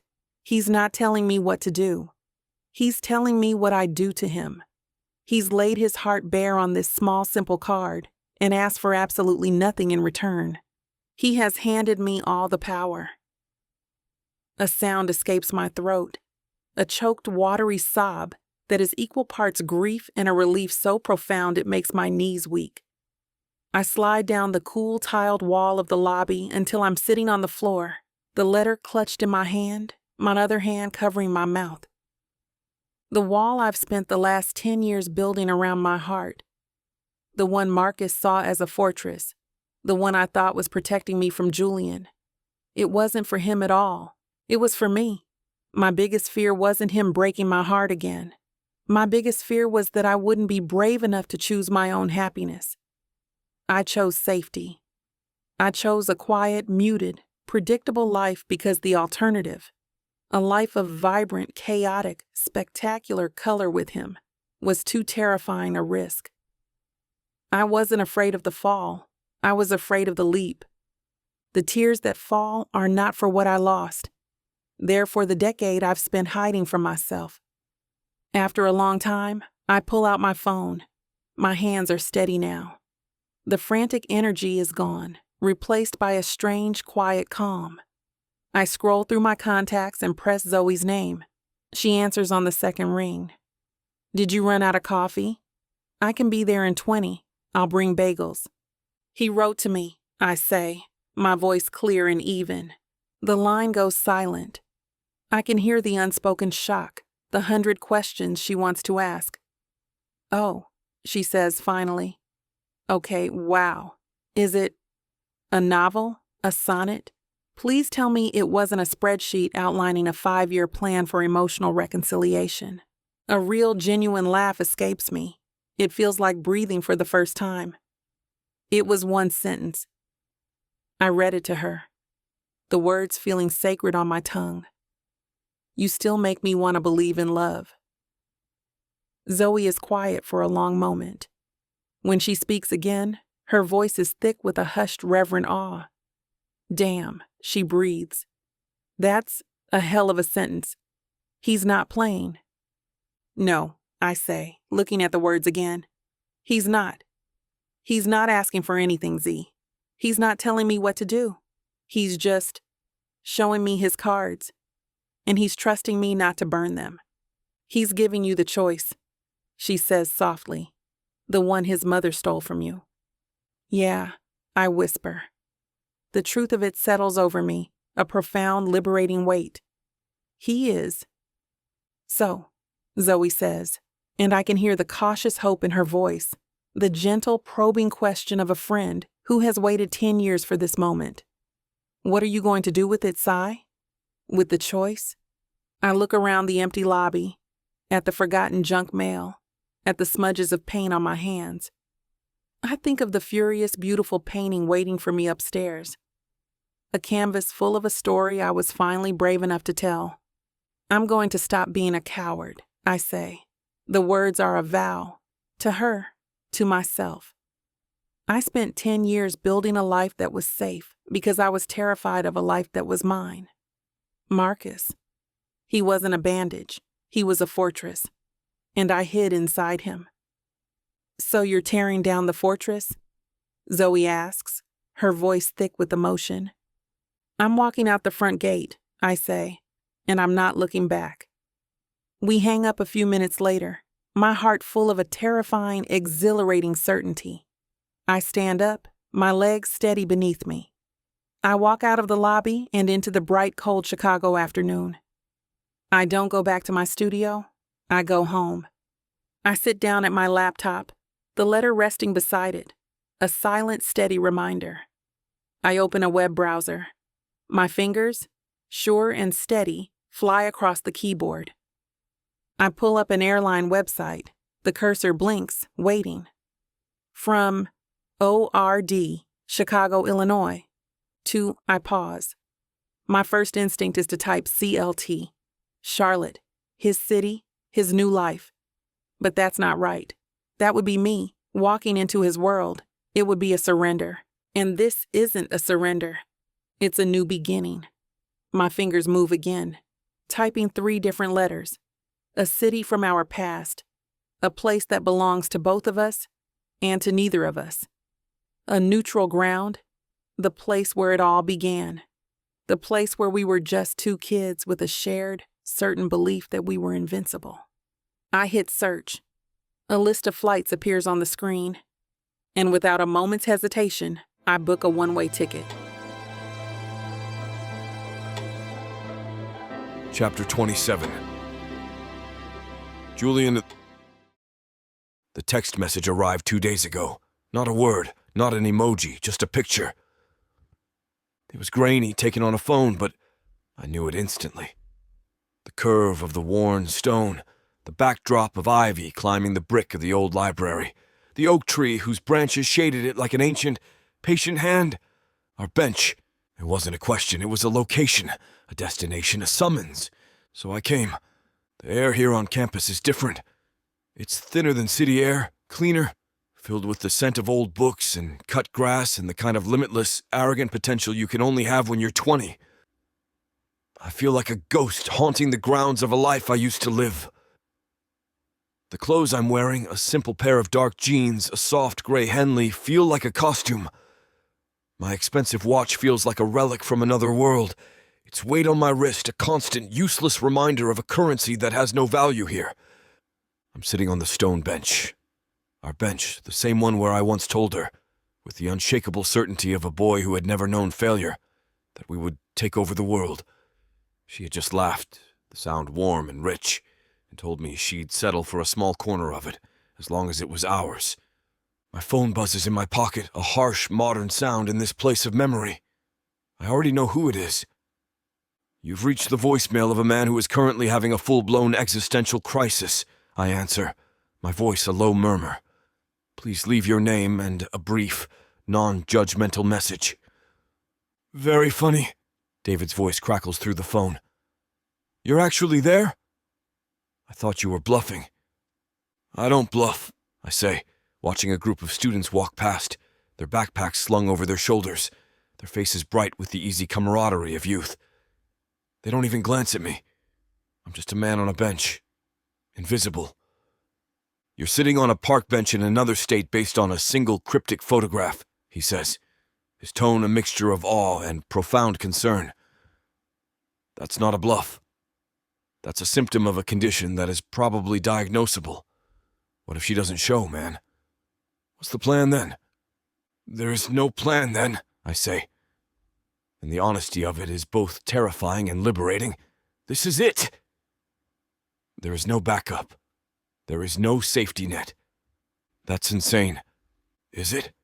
I counter, my gaze drifting up to the ivy-covered library.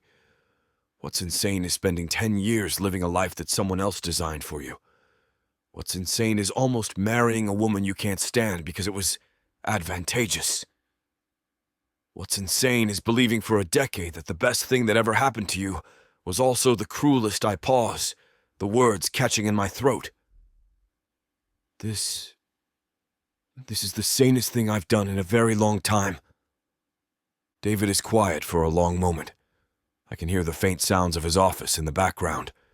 A ringing phone, the murmur of voices, the sounds of a life I've just walked away from. So you're just going to sit there? He asks, his voice softer now. How long are you going to wait? As long as it takes, I say. And if she's not coming? He presses gently. If the picture wasn't what you think it was, then I'll still be here, I say. And at least I'll know I tried. That I showed up. That for once I didn't just let it happen. I look down at my hands. They feel empty, useless. Here I have no power, no money, no influence. I can't buy my way out of this. I can't negotiate a better deal. I can't threaten to walk away from the table. The only currency I have is this weight, this act of faith. Okay, David said, his voice thick with an emotion I can't quite place. Okay, man. Well, keep me posted. And for what it's worth, I hope she shows. Me too, I say, and we hang up. The silence that follows is absolute. The sun is starting to dip lower in the sky, casting long golden shadows across the quad. The students are thinning out, heading to the dining halls or the library. The air is getting cooler, and I can smell the faint, smoky scent of autumn on the breeze. An hour passes, then another. Doubt, a cold, insidious vine, begins to creep into the edges of my resolve. He's right. This is insane. What if she's not coming? What if this was a test and I'm failing it? What if the picture was just a picture? A final, poignant goodbye? I pull my phone out, my thumb hovering over her name. I could text her. Are you coming? The question is so simple, so easy. It would end this agony of not knowing. But I can't. That's the old me. The me that needs to control the outcome. The me that can't stand the vulnerability of the unknown.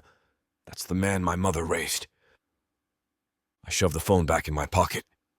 This isn't about control. It's about surrender. It's about faith. It's about giving her the one thing no one else ever has. The absolute, unconditional freedom to choose. A young woman with bright purple hair and a nose ring walks by, her head buried in a textbook. She looks up, her eyes widening slightly as she sees me. Sorry, she says. Do you have the time?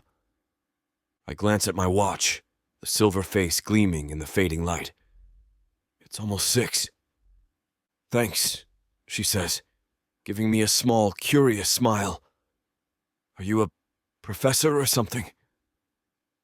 You have that intense, brooding vibe. I can't help the small smile that touches my lips. Or something, I say. She shrugs and walks away, leaving me alone again with my thoughts. Intense, brooding vibe. Sienna used to say the same thing. She said it made me look mysterious. I told her it was just a side effect of thinking about her all the time. The memory is a sharp, sweet ache. The sun disappears completely behind the library, and the campus is bathed in the cool, dusky light of twilight. The lampposts flicker on, one by one, casting pools of soft, golden light on the empty pathways. It's over. She's not coming. The thought doesn't land with a crash. It's a slow, quiet sinking, a cold, heavy weight settling in the pit of my stomach. I gave her the choice, and she chose silence. She chose the life she built without me. And I have to respect that. I have to be the man who can let her go, for real this time. I take a deep, shuddering breath, the cool night air a shock to my lungs. I should stand up. I should walk away. I should book a flight back to Charlotte and the quiet, empty apartment that is waiting for me. But my legs feel like they're made of lead. I can't move. I'm not ready to let go of this last foolish sliver of hope. And then I hear it. A sound that cuts through the quiet hum of the evening. The soft, deliberate crunch of footsteps on the gravel path behind me. My entire body goes rigid. It could be anyone. A student. A security guard. The girl with the purple hair coming back to ask another question. But my heart knows. I don't turn around. Not yet. I hold my breath, savoring this one perfect, suspended moment between the agony of the weight and the terror of the truth. The footsteps stop, just a few feet behind me. The silence is absolute, Slowly, every muscle in my body screaming in protest, I turn, and the world stops. It's Sienna. Chapter 28. Sienna. I see him turn, and the world narrows to the space between us. The sounds of the campus, a distant shout, the faint chime of the library clock, fade to a muted hum. There is only the man on the bench, his face illuminated in the soft golden glow of the lamplight. The hope in his eyes is a raw, unguarded thing. It's mingled with a fear so profound it's a physical presence. This is Julian stripped of all his armor. No expensive suit, no corporate confidence, no shield of wealth or influence. It's just him, the man who waited. My feet move on their own, closing the final distance. The gravel crunches under my boots, each step a final definitive beat in a song that has been waiting 10 years for its crescendo. I stop in front of him. He doesn't speak. He just looks at me, his gaze tracing my face as if he's memorizing a masterpiece he thought was lost forever. "You waited," I whisper, the words a soft puff of air in the cool twilight. "You came," he breathes, and his voice is rough, thick with an emotion that makes my own throat tighten. I sit down beside him on the cold stone bench. The silence that settles between us isn't awkward. It's reverent. It's the quiet of two people who have finally, after a decade of shouting across a vast empty canyon, found their way to the same side. We just sit, breathing the same autumn air, our shoulders almost touching, confirming the impossible reality of this moment. After a long time, I slide my worn sketchbook from my bag. It feels impossibly heavy, a vessel containing the entire weight of my past and the fragile hope of my future. When I was on the balcony that night, I say, my voice quiet but steady, this is who I saw. I open it to the page I've bookmarked, the charcoal portrait I drew of him from memory.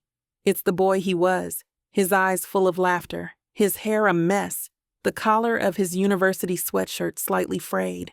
It's a ghost, captured in graphite and shadow. He looks at it, and a flicker of something, pain, nostalgia, a deep, profound sadness for the boy we lost, crosses his face.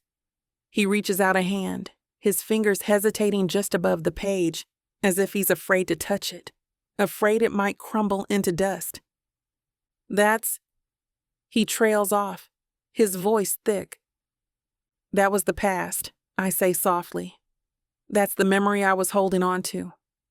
I take a breath, my heart a steady, certain drum against my ribs. But that's not who I came here for. I turn the page. On the next sheet is a new sketch, one I drew on the plane, the image of him in the garden so vivid in my mind, it felt like he was sitting right next to me. It's the man he is now, sharper, leaner, with the weight of the last 10 years etched into the lines around his eyes. But there's a new strength in his jaw, a quiet resolve in his gaze. It's the face of the man who chose to break the cycle, the man who chose to be free. I look from the drawing to his face, the real thing, and my voice is clear and sure, with no trace of the fear that has haunted me for a decade. I choose this one, I say, my finger gently tapping the portrait of the man he has become. I raise my eyes to meet his, and I choose us. The air crackles. The hope in his eyes ignites, chasing away the fear. He leans in, his hand coming up to cut my cheek, his thumb stroking my skin with a reverence that makes me tremble. "Are you sure?" he whispers, his voice raw with a decade of unspoken longing. "I've never been more sure of anything in my life," I say. And then he kisses me. It's nothing like the desperate, angry collision in the garden. This is a homecoming. It's a slow, deep, and profoundly gentle kiss that is a promise of a new future. It's the taste of bourbon and hope and a love that has, against all odds, survived. It's a kiss that says, "I'm not letting you go again."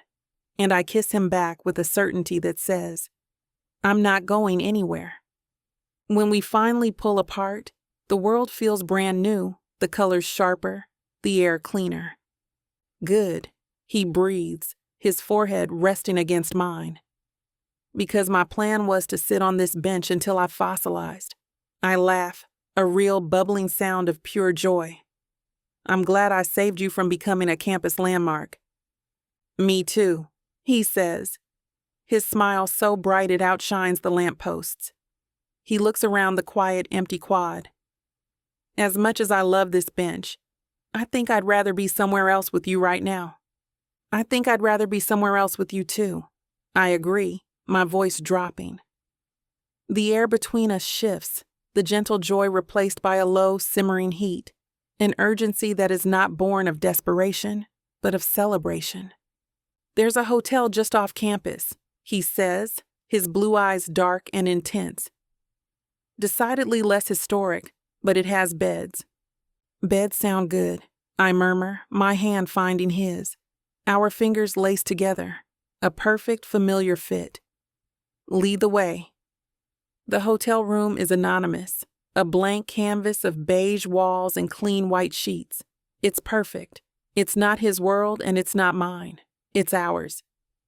The moment the door clicks shut behind us, the sound of the lock sliding into place feels like a final, definitive seal on the last 10 years.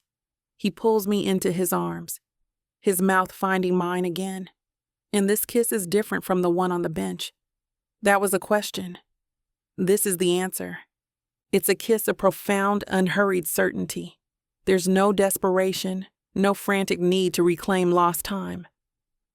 There is only the slow, deep, and utter relief of a marathon runner crossing a finish line they never thought they'd reach.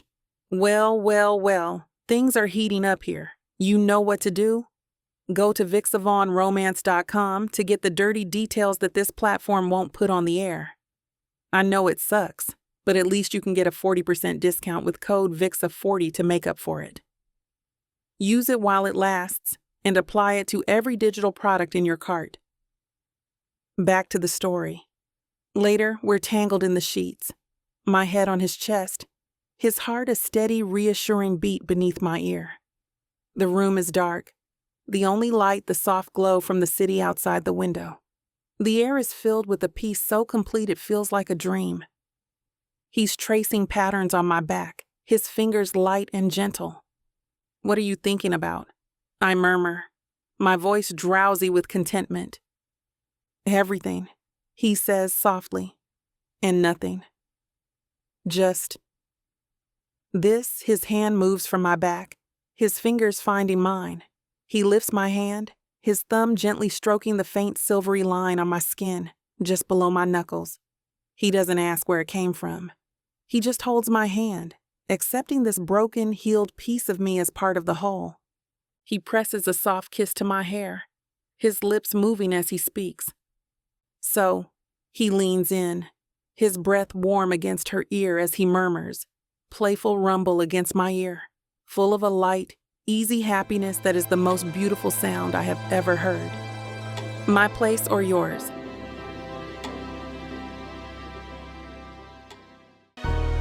Oh, honey, subtle is not on the menu. This bundle, it's big, it's bold, it's extra as hell, just like you deserve. 9 full-length audiobooks, 12-pack abs, billion-dollar bank accounts, and a whole lot of filthy, over-the-top love. We're talking possessive bad boys, jealous billionaires, growling alpha males who act like you hung the damn moon. And the steam? Baby, it's off the charts. These men don't flirt. They claim. And guess what? This beautifully chaotic romance buffet is already 70% off. Use the YouTube exclusive code VIXA40. Click the link, use the code, and dive into the messy, crazy, all-consuming love you've always dreamed of. The over-the-top romance audiobook bundle, because too much is never enough. Vic Savon Romance.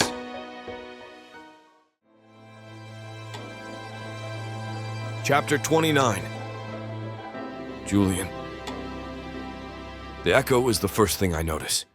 My voice, my footsteps, the scrape of a cardboard box on the imported marble floor.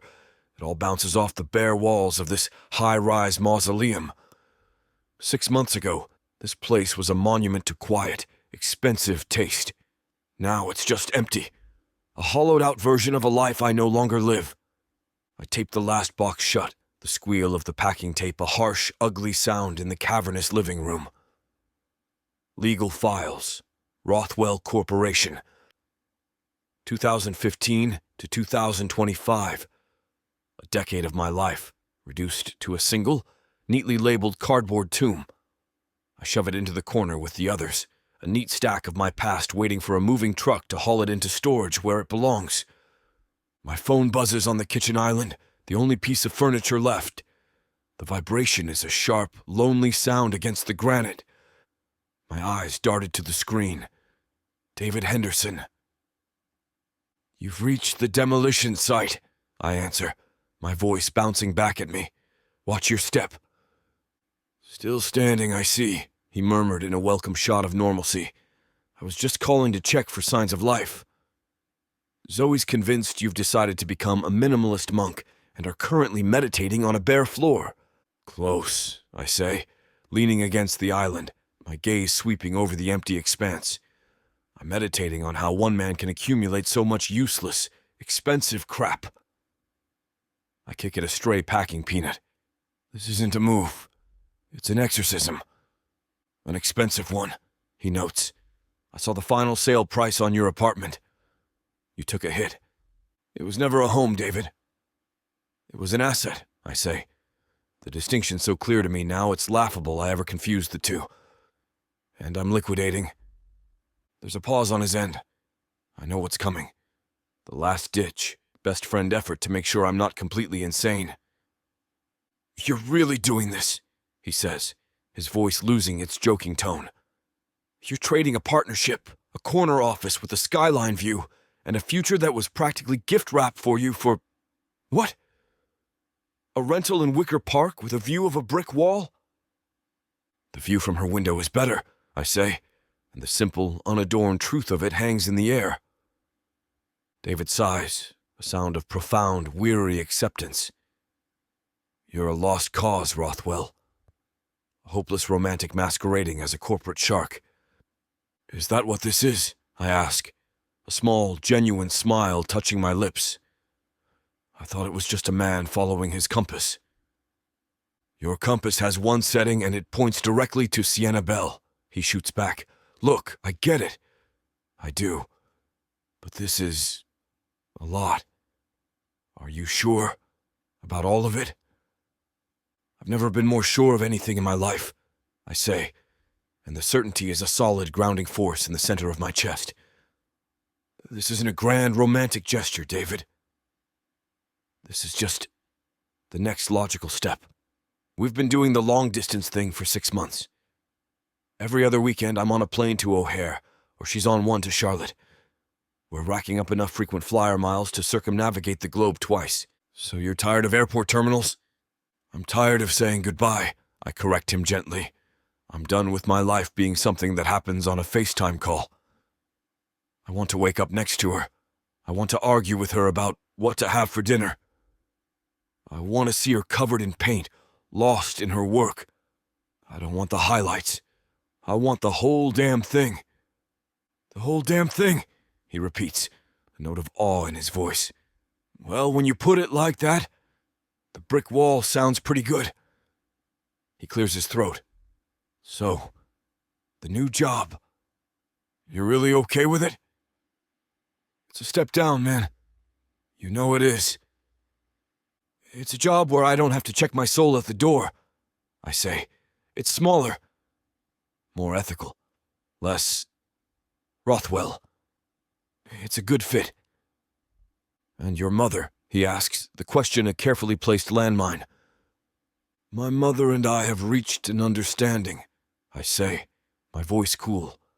"She understands that I'm no longer a subsidiary of her corporation, and I understand that she will never approve of any decision I make that prioritizes my happiness over the family's portfolio. It's a functional, if frosty, detente." "Wow," he breathes, An entire decade of family drama, neatly summarized. You've been busy. I've been catching up, I say. We hang up a few minutes later, the silence of the apartment settling around me again. But it's not a lonely silence anymore. It's a silence of anticipation. A held breath before the beginning. I walk through the empty rooms one last time, my footsteps echoing. This place was never a home. It was a holding cell, beautifully decorated and with a spectacular view, but a cell nonetheless. I was serving a life sentence I didn't even realize had been handed down. My gaze lands on the last box, a small one sitting on the kitchen island. It's labeled personal. It contains the few things that are actually mine, the things that have survived the Great Purge. A handful of old photos, a couple of worn paperbacks, and one other thing. I open the box and pull it out. My grandfather's watch. The silver is tarnished, the crystal face scratched, the worn leather of the band soft and supple against my thumb. It's the one thing I kept from my old life because it was never really a part of it. My mother always hated it. She said it was old-fashioned, unimpressive. She wanted me to wear something new, something Swiss, something that screamed money. But this watch, this was my grandfather's.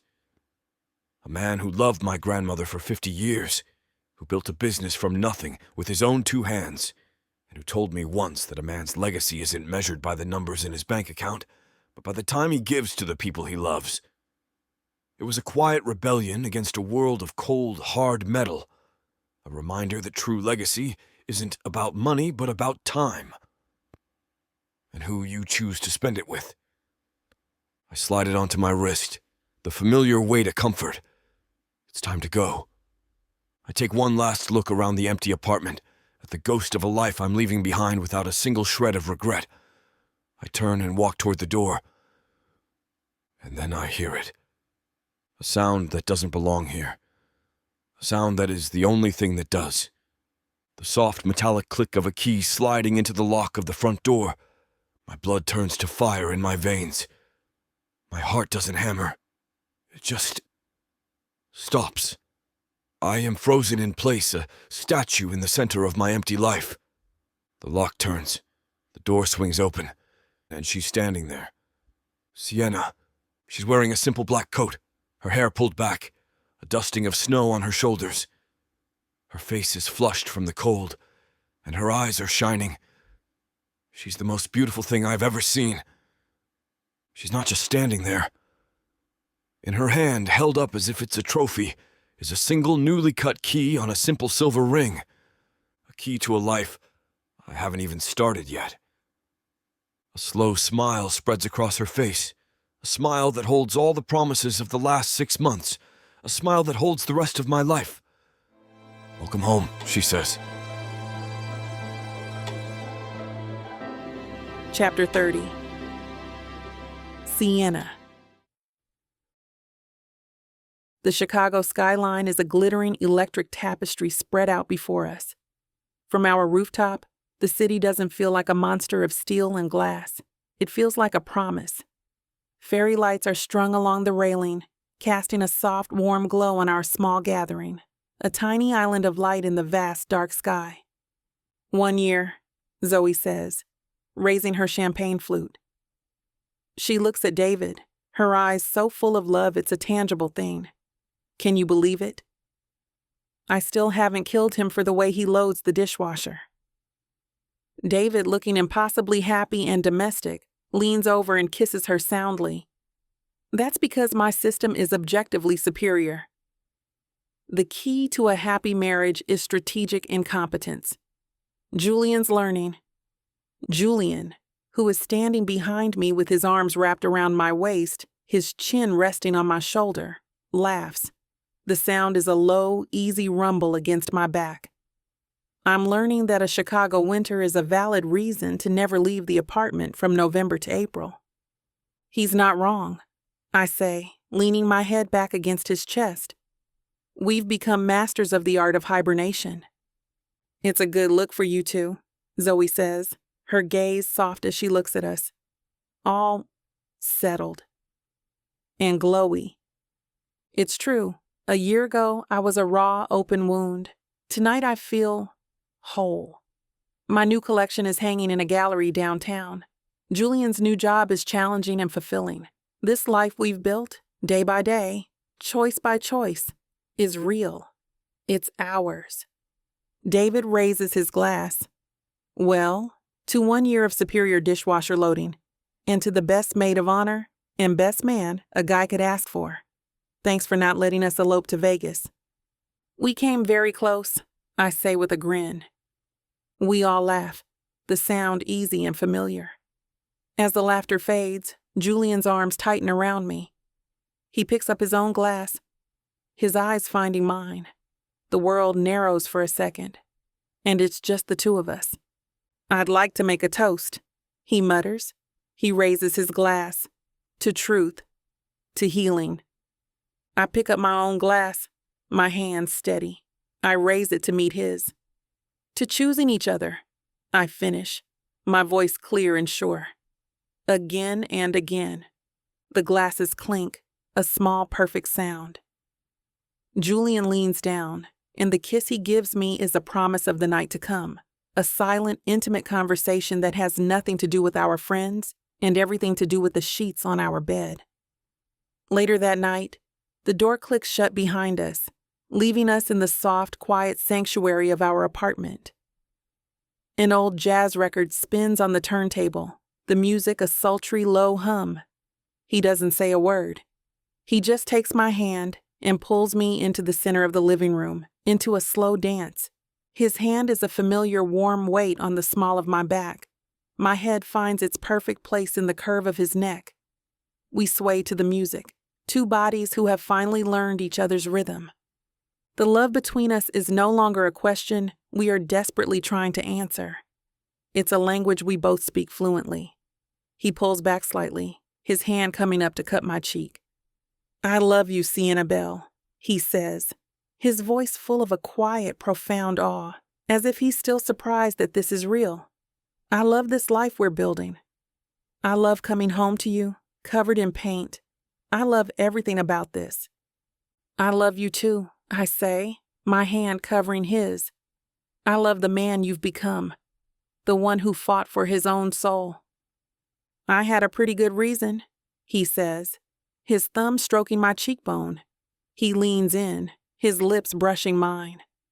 Let's go to bed. It's not a request born of frantic lust. It's an invitation, a continuation of a conversation we've been having for months.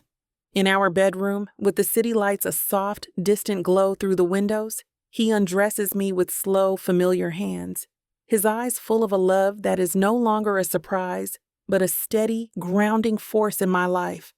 I undress him with the same deliberate care, my fingers tracing the lines of a body that is no longer a question I'm trying to answer, but a language I know by heart. But tonight, the gentleness feels like a prelude, a delicious simmering tension. As he stands before me, gloriously, beautifully naked, I feel a shift inside me. The quiet, peaceful love is still there, but it's joined by something else, something wild and hungry, and deeply, sinfully possessive. Things are getting pretty spicy again, but don't worry. You can get all the details from the unabridged version of this book, where YouTube can't tell us what we can and can't narrate, from VixAvaughnRomance.com. Get a special 40% off with code VIXA40 and enjoy this pleasure at a discount. Thanks for listening. He leans in, a gentle press of his mouth to my shoulder, his lips moving as he speaks, his voice a sleepy, contented murmur against my skin. This is forever, you know. I smile, a slow, sure curve of my lips in the dark. I'm counting on it. I drift to sleep in his arms, the steady, reassuring beat of his heart, a lullaby against my back. The last thing I see before my eyes close is the first faint hint of pink and gold beginning to slice through the dark sky over the lake. The sun is rising. It's a new day.